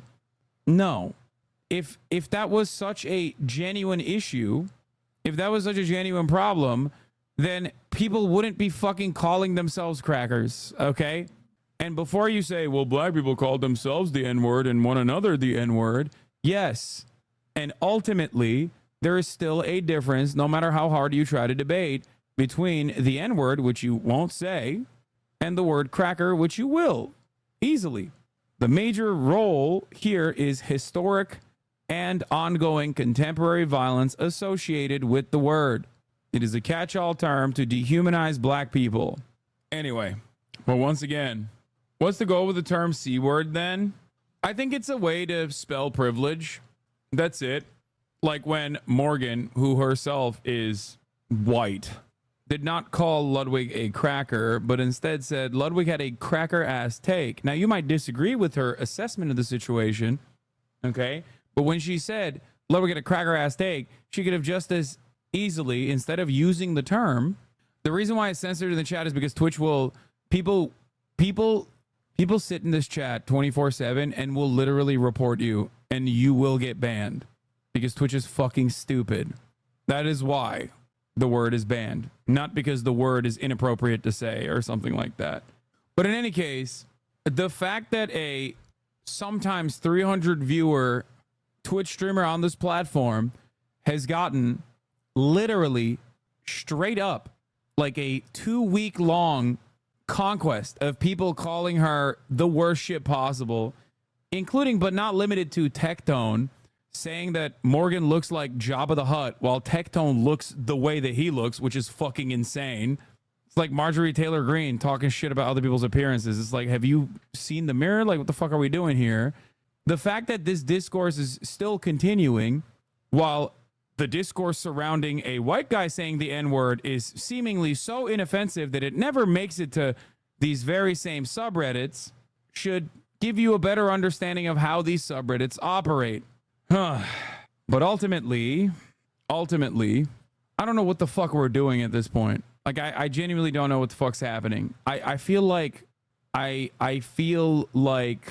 we've all collectively lost our minds a little bit, and we need to genuinely scale it back as a community. I'm saying this as like Twitch streamers in general. Okay?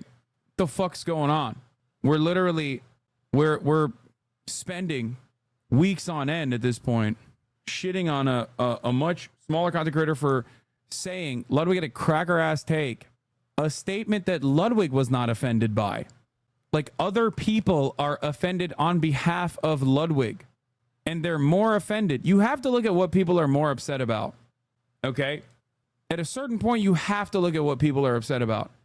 And like I said, in this entire timeline, everyone has spent getting their licks in talking about how racist the term cracker actually is, while simultaneously defending another white streamer literally saying the N-word. Not saying that Tectone has, not saying that Asmongold has.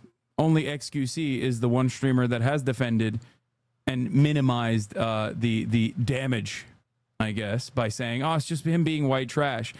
And yet, for some weird reason, like I said, it's not as significant or as problematic for people, it seems, for a white guy to say the N-word, a much larger content creator, by the way, than Frogan saying that Ludwig had a privileged take by using the term cracker, because that's what the substitute there was. Going after Frogan this hard is crazy.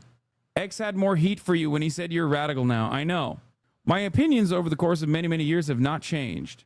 If you consider me to be a radical now, but you were once a fan or a friend, you should reconsider what has changed in your heart, in your mind. That subreddit where XQ's take was posted is filled to the brim with people that are just, I don't know, making assertions about what I truly believe and what I must believe and how fucking racist I am. What's missing from the conversation is actually what my genuine perspective is. Like this. People still do this. This is why I say Reddit is so easy to brigade. But you are racist to a certain point, wouldn't you agree? Wait, what? No. They'll just say because it isn't targeted at a black person, they've been saying it all week and you don't directly address it. Yeah, that's fucking ridiculous. That is a ridiculous argument. Oh, if it's not being targeted directly at a black person, or if the F slur is not being targeted directly at a gay person, or the R word is not being targeted directly at a person with an open disability, okay? That doesn't change its application. That doesn't change its use. There's precisely a reason why these very same content creators won't say the N-word, won't say the F slur. Some of them do say the R word, okay? And that's it. They'll defend the principle, but they won't say it. And that is because they understand that it gives permission to other people to say it as well. It actually changes the dynamic. It changes your audience and the way that they perceive it, because you have a lot of influence on this matter. Also, it doesn't even matter because, like, yeah, Divorcelli has also personally called himself a racist anyway, which I do agree. I think he is. How are you on Twitch in 2009? Holy shit. Yeah. But yeah, look at this. I think his opinions were fine and dandy when discussing U.S. politics, but the war on Ukraine, the whole conflict in Israel-Palestine, as well as the support for the Houthis, really showed how depraved his politics are. At least that was my personal experience. What was his stance on Ukraine? Seems like he raised $200K for Ukraine. Why are people saying he's pro-Putin? Minus 15 points. Upvote 34 points. Quotes, I remember the top of my head are, Hitler wasn't bad for invading Austria and annexing Russia. Russia annexing Crimea is completely justified. Crimea is Russian. Might is right. Who's going to stop Russia? I said Hitler invading Austria, okay, would not make it to the fucking top 10 list of the worst things Hitler did. If you were to say Hitler invading Austria is the worst thing that he did, that was my full quote, you would be literally minimizing the Holocaust. But because I'm not a fucking debate pervert who argues on bullshit straw men, I don't say that as a counter to people like, oh, why are you minimizing the fucking Holocaust? Do you think the Holocaust didn't happen? That you are talking about Hitler's invasion of Austria, which, you know, some people would probably consider that historically inaccurate as well, when there's enough willing participants of said invasion within the ranks of the country that you're invading. No disrespect. Austria now is a wonderful place. But in 1938, 99.7% of Austrians voted in a plebiscite to join the German Reich. But for decades following the war, the national consensus was that Austria, through an unwanted Anschluss annexation, had been Hitler's first victim. Yeah, invading Austria was not why people think Hitler was bad. LeMaffeo, get a grip. He was basically parroting, and then he moves the needle. He says, he moves the goalpost, basically parroting Russian propaganda for the first weeks of the invasion, and even a little bit before it. What Russian propaganda? Show support for the Houthis. He specifically didn't do this. Y'all do not understand how actual thought longer than one sentence works, huh? People being actually exposed to the insane things he says. Makes sense why Destiny calls him unironically evil. Because his radical brand of politics just causes more division, extremism, violence, exactly like the alt-right. The person that he's defending in this thread has literally said that white supremacists, verbatim, white supremacists should mow down Black Lives Matter protesters. The person he is defending here has literally agreed with Ben Shapiro on most things and is also an open genocide defender, an open genocide supporter. He also hangs out with literal white supremacists, like Lauren Southern. He has invited literal white supremacists not to debate them, like Sam Hyde. He has also eaten chicken and waffles with literal white supremacists like Nicholas Fuentes. That's it. That's the problem here. You agree with him, and you disagree with me.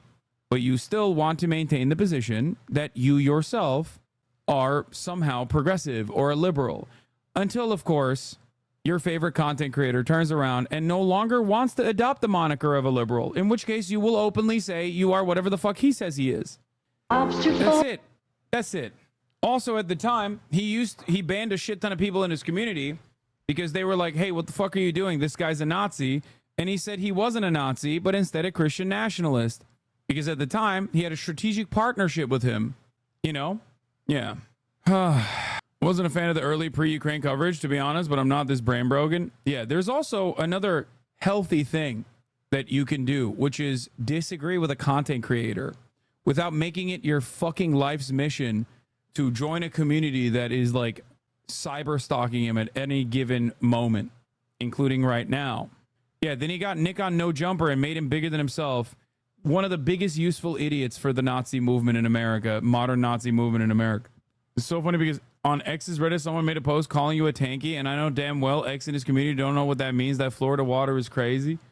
Yeah. Yes, there will be Batman gaming tonight, just like there will be a top of the hour ad break right now. I'd say he's a useful idiot for Nazis, but he seems genuinely apathetic to Nazism in America. I think that at any given moment, his opinion on any kind of political ideology revolves around whether it is going to help him out or not. That's it. I think a lot of your fans of yours that left after Russia-Israel coverage joined communities like these. Yes. And it would be fine if they just simply had a disagreement and misunderstood my position, maintained their opinion that I was like bad or whatever. But it's not healthy nor fine when they go down this fucking rabbit hole and start like literally defending things like white people saying the N-word. You know what I mean? It's just, how do you not notice that you're completely captive at that point? You've lost your own whatever semblance of like moral compass you had. Oh, sad state of affairs. Yes, I will be playing Batman.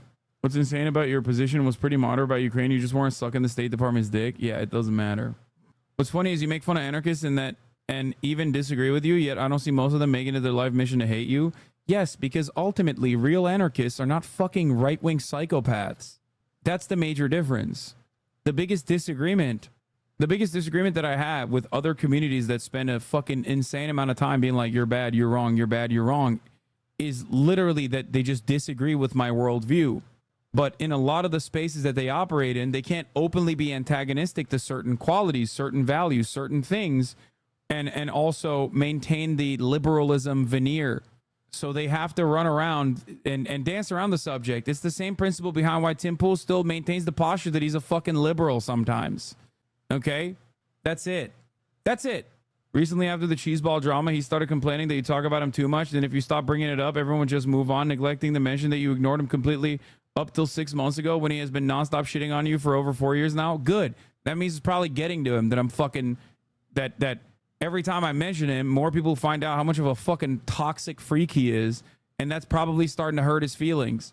Not realizing that for the past 4 years, the reason why I didn't fucking do anything was because I thought it was unproductive and ridiculous. Now that I have mentioned it, he is like actually fucking losing his mind a little bit. Yeah, when I don't talk about him, I'm purposely avoiding him. When I do talk about him, I'm obsessed or on a downturn. Yeah. Anyway, it is pretty funny though when his fan base still comes in here and goes, Lamau, you keep talking about him. I don't give a shit about the Red Lobster situation. Let's get to Sean P. Diddy Combs apologizing for a video showing alleged assault of ex-girlfriend. Sean Diddy Combs apologizing after the release of an extremely disturbing hotel video obtained by CNN showing him assaulting a former girlfriend. Dan Abrams is standing by. But first, Janae Norman with the details for us. Good morning, Janae. Robin, good morning to you. Extremely disturbing video. So for some context, Cassie was a young up-and-comer when she met Diddy. They dated for more than a decade. Last November, her lawsuit alleging sexual and physical violence and abuse. His lawyer, accusing Cassie of blackmail, called the allegations baseless and outrageous lies. Diddy himself said he didn't, quote, do any of the awful things alleged. After the release of this new surveillance video, now that's changed. Where is he? Where is Diddy? I saw online someone posting saying he looks like he's in an unextraditable area. Here is Diddy live from somewhere seemingly unextraditable. I don't know if he's left America or not. Sorry.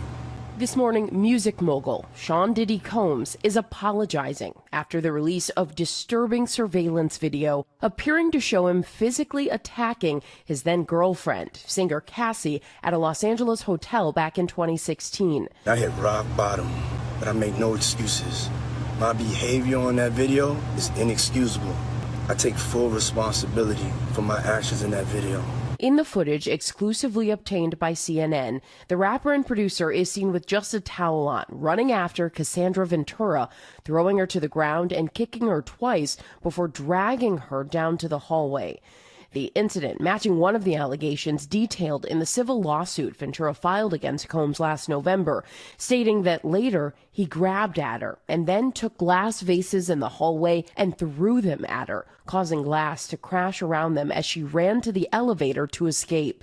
Combs settling that lawsuit the day after it was filed, but denying. In terms of apology videos, it could be a lot worse. Do we have the full one? Let's watch the full one. Let me just say something, okay? If I don't see a motherfucking ukulele nowadays, the apology is not intact. I need to see more. I need to see singing. I need to see a ukulele. I need to see musical, like a musical thing going on. Where is the full one? I want to see the full one. It's so difficult to reflect on the darkest times in your life. Sometimes you got to do that. I was fucked up. I hit rock bottom, but I make no excuses. My behavior on that video is inexcusable. I take full responsibility for my actions in that video. I'm disgusted. I was disgusted then when I did it. I'm disgusted now. I don't think you were disgusted when you did it because you didn't go, oh my God, I should go to therapy. I am a fucking monster. You instead went, how will I save myself? How will I protect myself while still beating the shit out of my girlfriend at the time? That is precisely the reason why the tapes were hidden. You didn't go to therapy. You instead continued beating the shit out of your girlfriend. Also, where the fuck is the ukulele?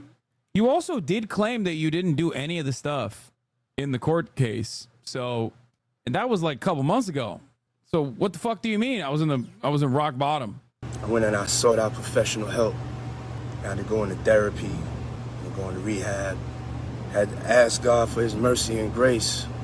I'm so sorry, but I'm committed to be a better man each and every day.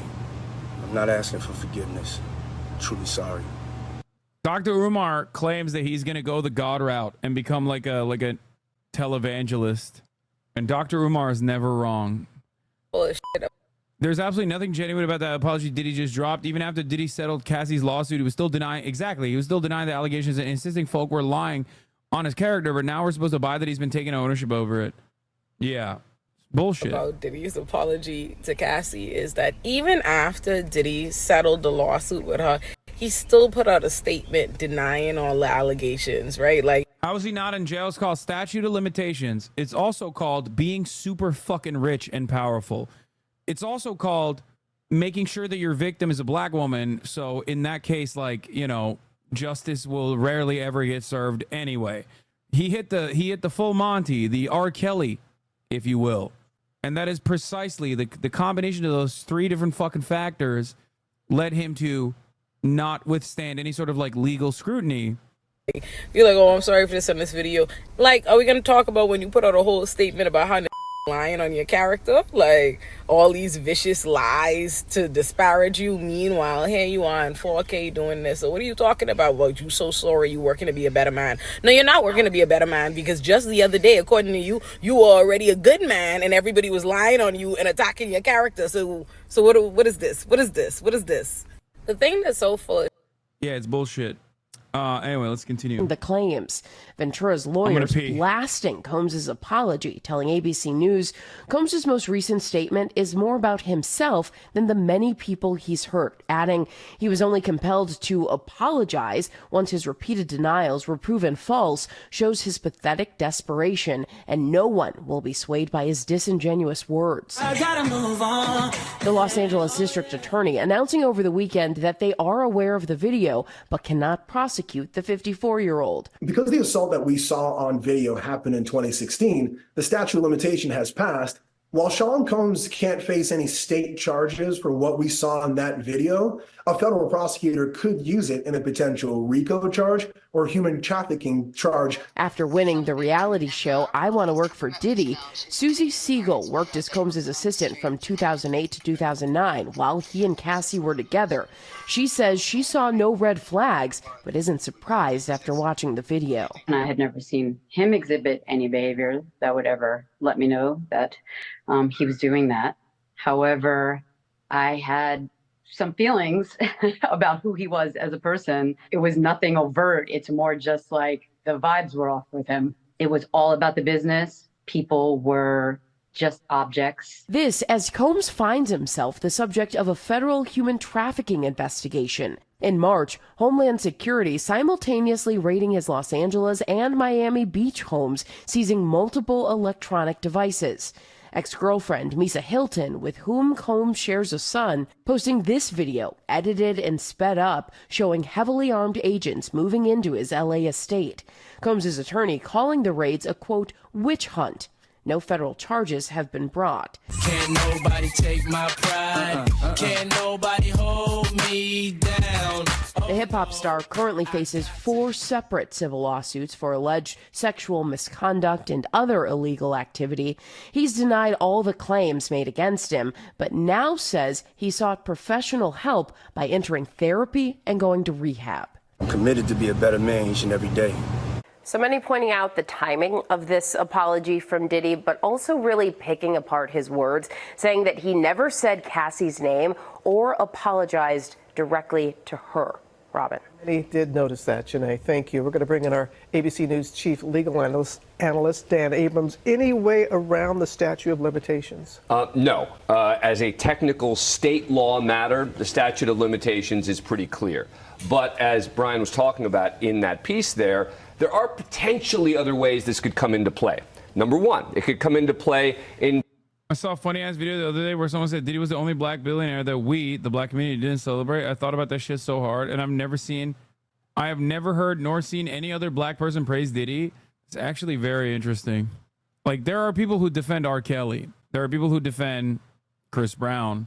There are people who defend any matter of different black celebrities. But I would say, Kanye. I wouldn't say Kanye. I don't think. No, I don't think. I mean, I can't speak for all black people, but I don't think Kanye is as celebrated by the black community. I think there's a lot of people.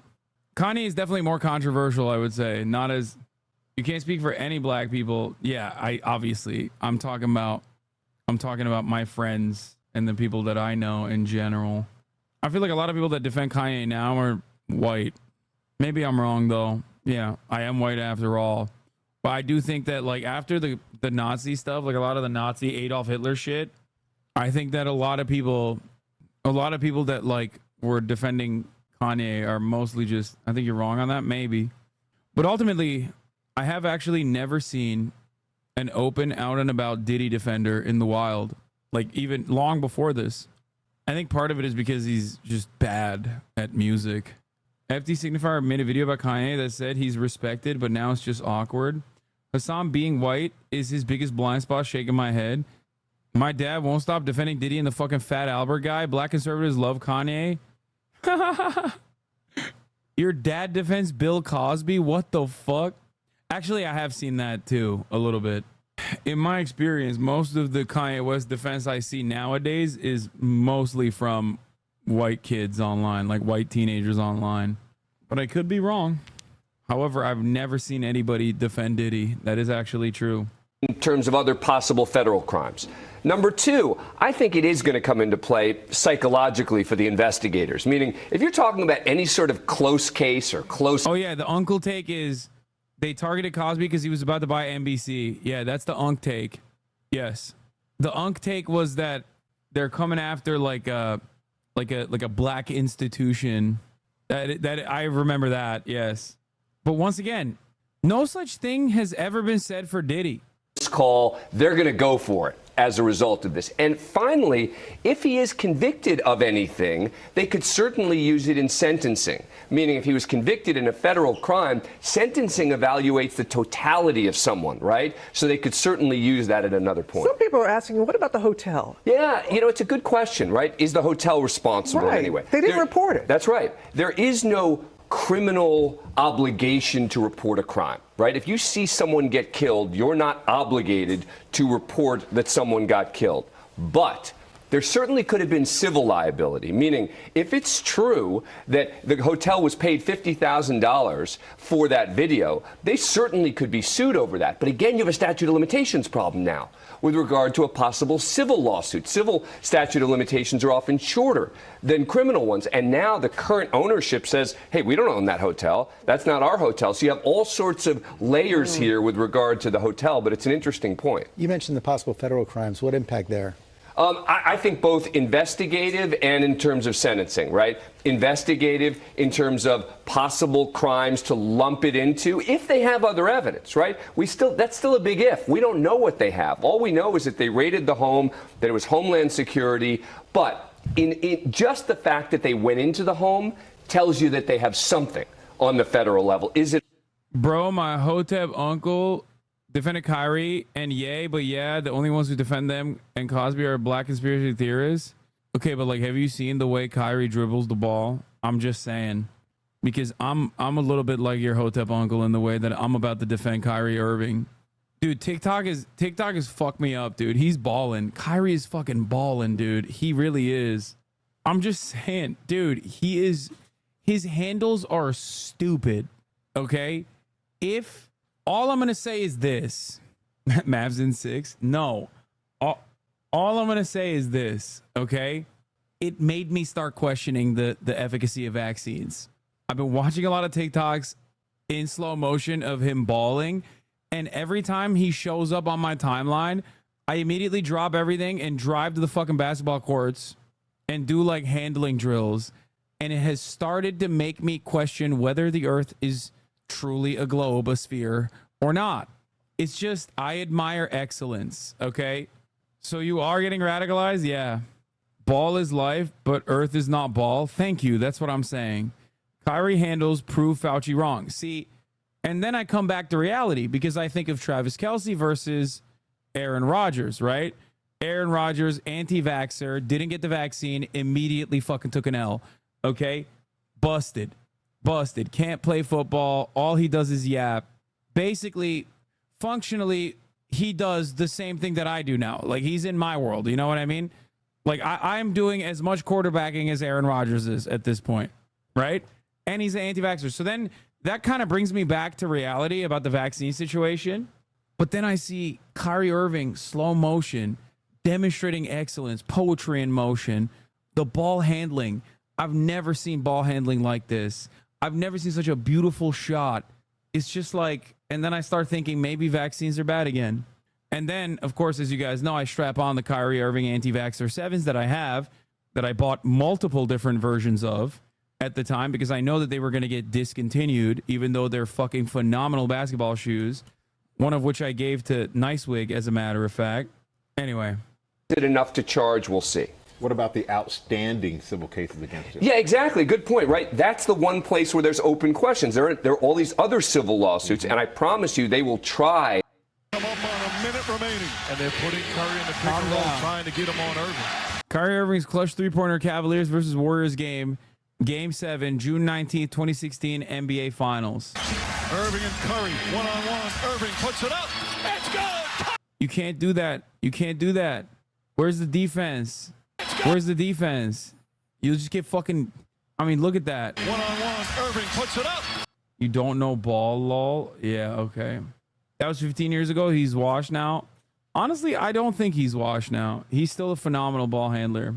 His disco stats are intellect 1, motorics 9. It's good. Irving from downtown. Fourth quarter for Cleveland. The only defense Curry knows against low-income zoning near his home. No. See, that's what happens.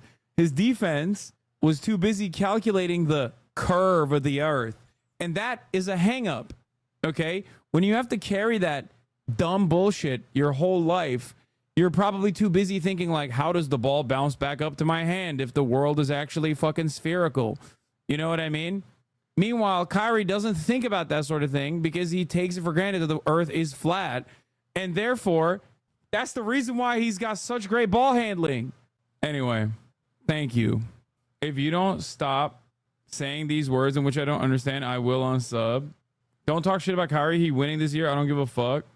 I just keep catching myself watching slow motion videos of him, and his level of skill is insane. Okay. His level of ball handling is literally out of this fucking world. It's unimaginable. It's unacceptable. He's so goddamn good. I don't give a shit. All right, let's watch this funny clip. As a Jew in the world, how am I supposed to walk the street? I do find it really funny that this is literally the cheese lady. This is the lady who got addicted to cheese. Stephen A. Smith did a comparison between LeBron. LM_Prex, P-R-E-X, that's right, at 6'7", 269 pounds. Do you think, was it Mutu? Is that how you pronounce his name, Mutu? Yep. Mutu could beat LeBron in a game to 21.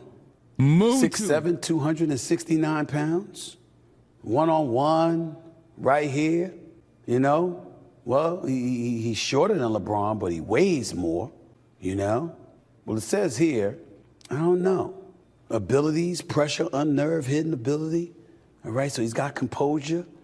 Psychic, yeah. He can anticipate moves and stuff like that. Yeah, maybe he could pull it off. I mean, from the looks of me, he might scare LeBron. LeBron might want to shoot nothing but jump shots. Might not want to come near him. That could be a problem. And that long tail, you never know. Might strip him. Yeah, I could say that. It's a miracle. I'm not saying it definitely would happen, but it's possible. It's possible. Let's go with that. What is going on, dude? The level of seriousness in which he tackles this deeply unserious issue makes me feel like I am not supposed to see that. It's like an AI video. All right, let's watch this lady who is personally was defending Israel so hard she relapsed on her cheese addiction. As a Jew in the world, how am I supposed to walk the street? Hey everybody, New York Jew here, and today I'm going to teach you how to walk the streets of New York, okay? Because, you know, another classic example of another guy that I just assumed was Italian this entire time. This guy's that famous cop guy, like fake cop. He's like a comedian in New York. I literally thought he was Italian or maybe Polish. Okay? Like but like not Jewish Polish. You know what I mean? Polish people are Jews too. That's true. He's just like, it's like him, Michael Rappaport, like all these people that I've like my entire life have assumed are Italian. Anyway, maybe he's Italian Jew. You don't know. All right, let's continue. Some of you might not be feeling safe. So what you got to do, in case you forgot, you take your right leg and you walk forward like that. Then you take your left leg and move like that. And then we're walking. Here, walk with me. Walk with me. Let's go try this out. All right, today we are in Little Palestine. As you can see, I'm walking around just fine, all right? I'm around tons of Palestinian people, and clearly as a Jew, so it's all love here. It's all peace and love. What up, baby? What's going on? Assalamualaikum, man. You doing a video right now? Yeah, doing a video. Yeah, just showing that's all love out here. That, you know, there's always love for Jews and Palestinians. We don't mess with Zionists. It's a big difference. You want to get some shawarma? Hell yeah, let's do it, baby. Free Palestine all day. ADL is going to call this an anti-Semitic incident. Yeah, many such cases. ADL's probably too busy talking about how like the Holocaust survivor guy who was one of the prosecutors aiding the International Criminal Court is actually anti-Semitic. Okay? The Apartheid Defense League, bro. Texas Maverick Cowboy branding is so funny when you realize they have more laws mandating that you worship Israel than any other state in the country. Well, this will be our official record of recording here. You're welcome to it. So the executive order states that language such as from the river to the sea is considered anti-Semitic speech. And so we're asking for folks to refrain from that because we are required to enforce that is not language that's used. And enforcement is by means of expulsion? No. I have asked you all not to use that language. Yes. And we asked that you all not. We explained it 2 more times. Then for you to continue to not comply with that, we will refer you over to the law enforcement agencies that are in our area. Okay, thank you. We would greatly appreciate that you comply. All right, thank you. Welcome to Texas. We will fucking send the cops if you say you don't like Israel. Please. I'm not going to watch this Las Vegas video. Assassin's Creed Shadow, lead writer, white woman and intersectional feminist. Oh no, here goes again the same oppressor victim narrative.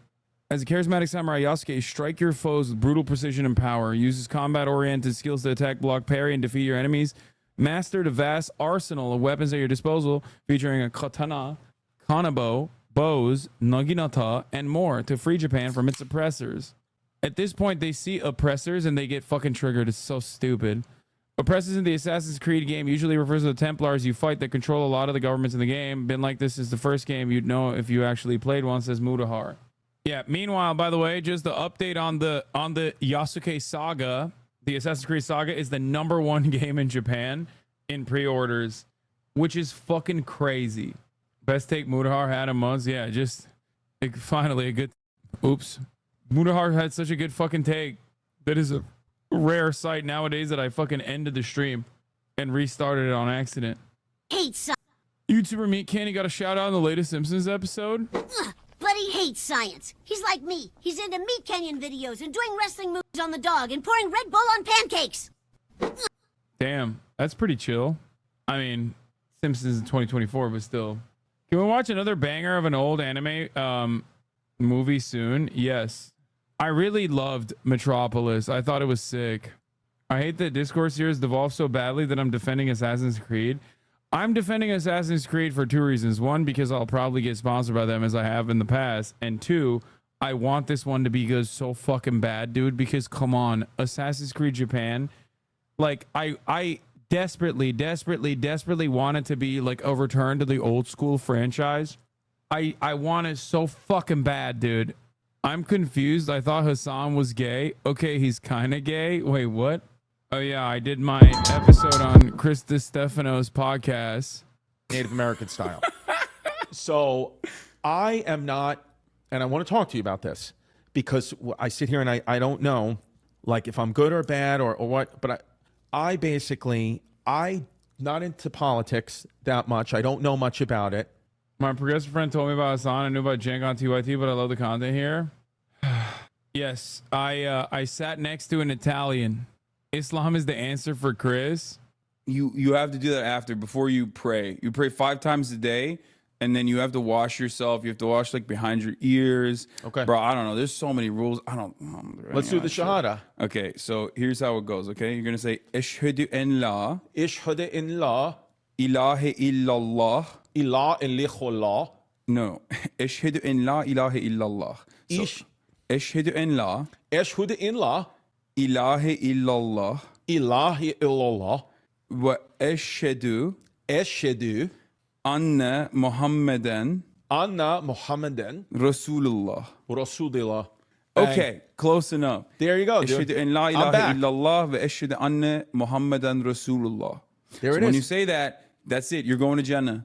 You're seeing it. I'm back. You're in. You're going to Jannah, bro. So It's Allah over. doesn't know what the hell to do because the Christians think I'm on their side. Yeah. I'm really. It's good to max out. You got to do all of it. You know what I Yeah. mean? Well, I guess Judaism doesn't have a heaven and hell, so that's fine. And Right, it's also which- too difficult to convert to Judaism. It's big. It's hard to. Yeah. Which I think though, but Judaism. That's why sometimes, I feel like I like Judaism because I like the concept of what you do here on earth doesn't really place you in the afterlife. Where Muslims and Christians, we gotta, we're Yeah. always worried, like, am I not going to get in? Where Jews are like, it doesn't matter. You Yeah. can be a piece of shit or a good person. You're going, there's no afterlife. So Yeah. forget about it. I respect it. I Yeah. kind of respect that. Yeah, I like that they just don't want you. Like you gotta get rejected like 3 times at least Yes. before you get in. You can't just be like, I'm Jewish now. You're a Doesn't work very that way. complex person because you have a Jewish face. You do I? Yeah, you have a Jewish face. Okay, what does that elaborate? You have a Jew because of the glasses, I think. And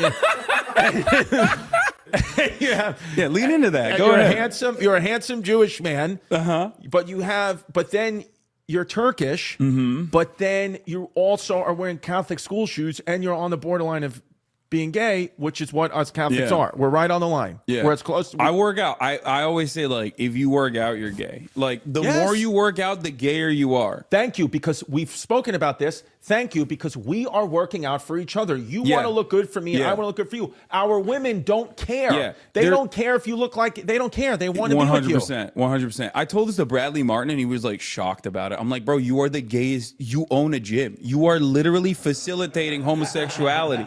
Yes. Like, people think, like, people are always like on Fox News, like, oh my God, you know, Arthur or some fucking TV show like made the children gay. It's like, no, it's Bradley Martin. It's fucking zoo culture. Yeah. Your kids are going there. They got the broccoli haircut. Yeah. Okay. All of a sudden, they're miring other dudes. What are they miring? Other dudes' pecs, other dudes' butts, other dudes' calves. Yes. That's gay as fuck. Yes.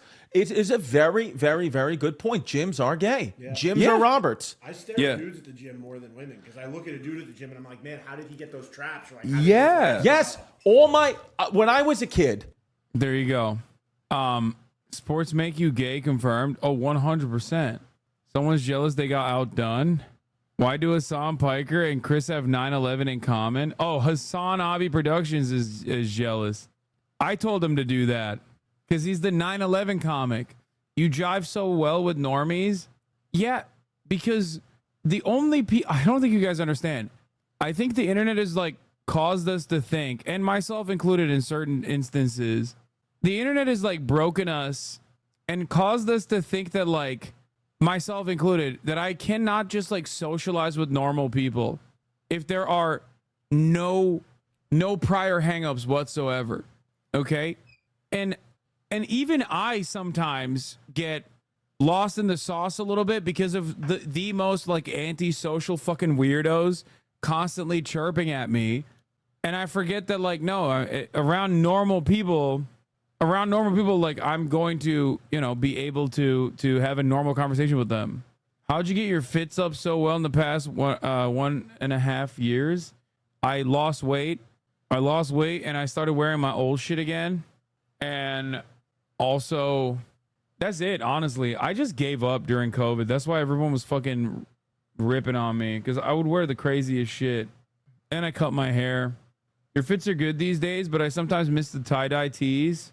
Everyone in chat should have at least one person they talk to who's clueless about what's happening online. Yes, I am phenomenally fortunate that, like, virtually every single person I talk to off stream is, like, incredibly offline, my brother included.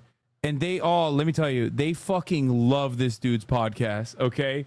Jeff's comment got deleted. Haven't watched yet, but should have drilled him harder about what he said about 9/11. My 9/11, brother. If you want to see how it's supposed to be done, watch me confront him with my mom, 9/11 survivor, on our Jeff FM episode. She smoked him. JK, Hassan's family, but he need to get hit with a plane one of these days. The comment got deleted, probably because of the fucking second part. Not gonna lie, to me, that's a bit old bit I've heard like 30 times watching every day, but it's such a good Hassan bit on a comedy podcast. Oh yeah. How the fuck he spelled plane like that? Bro, he's blind in one eye. Give him a break. Yeah. No, I talked about the I don't know if they made it to the podcast, but I talked about that in the cut where we talked about, like, finish the podcast. Bro, it's an hour and 57 minutes long. We talked about Jeff, where I said, like, his mom literally was more mad that I was not religious than about my 9/11 comments. He's blind, not illiterate. Chatter, you got to know that we're simply watching Hassan's open mics, talking our shit and plussing it up for the podcast. Nobody, the Germans. Oh. Steckt die sich jetzt das da hinten rein? Wait, this is not safe for work? Wait, why does somebody just send me this then if it's NSFW? Oh my God. Oh my gosh. She comes back butt ass naked and shoves the sausages up her cooter. Hey, yo. Bro, are you fucking nuts? Take a week off, dumbass. Why the fuck do you think? Thank God we didn't watch it the whole way. Oh my God. Bro. What is chat doing? Yo, I swear to God, this community is my worst enemy, bro. Why have actual enemies online when I have this motherfucking community, bro? That's crazy, man. Yeah, Bill Maher's going on Buttfeld. All right, let's get to... Ironically, in the past, we thought Disco Elysium was the most political game. It turns out it's actually a billionaire fascist vigilante beating the fucking shit out of mentally ill people while also simultaneously not fixing the motherfucking crime. It's Batman. I had to literally fucking end it after 2 chapters of the first episode yesterday when I first started the game because I couldn't stop yapping. I'm not gonna lie. I feel like this might be my longest run of Telltale games yet. After that, I do also want to play the Borderlands one. I heard the Borderlands was like pretty good too. But yeah, billionaire vigilante madman beating on the disenfranchised. I got the Wolf Among Us is better than Bozo Lands. Yes, Wolf Among Us is incredible. The problem, however, with Wolf Among Us is that I already played it. I played it already. You have multiple chats up? Yes. Your new Twitter bio sounds great. What? What's up with my Twitter bio? It's the same one. Let's show the scum why they need our private healthcare as a billionaire vigilante. Wolf Among Us has animated titties in it. Nice. I don't remember that, but honestly, it doesn't matter. It was phenomenal. I remember it being a phenomenal game. Trying hard to convert us politics Andes. Don't fucking stay in here then. It doesn't matter. You're going to miss a lot of commentary though, personally, because it ultimately does devolve into a shit. Like normal people play these fucking games and go, "Oh, Batman is so cool." But because I'm not a normal person at all, I end up fucking doing discourse about how he's a fucking piece of shit for being a billionaire while simultaneously not doing more to actually solve these goddamn problems. How do I turn on crowd play? I'll put chat back on screen. Don't worry. I always do. Oh, is this where I put him? Is this where I put myself last time around? He's a homeless killer, Nepo baby billionaire, so you're not wrong. No, it actually is like kind of shocking. It actually is kind of fucking shocking that Batman is kind of a dick when you think about it, but we don't ever think about it. Like we literally think about it like, oh, he's a cool guy, but then when you like think about it with like adult leftist framework, yes, I made the chat smaller. There's no way to fucking make it bigger, okay? Unless I like zoom in like this, okay? There you go. Like I said, I can't change the crowd play at the bottom. It's fine. Where are you, Oz? He's like, oh God, disgusting graffiti. This used to be a city. I hate it. This used to be a good city. Look at what it is now. Gross. Poor people who are coughing. Gross. Make Gotham great again. Thank you, sir. I give him gold coins. See, he gives back. Batman gives back to the community, chat. You see that? Recap, please. Bro, I'm a fucking billionaire by the name of Bruce Wayne and also Batman. That's it. Not much has happened so far. No, literally, not much has happened thus far. It's just the first chapter. Great. There's the statue, but no Oz. There's nothing to recap, dude. It's just I fucking saw Catwoman, intercepted her, and then did a fundraiser for Two-Face and spent most of the time chirping about Wayne Enterprise, finding out the many different tentacles of Wayne Enterprise and how fucking nasty it is that they like own everything. Hey. Beat it. I also met Carmine Falcone and like snubbed him a little bit because he's kind of a piece of shit. Acting like I was actually better than him when I'm not better than him at all. I'm actually worse than him. Well, it isn't what it used to be. I'm worse than him, but I think I'm better than him because I do everything under the boundaries of legality. Also, he's Italian, and I hate that. I'm anti-Italian. I've decided. Watch Wallet Cash. But this goes through you. Hey, you heard it, man. You're making a mistake. You already made one coming here. The next one kills you. And him. Gentlemen! Oz. Keep walking, all right? This don't concern you, twerp. You see, that's where you're mistaken. My old mate and I have some catching up to do. And you're ruining the moment! Come here. Think that'll do? This is the only way to defeat. This is the only way to fucking solve crime. Just beat the shit out of him. Damn, he's got a blicky. This used to be a nice place. No lives like you don't belong. Oh! This is my park! Mine! You hear that? Oh, hey, Bruce. You've got a little, good as new. Woo! That was a right little scrap, eh? Nothing kickstarts the system like a dash of adrenaline, eh? You didn't need to take it so far. Some folks are fine hearing, Bruce. Others don't get the message unless it's beaten into them. It's been, what, 2 decades? And you know what? I haven't been mugged once that entire time. That wasn't why I brought you here, mate. Right now, I am trying to recognize the little Bruce I used to run around this place with. Back when it wasn't, you know, like this. This park. Back when it wasn't run by the fucking Democrats, yeah? We need to fucking make this city in tip-top shape, Brucey. It's fucking minging, yeah?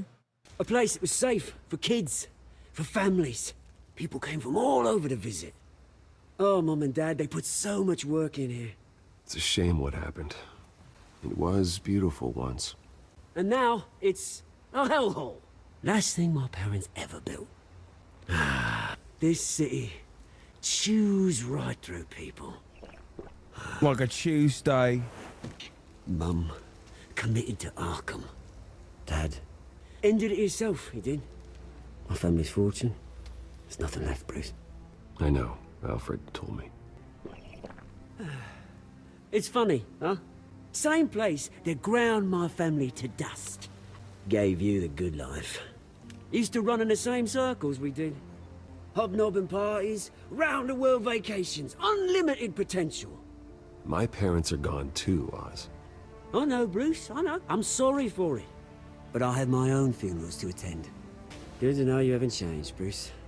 You still care about something more than just yourself. Yeah, I care about fucking increasing my bottom line, dude. My profit margins. I was surprised to see Carmine Falcone at your party last night.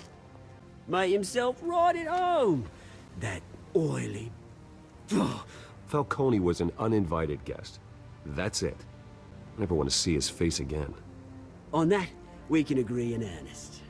Falcone made a stack of cash and corpses a mile high, ruining families like mine. Yeah, I fucking hate Italians, I do.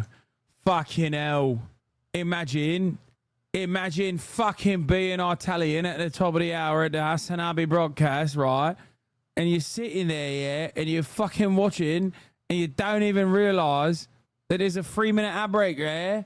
At the top of the hour, there's a 3-minute ad break, I said. And if you no longer want to see those ads, well, you can't stop being Italian. So maybe, just fucking maybe, you can subscribe for $5 or for free with the Twitch Prime by connecting your fucking Amazon Prime account to your fucking Twitch account. Right, lad? All right, then. Here's a 3-minute ad break now. All he needs is a little push. And it'll be a treat to watch him at pavement. Sorry, mate. This reunion got a lot more grim than I planned. Things are going to be on the upswing soon, no? A revolution is knocking on Gotham's door. And I'm here to let it in. Is he a fucking socialist, yeah? Which brings me to you, Bruce. Typical. See, you throw a rock in any direction, you break a window that Wayne Enterprises owns. As the rich and powerful go, oh, you top Gotham's list. But when my revolution starts, we're gonna smash windows and cross off names all the way down. Like I said, it's not gonna be pretty. I'm not your enemy. Except I am. If this guy's actually a fucking leftist, what's happening? Gonna be beautiful. I'm not your enemy, Oz. That remains to be seen, don't it? I've got great affection for you, Bruce. I really do. Which is why I'm warning you. When this whole thing starts, make sure you're on the right side. What you fucking mean by that, innit? Good seeing you, Bruce, but... What you fucking mean by that, yeah? Cheers. Nah, bro's a Nazi. I don't know. Here he is, Harvey Dent, mogging the shit out of me again. I can pull up in my indiscernible Ferrari Lamborghini looking car, but he's still mogging me. Bruce!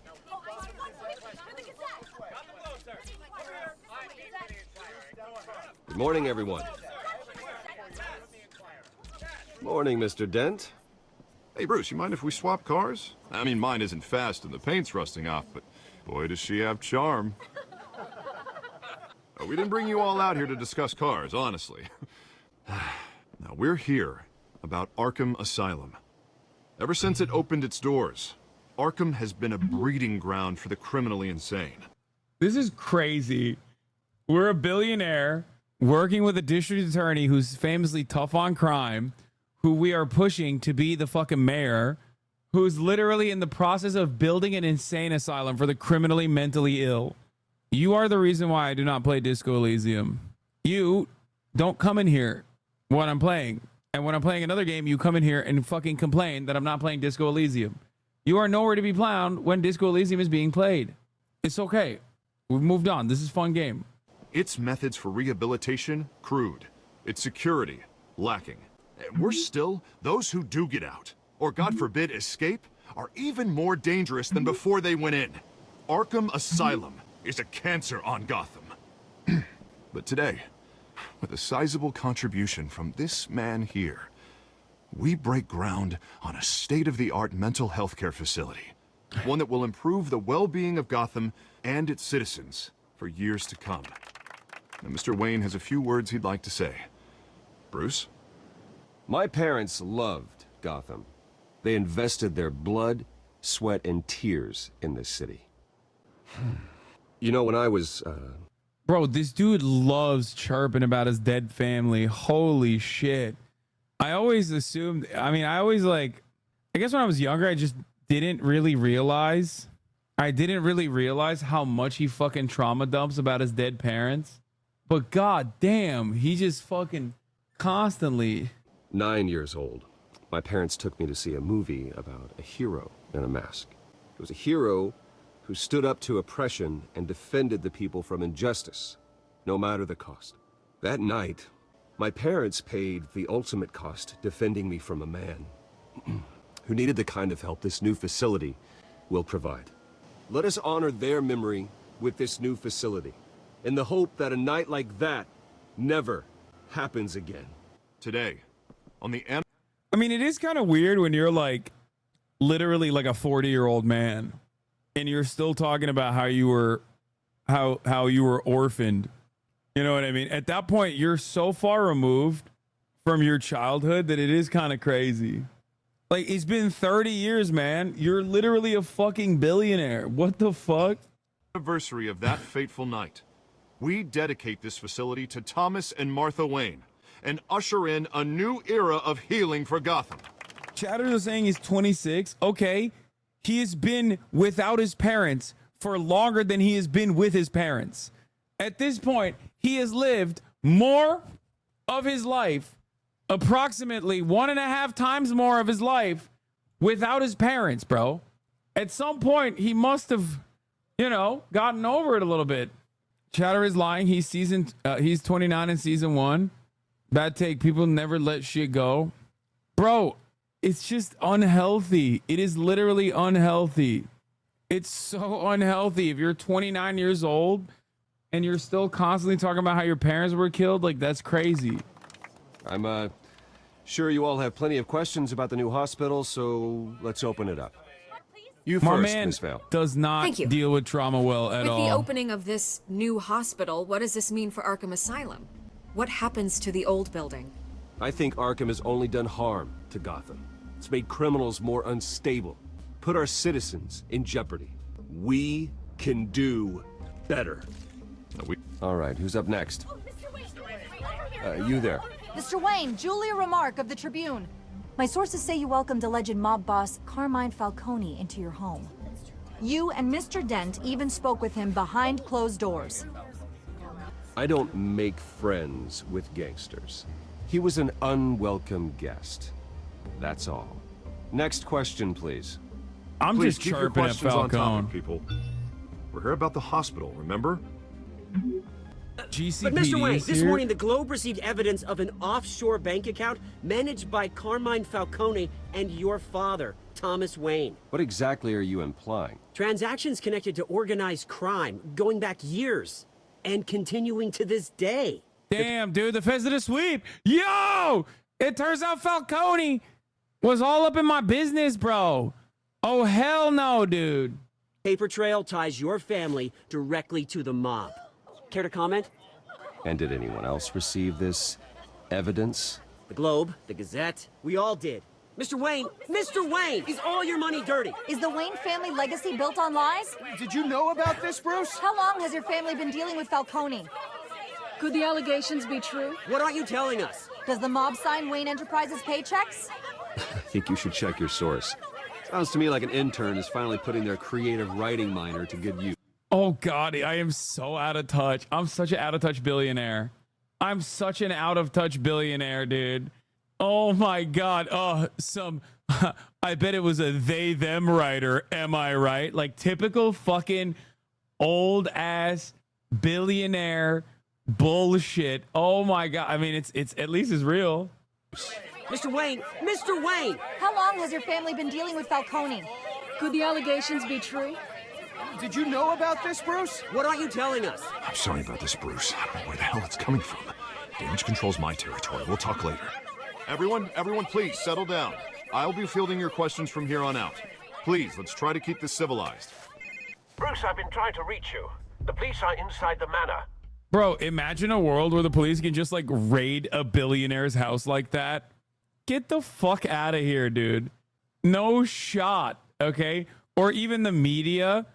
Like I don't have any PR people round the clock that's there to specifically catch and kill these sorts of stories.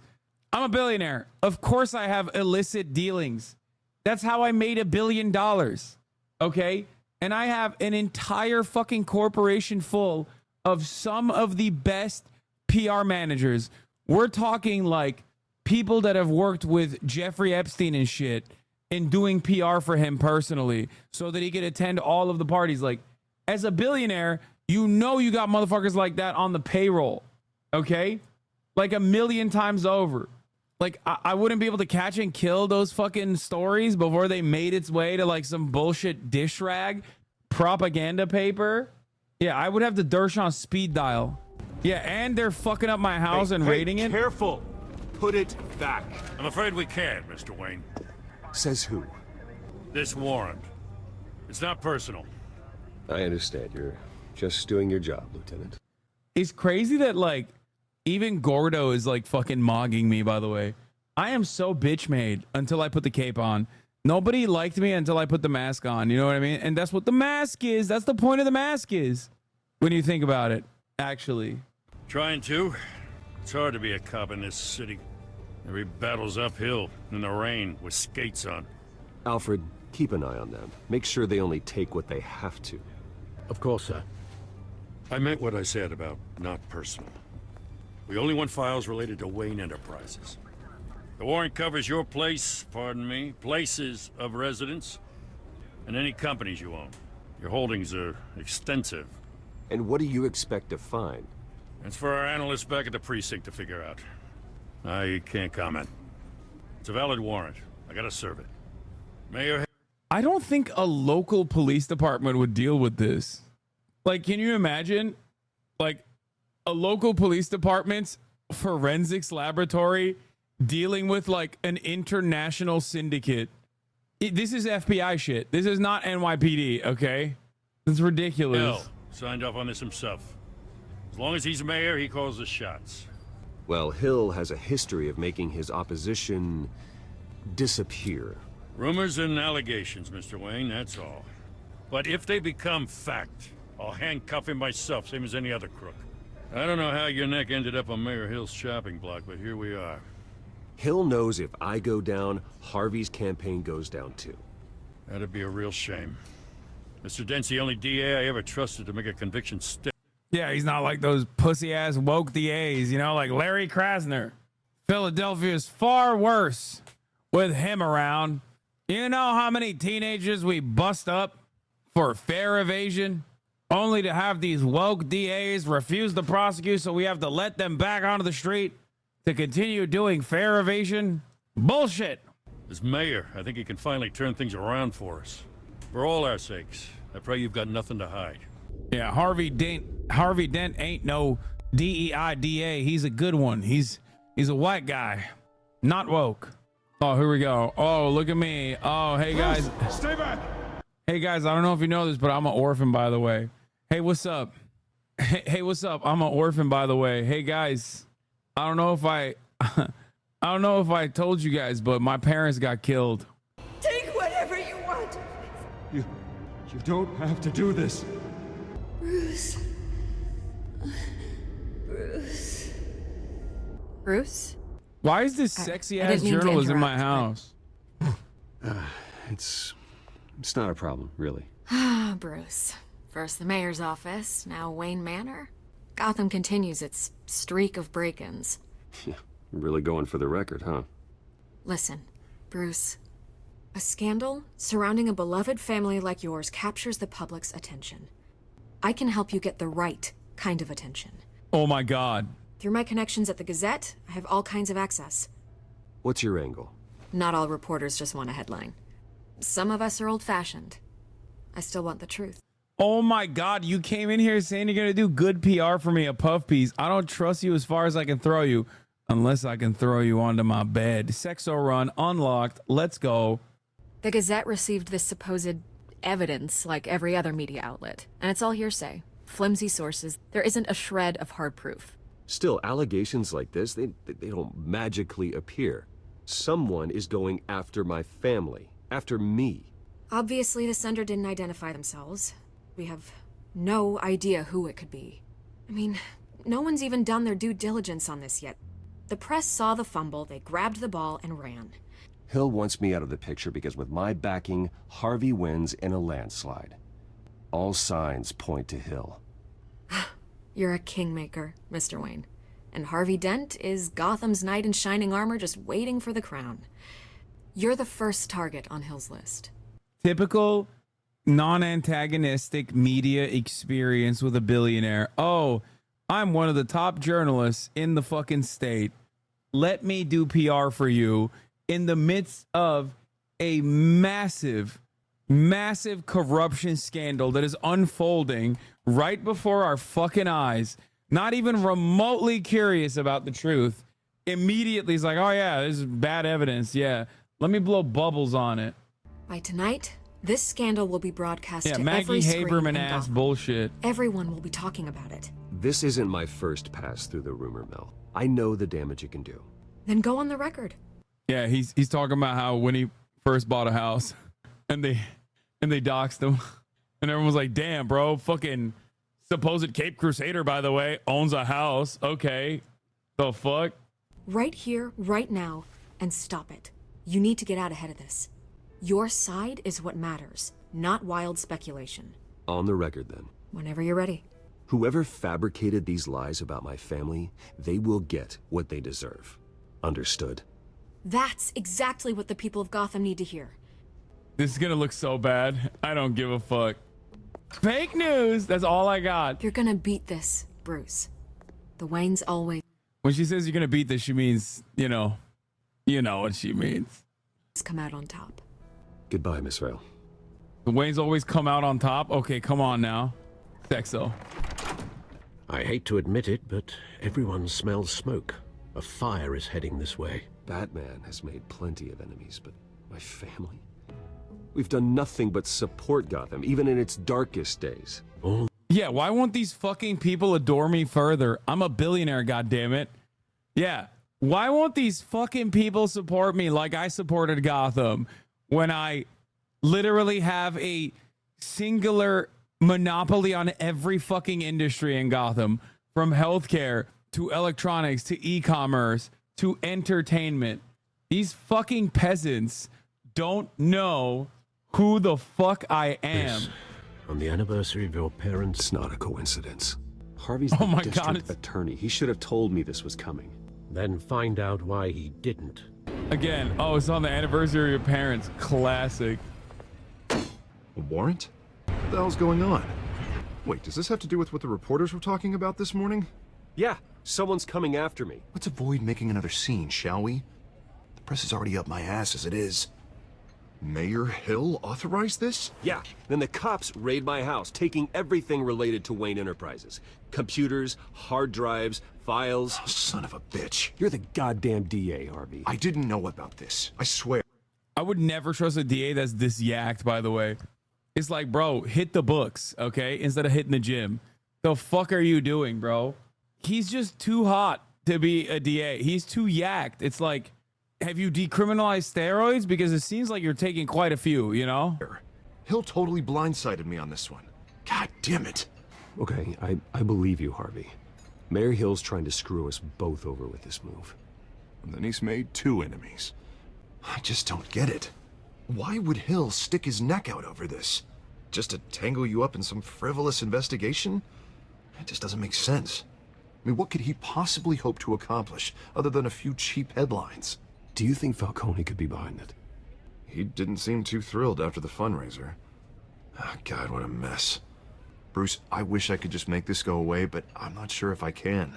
If I get in the way of this investigation, Hill would be able to spin it as a conflict of interest. And that wouldn't be good for either of us. It would jeopardize the entire campaign. You should probably distance yourself from me. What? No, I can't do that. Well, you may have to. Don't say that. You... There you are. Hey, you? Sorry. I got a habit of being late. What? No, just glad you made it. Oh my God. Oh my God. Oh my God, bro.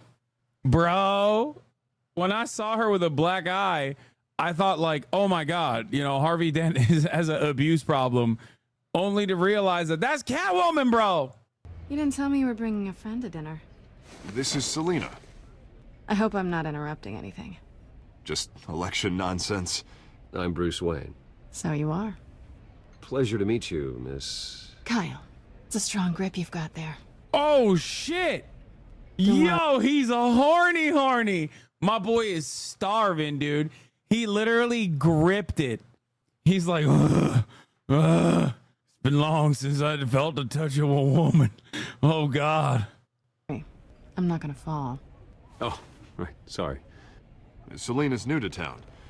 I've been showing her around Gotham, introducing her to people. You're an excellent tour guide, Harv. Well, if I lose the election, I guess I can drive one of those double-decker tour buses around town. So, Miss Kyle, what brings you to Gotham? Business. Well, let's just hope she stays after what happened last night. I was mugged. I'm just angry I let that masked freak get away with all my stuff. I still can't believe I let you walk home alone. Well, I sure hope whatever he took wasn't too valuable. Actually, it was. It's probably long gone by now, whatever that idiot took. I hope not. These were important materials. Ooh, sensitive? Very. I don't know how I'm gonna explain this to my client. When things like this happen in my line of work, people tend to overreact. What is it that you do? What do you do for a living? It's complicated. High risk, high reward. Ah, stock market, huh? Something like that. At least I'm not the only one who's taken a beating. That press conference? Oof. We've got it under control. Do you? I'll handle it. Someone at my office has to know what's going on. Bro, I can't believe I'm cucking this dude after excuse me a he's moment. mogging me every fucking frame. Hey, it's Harvey. I am getting mogged by him so hard. Oh, he left us alone? It's Jover, son. It's so Jover. Good thing I never Nice do to meet anything you. horrible to fucking the DA, Harvey Dent. Other than have sex with his girl, I guess. You know, nothing else, obviously. You. Don't say anything, please. We'll see. This explains a lot, actually. How you can afford the fancy armor, the toys. Wouldn't Harvey be surprised? Not to mention, everyone in this cafe. Sorry about the black eye. It's not the first time a man's hit me. Sorry to hear that. Don't worry. I'm not gonna expose you. Yet. I'm curious about something, though. I do what I do for money, but you're Bruce Wayne. What's your excuse? I have to. But you, why take the risk? I'm the good guy? Dude, what is happening here? Dude, my reason is I'm very mentally ill and not dealing with the trauma of my parents dying a lifetime ago in the best way possible. I'm the good guy. CTE dialogue options, yeah. I think you know enough already. The rest is my secret. And here I was thinking we were starting to get somewhere. How disappointing. You have something that belongs to me. I want it back. This is awkward for me. I'm used to robbing people, not the one being robbed. Who hired you to break into the mayor's office? My clients prefer to remain confidential. They don't know who I am. I don't know who they are. But you know who I am. These people I'm working for, they don't screw around. If I fail to deliver that drive, it's gonna cost a lot more than money. Well, looks like you've made your bed. No, we've made this bed, and I'm not gonna lie in it alone. Oh, come on. You owe me. If they don't get what they want, there will be consequences. All right, you want my help? You got it. I'll come into bed with you. You can give me back the drive. Not possible. Listen, I don't have a lot of time. My employer is expecting me to drop it off. Where? Just give it back. The address, now. No, give me the drive. You're just going to have to trust me. I don't do trust. I guess I'm screwed either way. My contact, he'll be expecting a cat, not a bat. When are you supposed to meet him? 15 minutes ago. Better hurry. Everything okay here? You tell me. I have my people working on it. We're gonna straighten everything out. I feel better already. Sorry, but I've got to run. So soon? Aren't you gonna stay for a drink? Yeah, Bruce. Stay for a drink? I'd love to, but I've got another appointment and I really don't want to be late for it. Oh, all right then. Don't forget to change into your suit. Dude, what the fuck? Harvey suspects it. Harvey suspects it, dude. Harvey knows he's getting cucked, even though he's fucking yacked to the gills, dude. Harvey's like, I didn't hit those fucking extra reps to the gym for no goddamn I'm reason. at the warehouse. No sign of Cat. Wait, why is it nighttime now? It's quiet. The sound of an ambush. Stay on guard. Thanks, Alfred. That's really good advice, man. I was planning on not being on guard. What the fuck? This wasn't a handoff. It was a massacre. How many? Pieces. Oh, good lord. Who could have done such a thing? That's what I'm gonna find out. Gordon, East Side Docks, Warehouse 133. Bro, they're gonna frame the bat. It's over. The bat's gonna get fucking framed for this too. Come on, bat. Use your goddamn intuition. It's a volatile chemical. Potential psychoactive nerve agent. Vile stuff. Be very, very careful with that. Who knows what effect it may have. Have the computer catalog the compound for further analysis. As you wish. Nothing left to bury. Bro, this is like low-key fucking extra gruesome. Whatever exploded did so with enough force to obliterate the person standing next to it. But the chemicals themselves were inert, non-explosive. Well, it appears to have made a pretty big boom. I'll see what I can piece back together. Something was here when the explosion occurred. I've seen these outfits before. Yeah, when you beat their asses. Hold up. I gotta pee. I'm finally trying Cutie Cinderella's cookie. The thing that she made. It's so fucking good.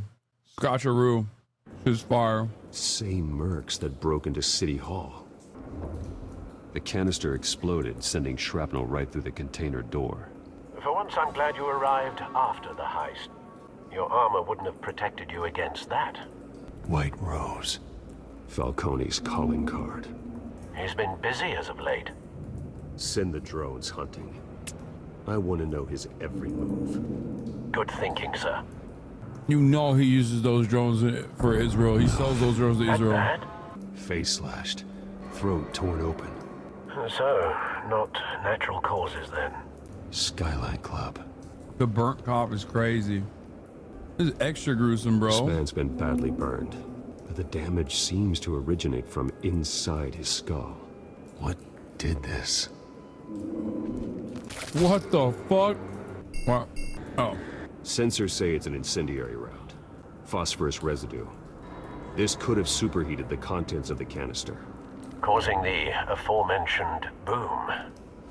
Blood and bits of human flesh. Cobb shredded this merc to pieces.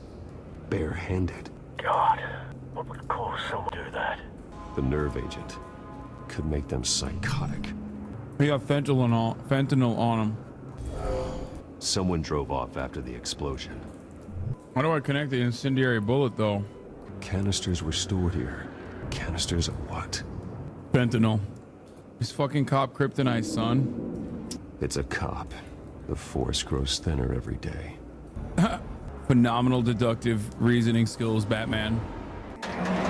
Bro, I am fucking up the whole crime scene. Like, it's crazy. Looks like a bullet started this. A normal bullet couldn't have caused that explosion. Doesn't appear normal. The point of entry's melted. Find a connection. The bullet that killed the cop is the same type that blew up the canister. I'm sure they didn't find that at a local gun store. It appears military. Have you put it together? Yes. Falcone leaving his rose here. This is a message. Dead cops, stolen chemicals. He's making a big move. That's it? That's your deduction? That's insane. Wow. One of his snipers What a brilliant hit a canister with an detective. incendiary bullet, causing it to superheat and explode. This may have been a distraction or a way of destroying evidence. Cops moved in to stop the theft. Falcone's men gunned him down. Then things turned grim. Possibly due to the psychoactive nerve agent. A cop ripped up a merc's face with his bare hands and was put down. Same sniper, same type of bullet.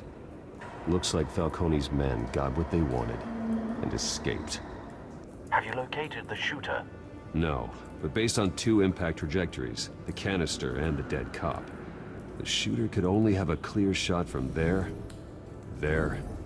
or there, and would have contaminated himself with the phosphorus residue. Program the skimmers to pick up that signature. Right away, sir. Both targets could have been shot from here, but no phosphorus trace. He definitely sold those to Israel, yeah. Batman, you know Batman has the latest and greatest in extraction tech. Phosphorus spike, clear vantage point. We have a winner. Cum stains, dude. Cum This detected. is the right spot. So where did he go? What do you mean? He got out of the window, I think. Damn, he was blasting his ciggy. Killing time. Get it? Killing time. Trace stops here. Then he should be nearby. Found him. Time to go. Wait, what? Why would he be? Why would he be alive? Don't make me add your corpse to this graveyard. Falcone, why did he do this? I ain't telling you nothing. Italians. You can't make me talk.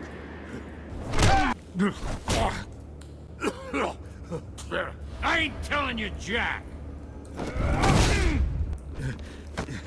You trying to scare a confession out of me? I won't break. Your bones will. Wait, we're just torturing people? What the fuck? Isn't Batman like True a what good they guy? said about you. You're a freaking animal. Time to live up to my reputation. You know you can bleed to death without ever spilling a drop. All on the inside. Tell me the plan, or I start swinging. Dick, hit him in the dick. Oh, I can hit him in the face? Tell me. The Catwoman was supposed to hand over a drive, had the container number we needed, but she flaked. So we had to find it ourselves. Container by container. Ugh. Someone must have heard us, called the cops. We were told no witnesses. Why risk open war with the GCPD? Some kind of chemicals. Falcone wanted them. What are the chemicals for? We were paid to steal them, not ask questions.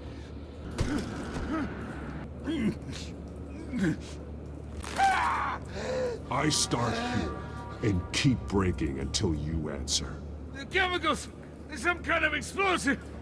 A weapon! I don't know!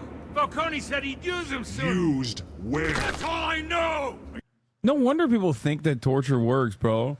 Here is someone who is like supposed to be a fucking good guy, literally torturing a dude. When like in the real world, it demonstrably is a failure, but like, no wonder dumbasses think torture is like perfectly valid and good. Swear, I swear! I told you everything I know! Gun steady again. Oh, God. Jesus Christ. These are cops. Get an ambulance in here. Think I need to call the coroner instead. Now put up your hands! Don't move! Batman, what did you do to him? Don't move! He confessed to everything. It's how you got it I'm worried about. You have the right to remain silent. Gordon. I said silent! If you say another word, I will shoot you. I don't care if half the city thinks you're a hero. Right now, you're a suspect. Put down the gun, detective. I'm on your side. Oh yeah? It doesn't look like it. It will when you hear what I have to say. Falcone stole a shipment of chemicals. Appears to be a weaponized nerve agent. Causes people to go. I kind of like that Batman is unhinged. Like, it gives me the option to just be insane. Is that crazy? I kind of like that where I'm just like, yeah, I just tortured this fucking suspect. What are you going to do about it? I'll break your fucking arm too, bitch. Berserk. Turn violent. We need to act before he releases it. I got a task force on it. You already have one. You're taking this too far, Bruce. Batman, now talk. The dude who picked the security job just to feed his family. Oh, true. Snapped him. Turn violent as if he ain't the most violent person in the city. Yeah, literally. I am a menace, bro. I am literally a problem. You assume I'm the a persona of a bat, but you're not an animal. You nearly killed a man tonight. Oh, I just broke his arm, bro. Chill, Alfred. Your parents didn't raise you this way, and neither did I. He's still alive, isn't he? And in the hospital. Next time, it might be the morgue. Especially now, during this preposterous attack on your family. You must show the world the true nature of a Wayne. Giving everything to the city and... Bones heal. The death of my parents is forever. Yeah. I can break as many bones as I want. After all, my parents were killed. Remember? Then being murdered for it? My thoughts exactly. Oh my God, he literally did say that. Oh my God. Oh my God. I didn't even realize he was literally in the process of saying those words. That is crazy. He's so fucking one note. Batman is a villain, dude. Growing up is realizing Batman is a fucking villain. Oh my God. Time you leave this cave. You're a good man, Bruce. Good. Just like your parents. Don't lose that. I don't mean to be a doddering old fool on the subject, but as a friend, the burden of advice falls on me. Trust me, I won't lose my way. It's quite understandable to stray from the path now and again. So long as you can find your way back. You bury the person, Bruce, but you never bury the memory. Sometimes I wish I could.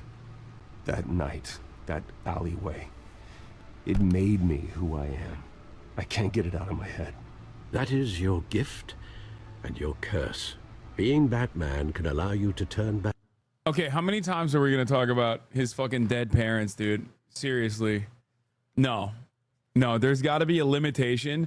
Like, I know it's a meme. Oh, every Batman, like every Batman IP has to make a mention of the dead parents, but it's crazy. It's crazy how much he's brought it up.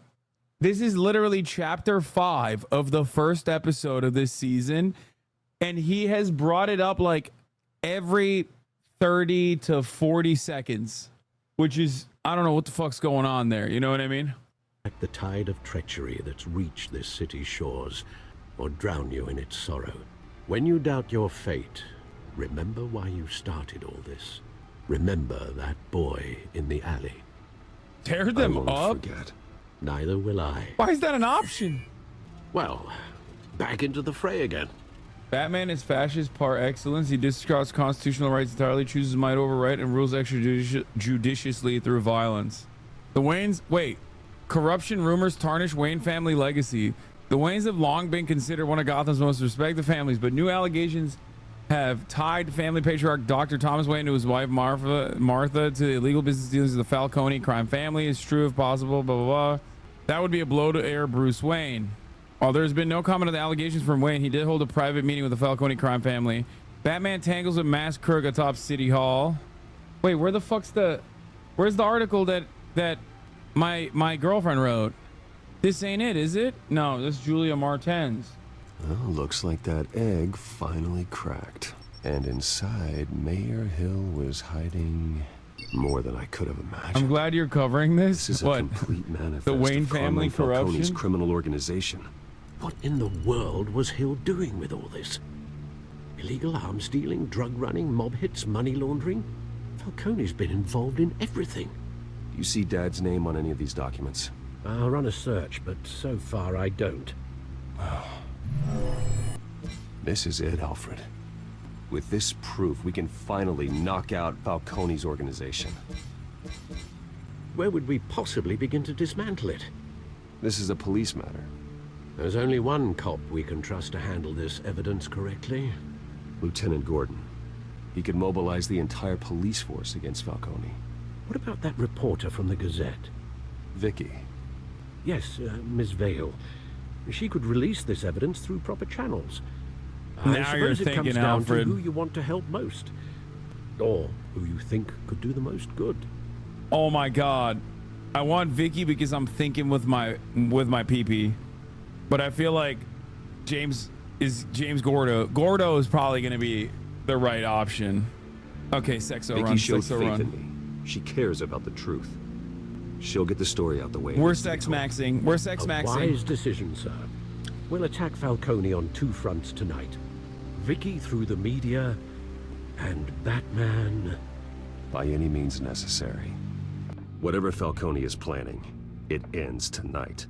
He's a spider, Bruce. Eyes everywhere. A dense web of goons poised to trap you. No one has ever managed to bring him down. I haven't tried yet. Spider marks. This is big. You drop a bomb like this, there's gonna be fallout. That not even Falcone can survive. Why give it to me then? You don't know how much I appreciate it, but you're a Wayne. You could have given it to anyone. I want to turn the entire city against Falcone. The media, the public, the police. Once this story drops, every single person connected with Falcone will turn their back on him. What this could do for the city, my career, I'm just wondering what the cost is gonna be. Sexo! It'll be worth it. I don't know, Bruce. Falcone doesn't like bad press. If I run this story, I put a price on my head. The next time my name appears in the media, God, it might be an obituary. I'll protect you, I promise. Chivalrous, but unnecessary. You're not Batman. Yo! I always think, crime in the city. It's a hydra. You cut off one criminal's head. 3 more appear in its place. I know. Unless we kill the beast once and for all. Who's even capable of that? If we don't act fast, that void will be filled by someone far worse. Oh my God, ew. Imagine if I said Harvey. It's like, why are you trying to get pussy for your boy like that? Like, you're right there.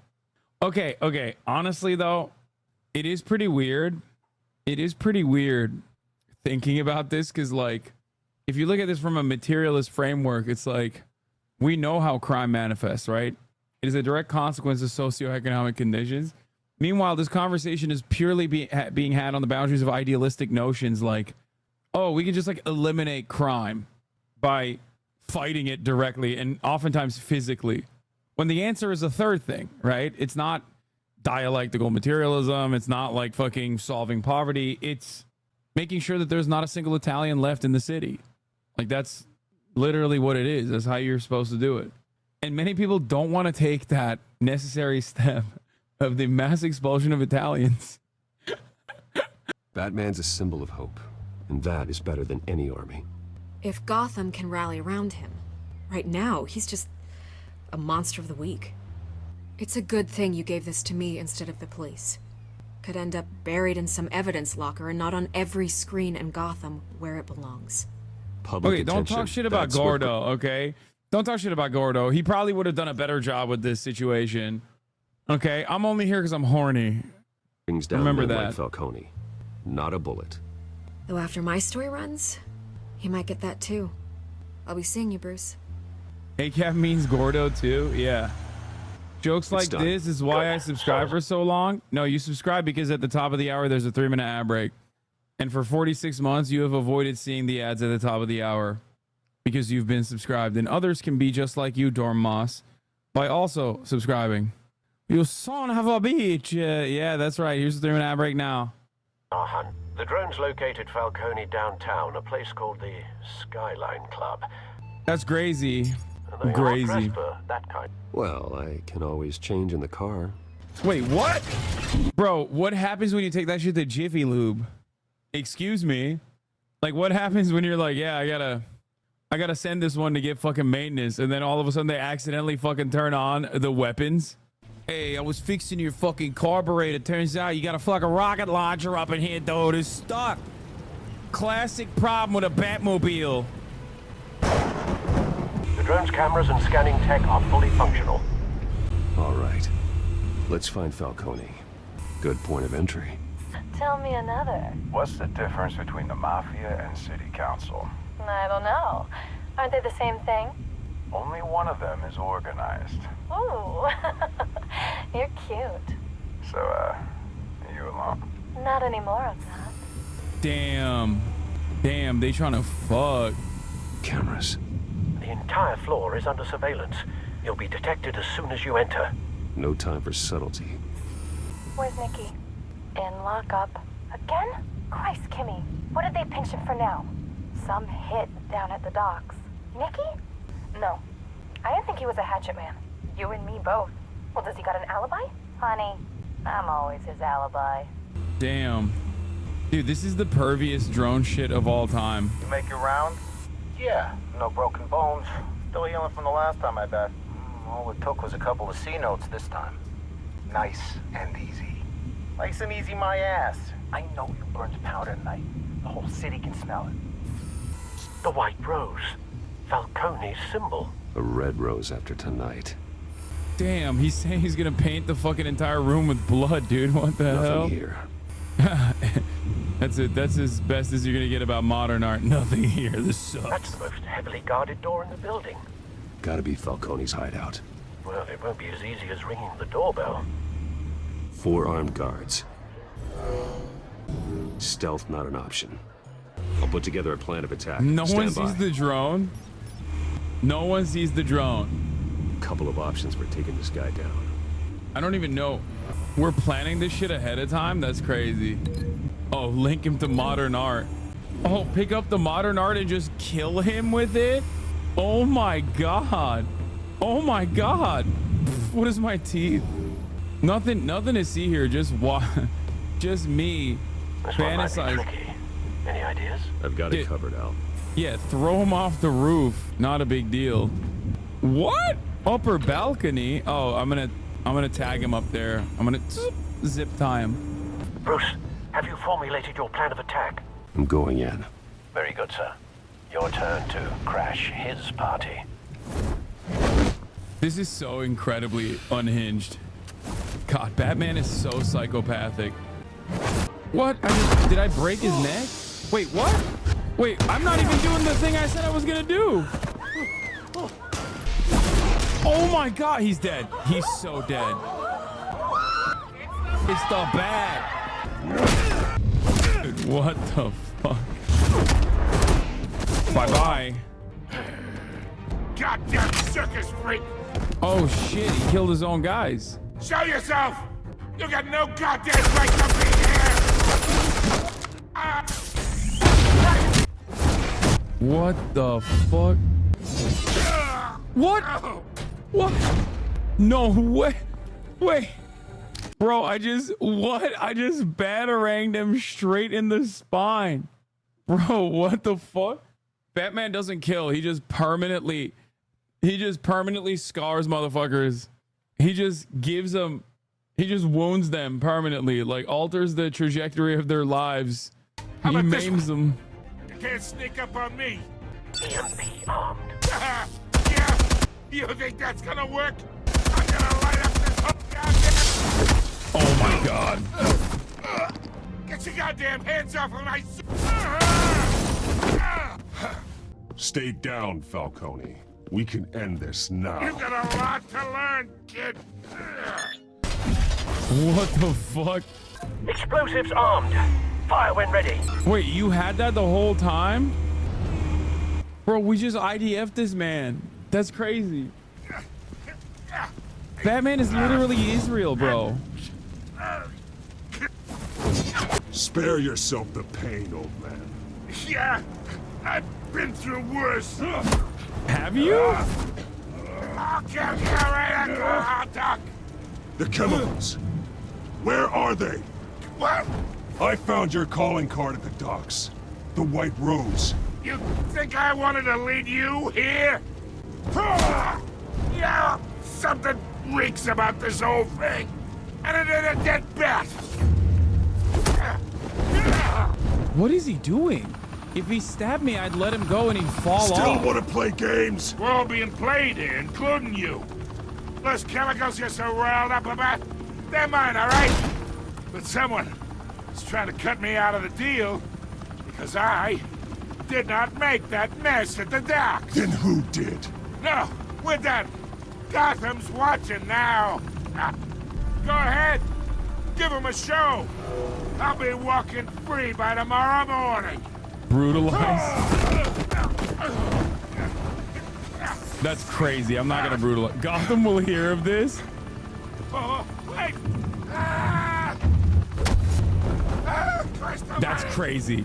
That's crazy. Spill it, Falcone. Bad guy behavior. That's literally bad guy behavior in broad daylight.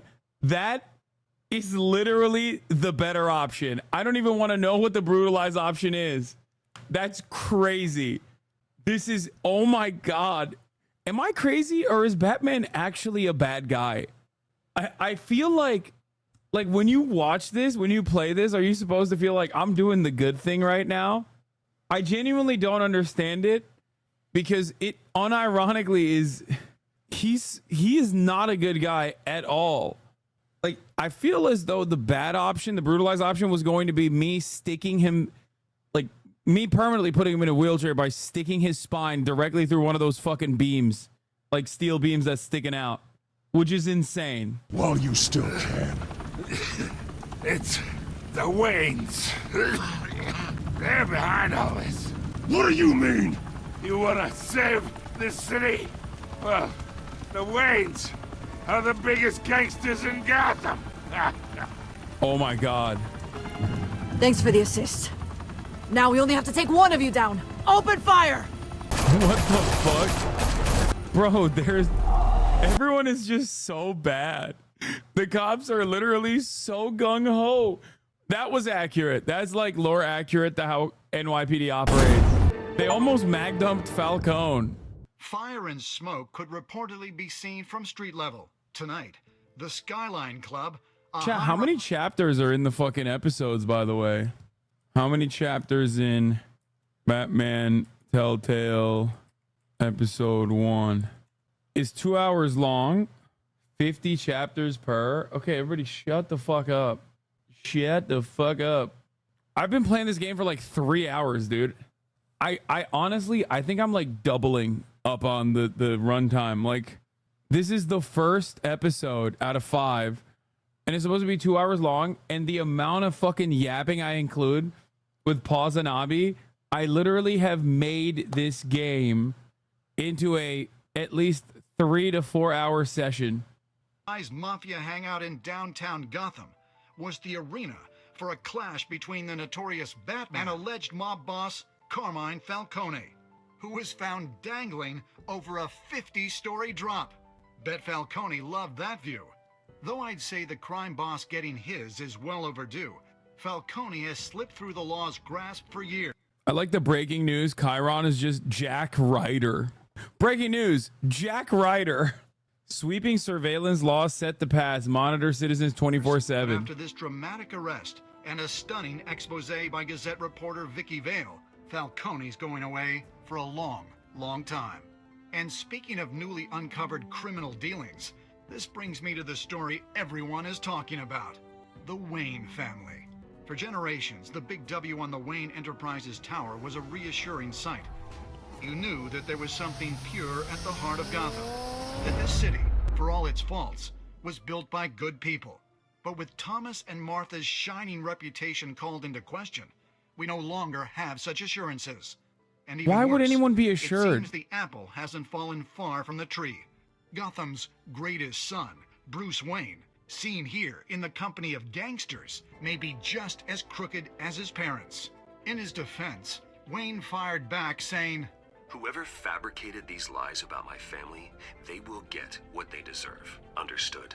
in a world where the Waynes, our golden family, are corrupt, who are we left with? Who can Gothamites look up to? The Did I just supposed get clip hero chimp? Batman? Did I just get fucking clip chimp, bro? Did they just clip chimp my ass? Are you for real right now? Are you actually for fucking real? That's crazy. I didn't even shake his hand, bro. You know they're fucking chirping on the subreddits right now. Like, oh, you see him? You see him next to the criminal? That means he's a criminal too. Duh. Obviously. Shit falls into the game. Yeah, the media's still bad, bro. They're posting my ass on fucking Wayne stream fail. Only time will tell. Meanwhile, we'll keep digging for the truth. But the prominent feeling throughout Gotham is that the Wayne's time in the sun is ending. The suit, the car, this entire cave. Master Bruce? Everything I built. I created all of this because I didn't want any more innocent people to die. He's being canceled. He's being canceled. God, he's so emo and so lame. The truth about my parents. Then what the hell did we do this for? Bruce, What have you been hiding from me? Alfred! Bro, he's got issues, dude. He's got fucking rage issues, man. He needs to chill out. Bro dresses like the Bat, huh? Yeah. Did you stick up for Harvey in front of Falcone? Did you provide a quote for Vicky's story? 85% provided a quote. Did you break the dock shooter's arm? Oh, shit. Only 48% brutally broke the dock shooter's arm, ensuring that he'd never be able to hold a gun straight again. Oh my God. Only 27% gave Vicky Vale the data. Oh no. The horny option. That's fucked up. when your parents died, they left me as caretaker of their estate, their son, and their secrets. No, I'm not Uno Mossing. Is this never chapter 2? Is this episode 2? Am I getting into episode 2 now? Because I'm not going to play episode 2. Or is this the end of the... Is the preview? Oh, I don't want to do next time on Batman. That's spoilers. That's spoilers. That's spoilerinos. That's spoilerinos. That's spoilerinos. It's so good. You better play tomorrow. No, I 100% will. Dude, are you kidding me? I'm invested as fuck. I'm super invested. It's a phenomenal game. Austin was right. You are at your peak right now. What do you mean? Oh, like when Austin said I was at my peak sexiness? Thank you. 3-hour stream today, Chad. Only 3 hours and 24 minutes. Just kidding. I fucking did a full goddamn 8-hour stream. You just don't know it because unfortunately the stream cut out halfway through because my internet went out. But anyway, I love you guys and I will see you tomorrow as always, okay? Peace, everybody. See you tomorrow for more Batman and Beyond. The starlight to the starlight to the top, it just begun. There is again, her sun is streaming, her sun is streaming. There is again, her sun is streaming, her sun is streaming. Reviewing the P.O. box, Uncle Uger's face. Sat in Discord at your prop, great names take on break. Tiny Bernie Sanders, LGBTQ Air Force. The whole left at your fingertips, Ane at your door. H3 crowded debate, the Young Turks online show. 3 full fucking years of this, plenty more to go. 90-day fiance, talks of champagne bourgeoisie. A Trump rally live reaction, a mass riot at DC. There he is again, Hasan is streaming, Hasan is streaming. There he is again, Hasan is streaming, Hasan is streaming. Reading a live stream.